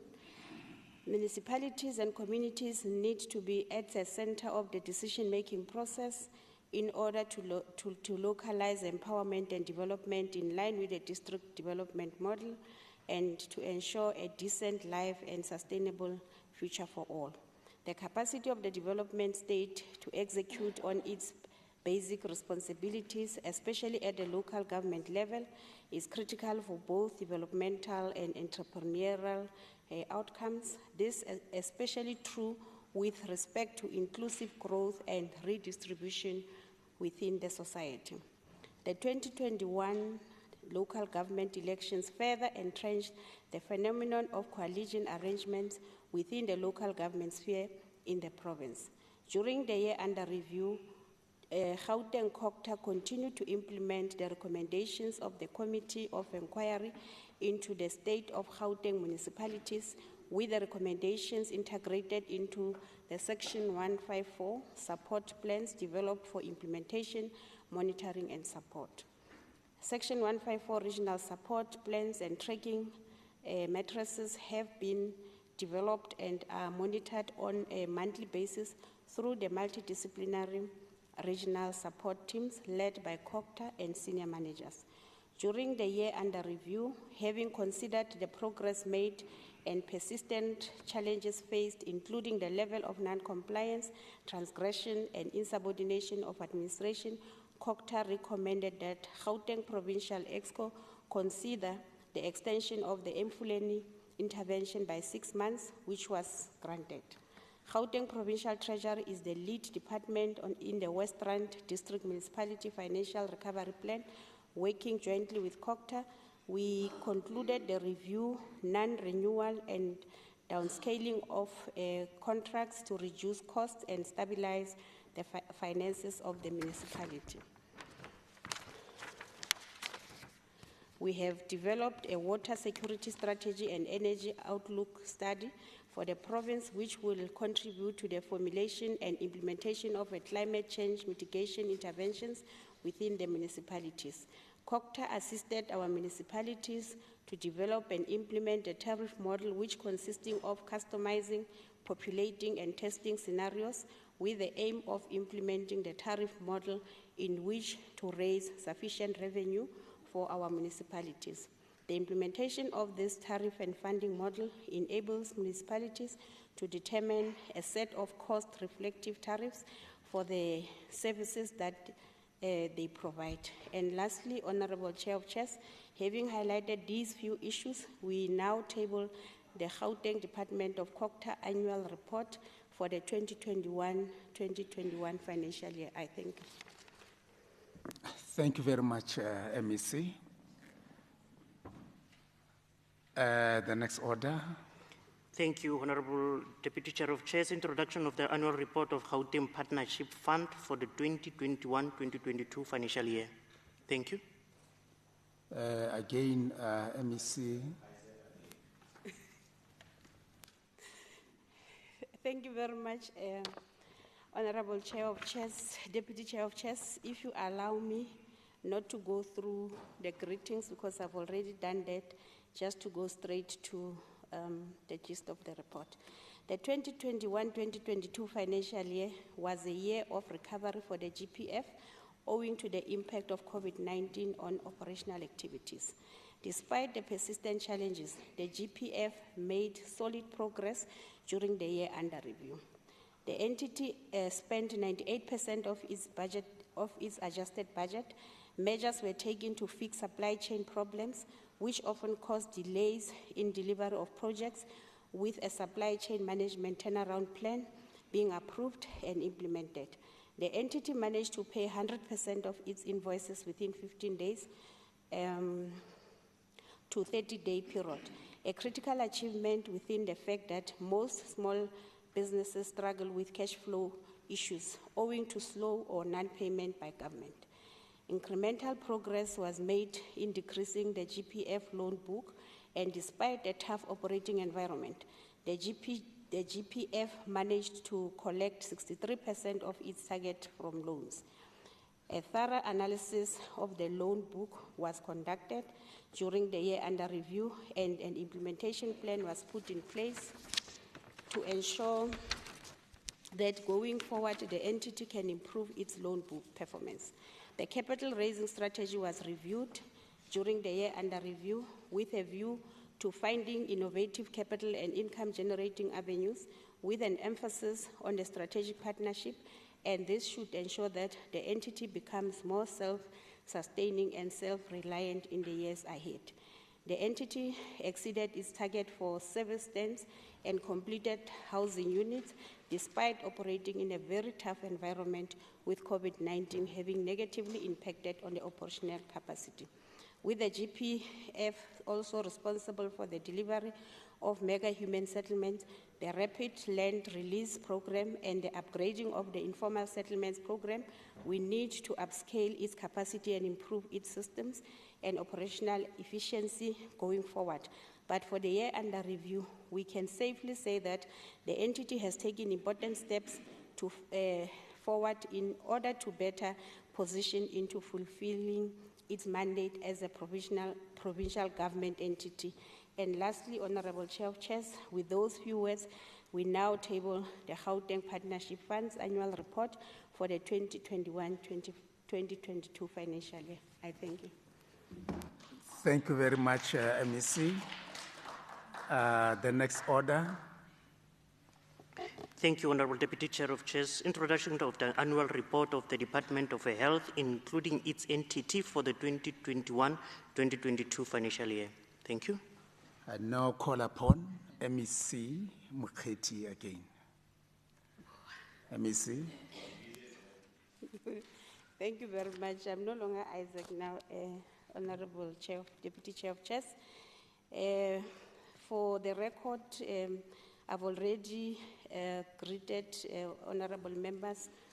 I think I just need to go straight to the report. As I stand here before this August House today to table the Gauteng Department of Health 2021-2022 financial year report, I do so with profound conviction that the department has managed to do better under the difficult conditions brought by COVID-19 pandemic. This annual report serves as a crucial reflection of the overall performance of the department, citing areas we have made significant progress on and highlighting shortfalls we have incurred. The financial year under review was characterized by a lot of challenges which required the department to take rational decisions. At the time, we were faced with a series of COVID-19 waves and surges in new cases. This made it extremely difficult to adhere to our annual performance plans, our APPs, while we had to devise feasible plans to contain the spread of the virus. Honorable Deputy Chair of Chairs, Gauteng is a densely populated province with high levels of in-migration, poverty, increased burden of diseases, unemployment, and inequality, and all of these comparative factors put a massive strain on our healthcare system. In addition, we also suffered a major disruption of services at Charlotte Maxeke Hospital due to the fire that burned part of the hospital. This put extensive pressure on the already overstretched health services. However, the hospital was partially reopened around June 2021, particularly those sections certified as structurally safe for the occupation. Considering these factors, we must commend our healthcare services because it did not collapse.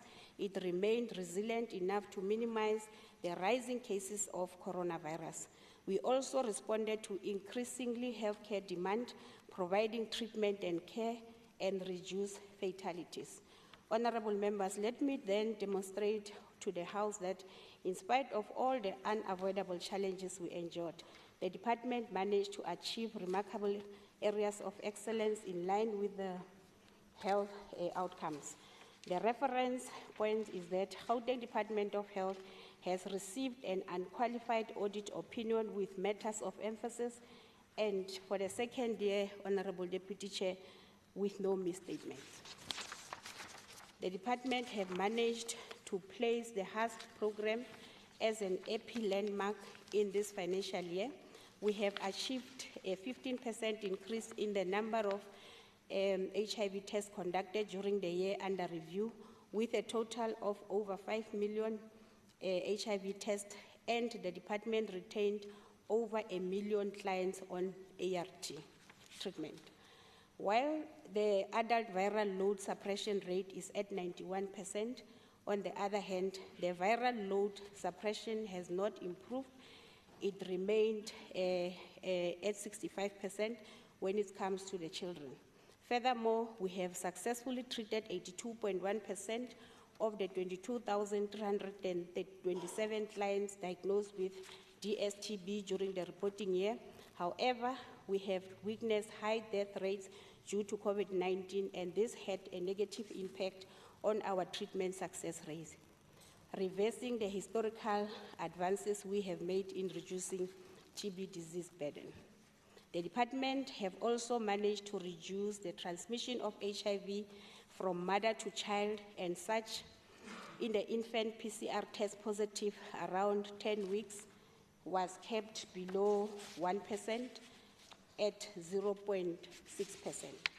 We have also prioritized the reduction of child mortalities through administering over 1.1 million vitamin A doses among children of 12 to 59 months during the 2021-2022 financial year. A number of children given a vitamin A dose increased by 24% from 961,292 in 2020-2021 to over 1.1 million in 2020-2022. In addition, we have conducted outreach programs to early childhood development centers, and through our regular M&M committee review sessions, the fatality cases of pneumonia and diarrhea were kept below the accepted threshold of less than 2.3% and 2% respectively. Honorable Deputy Chair of Chairs, the department have made a commitment to create an easy access to healthcare outside office hours.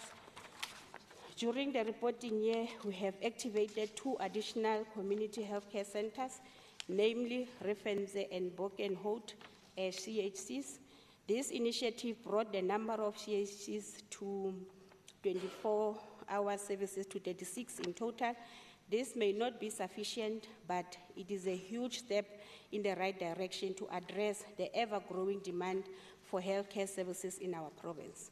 Similarly, the number of patients using primary healthcare facilities increased by 10% from 16,963,951 in the 2020-2021 financial year to 18,644,502,000 in the 2021-2022 financial year, with more than 4.9 million people attending our hospitals' outpatient departments.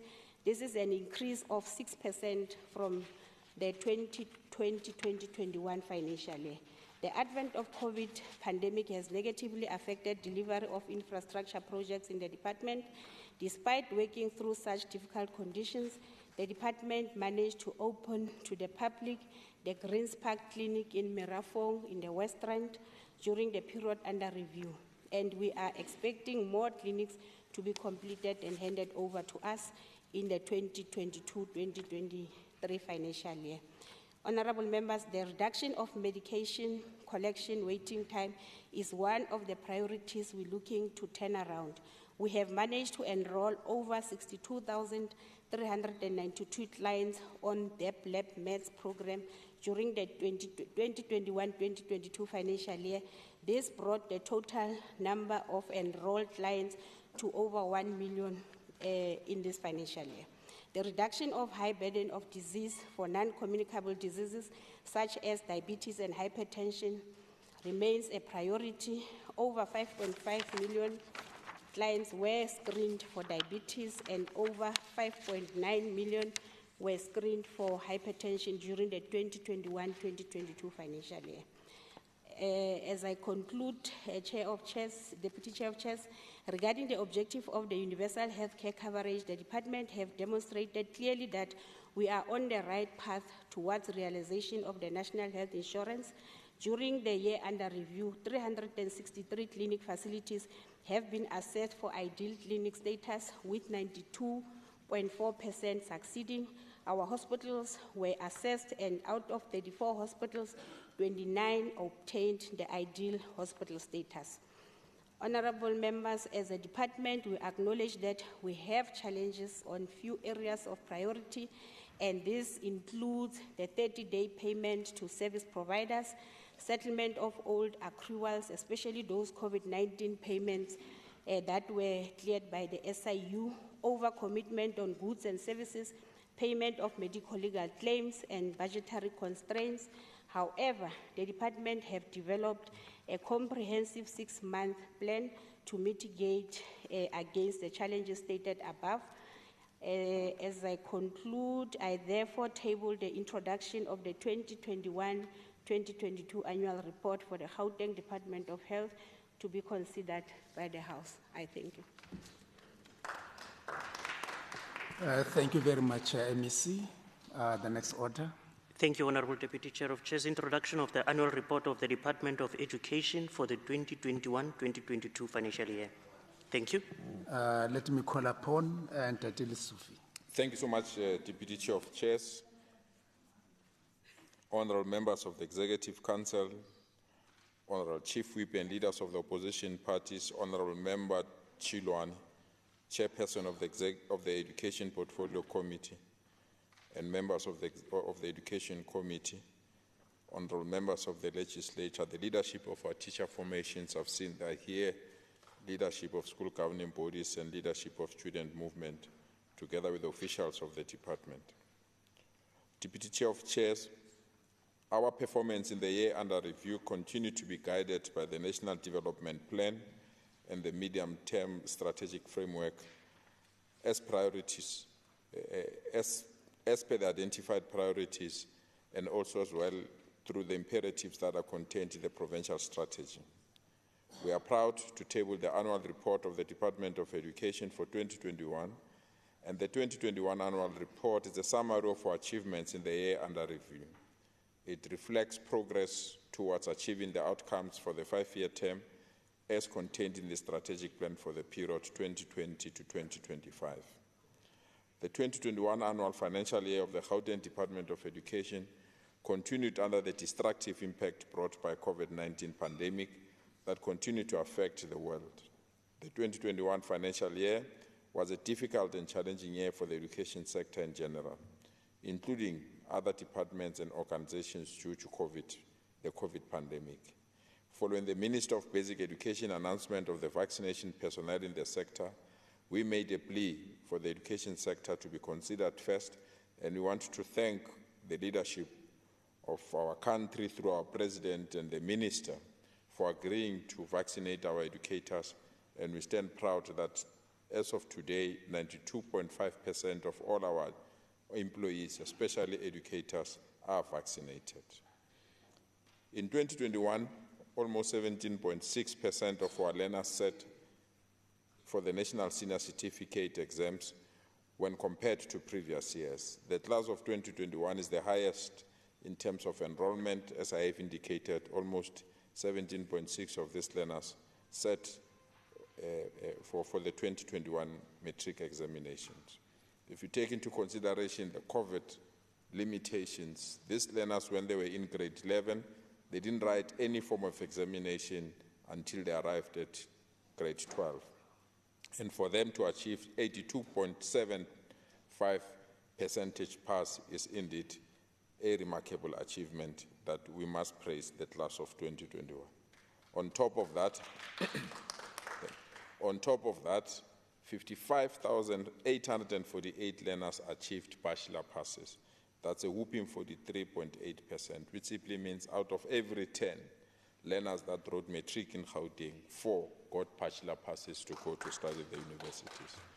This is a major achievement that we must be proud of, and we call upon higher education institutions to build more universities and TVET colleges to accommodate these children. We are convinced as Gauteng that our number of bachelor passes, that is 55,000, they can fill all first-year university entrance needs in all universities in our country, as Gauteng alone. So this is a clear indication that the more we build a higher education institution, the more we'll broaden our skill space in our country. We also want to thank our districts in Gauteng. All 15 districts performed above the national average, with 11 of the 15 districts achieving above 50.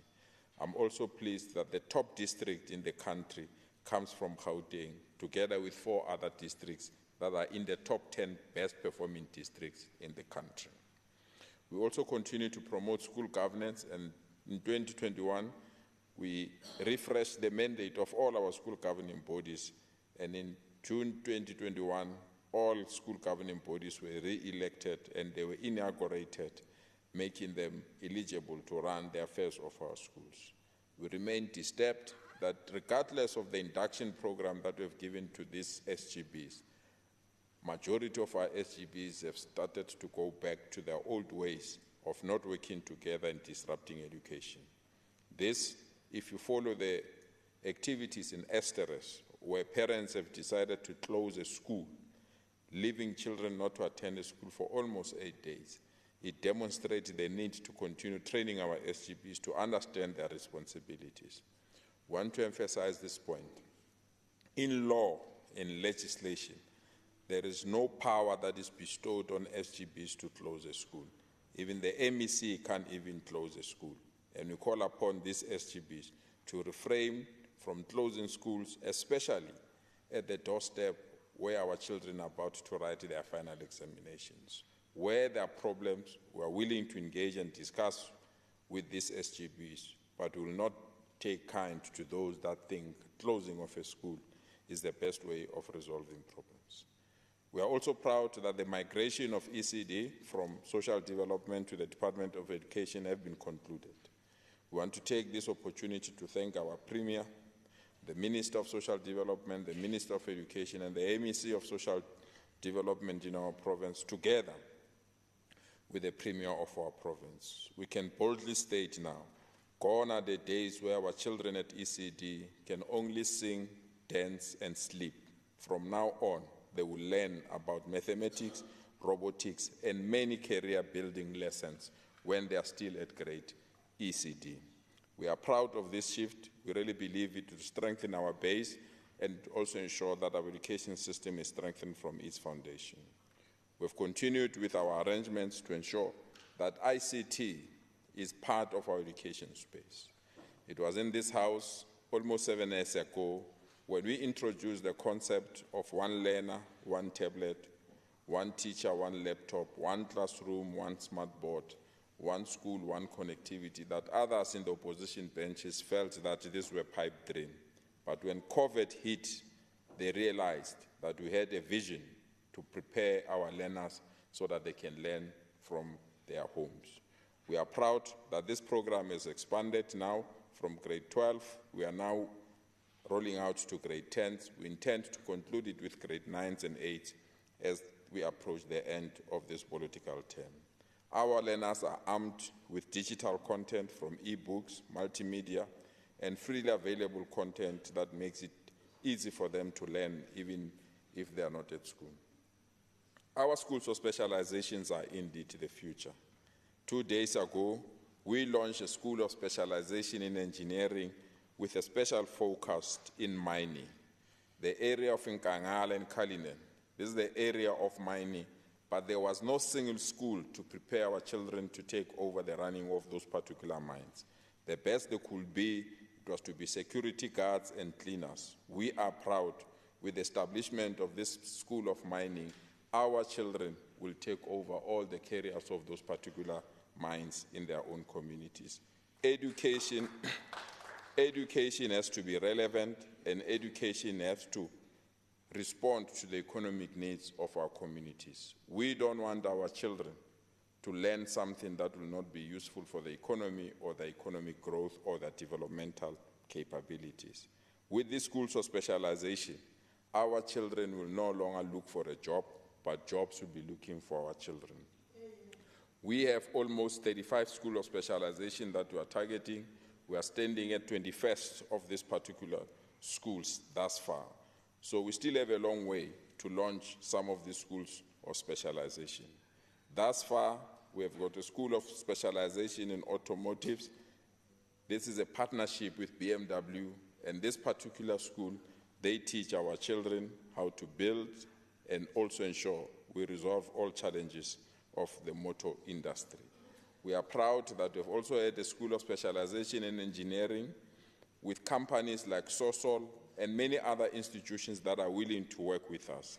In the next few days, we will be signing a groundbreaking agreement with MTN Telecommunication Company, which has now made funds available to establish a new school of telecommunications in our province. This is a major achievement if you take into consideration the slogan of MTN, everywhere we go. As part of developing scarce and critical skills that meet the economic demands, the provincial government has thus far spent more than 1 billion on bursaries in the past 5 years. We are the only provincial government that kept our bursaries even when learners migrated to NEFSAS and other student funding programs. We are of the view that the best in our schools must not struggle to get bursaries. We are proud that every learner in our province, if you occupy position 1, 2, 3 from your own school, you automatically qualify for a bursary for 4 years for an at the institution of your choice. This is how we build skills, and this is how we support our own children. The final appropriation for 2021 amounted to 57 billion rands, and 99.2 was spent, member Ramulifo. 99.2 was spent in that particular financial year. The Auditor General declared the financial statement present fairly in all material aspects and the position of the Gauteng Department as the 31st March 2022. We are proud for the very, very first time that the Auditor General did not make any findings on the 30-day payments of service providers. We really believe this is a major achievement, especially a big department as ours. In conclusion, I would like to extend my gratitude to the department for the sterling work done to ensure that overall unqualified audit opinion is obtained. And I also want to express my sincere appreciation for members of the Executive Council, our Premier, the Minister of Basic Education, and many others that have collaborated with us to deliver quality education in our lifetime. In terms of Rule 681 of the Standing Rules of the Gauteng Provincial Legislature, read with Section 40 of PFMA, I hereby table the 2020-2021 Financial Annual Report of the Gauteng Department of Education. I thank you. Thank you so much. Thank you, Ms. Singh. The next order. Thank you, Honorable Deputy Chair of Chairs. Introduction of the annual report of the Department of Sports, Arts, Culture and Recreation, including its entity for the 2021-2022 financial year. Thank you.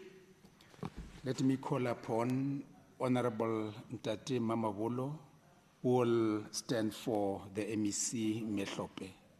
Ntate Mamabolo.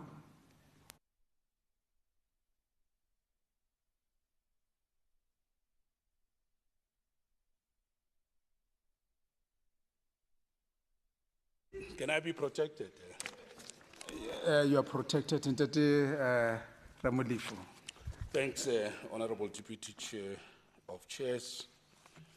Let me firstly greet Madam Speaker, Deputy Speaker, Acting Premier, all MSCs, the members of the House, the members of the Portfolio Committee, and of course the people of the province. I'll be very brief to allow members body break. I can see the opposition is tired. Honorable Chair, Deputy Chair of Chairs, I'm very much pleased to present, to table this annual report on behalf of MEC Tlhophe, who is currently in Cuba. Companero Tlhophe. And honorable members, allow me in expressing appreciation and support for a well-timed, well-chosen trip to Cuba by MEC Tlhophe.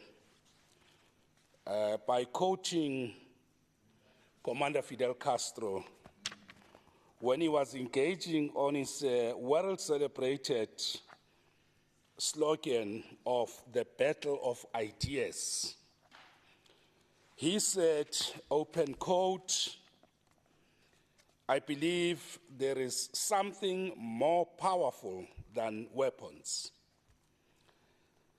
Ideas, reason, and the morality of a cause. What can bring the downfall of a military power with hundreds of bases all over the world? Ideas that are just at the right moment and in the appropriate historical circumstances. Close quote. Now, honorable members, I am quite confident that Honorable Tlhophe took a trip at the right moment and under appropriate historical circumstances. She will definitely come back with more advanced ideas and reason, articulating the morality of the cause of the National Democratic Revolution. Just give her a chance. When she comes back, listen to her. You will hear those ideas.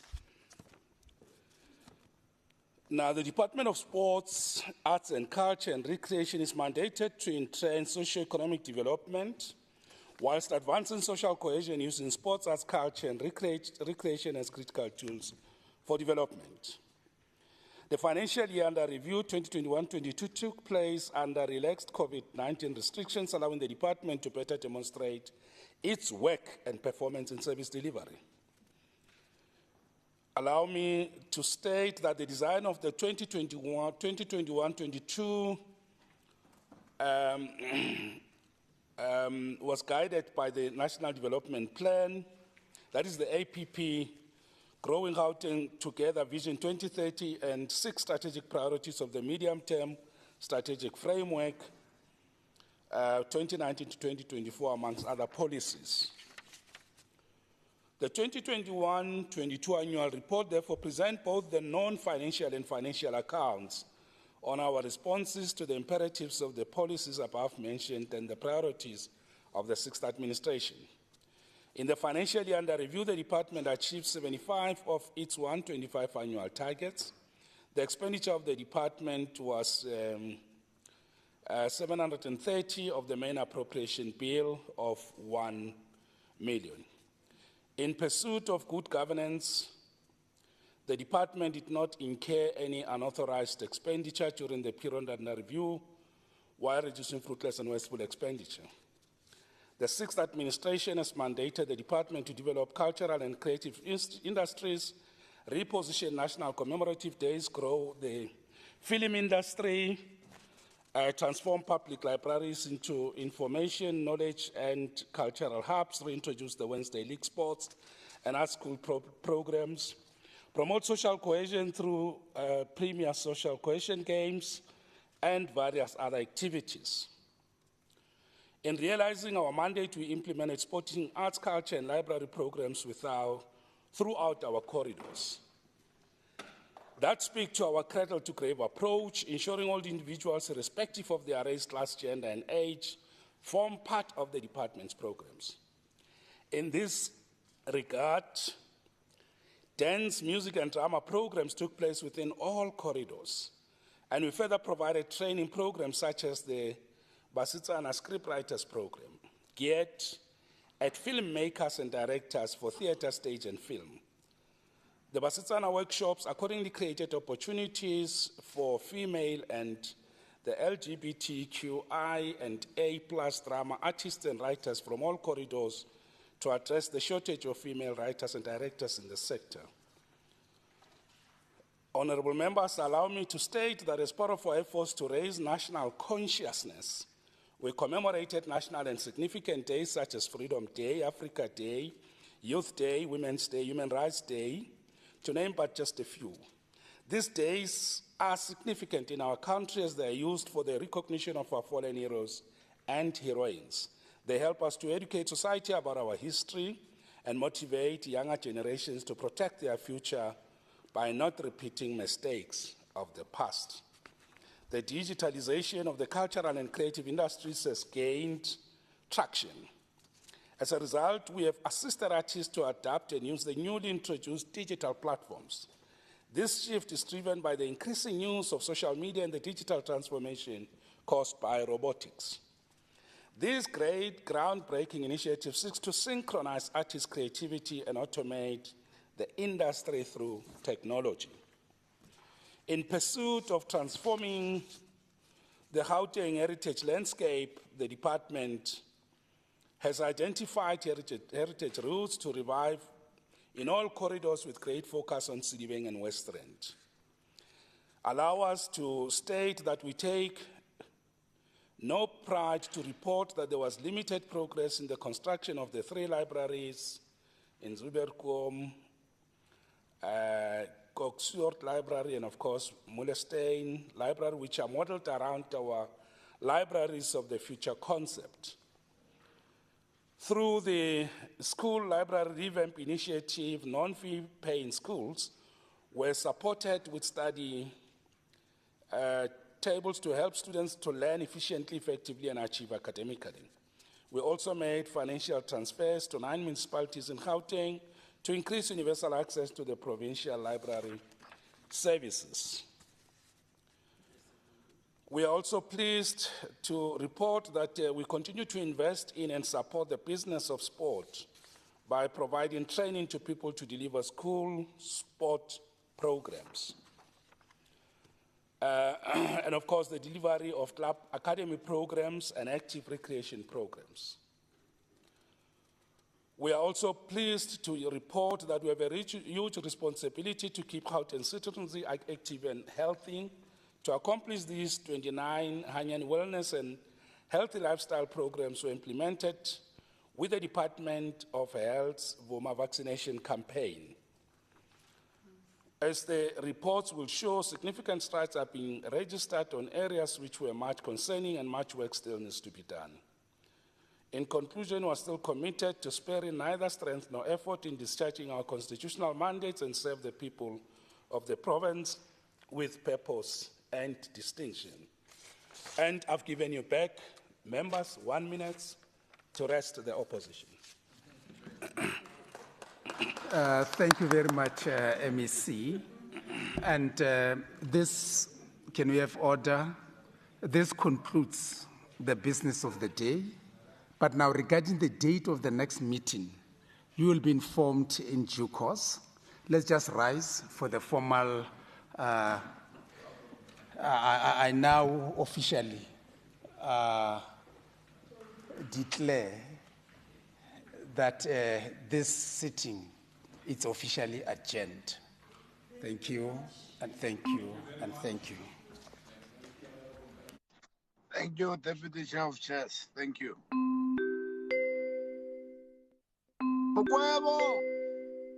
Thank you, Deputy Chair of Chairs. Thank you, Deputy Chair of Chairs. Yeah, my brother.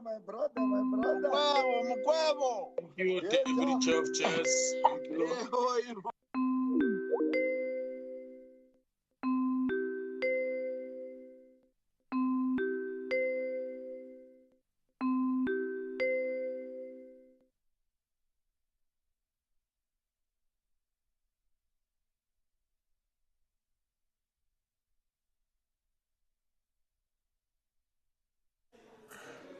Ramlifo, wabona ore mukwevo abu amu,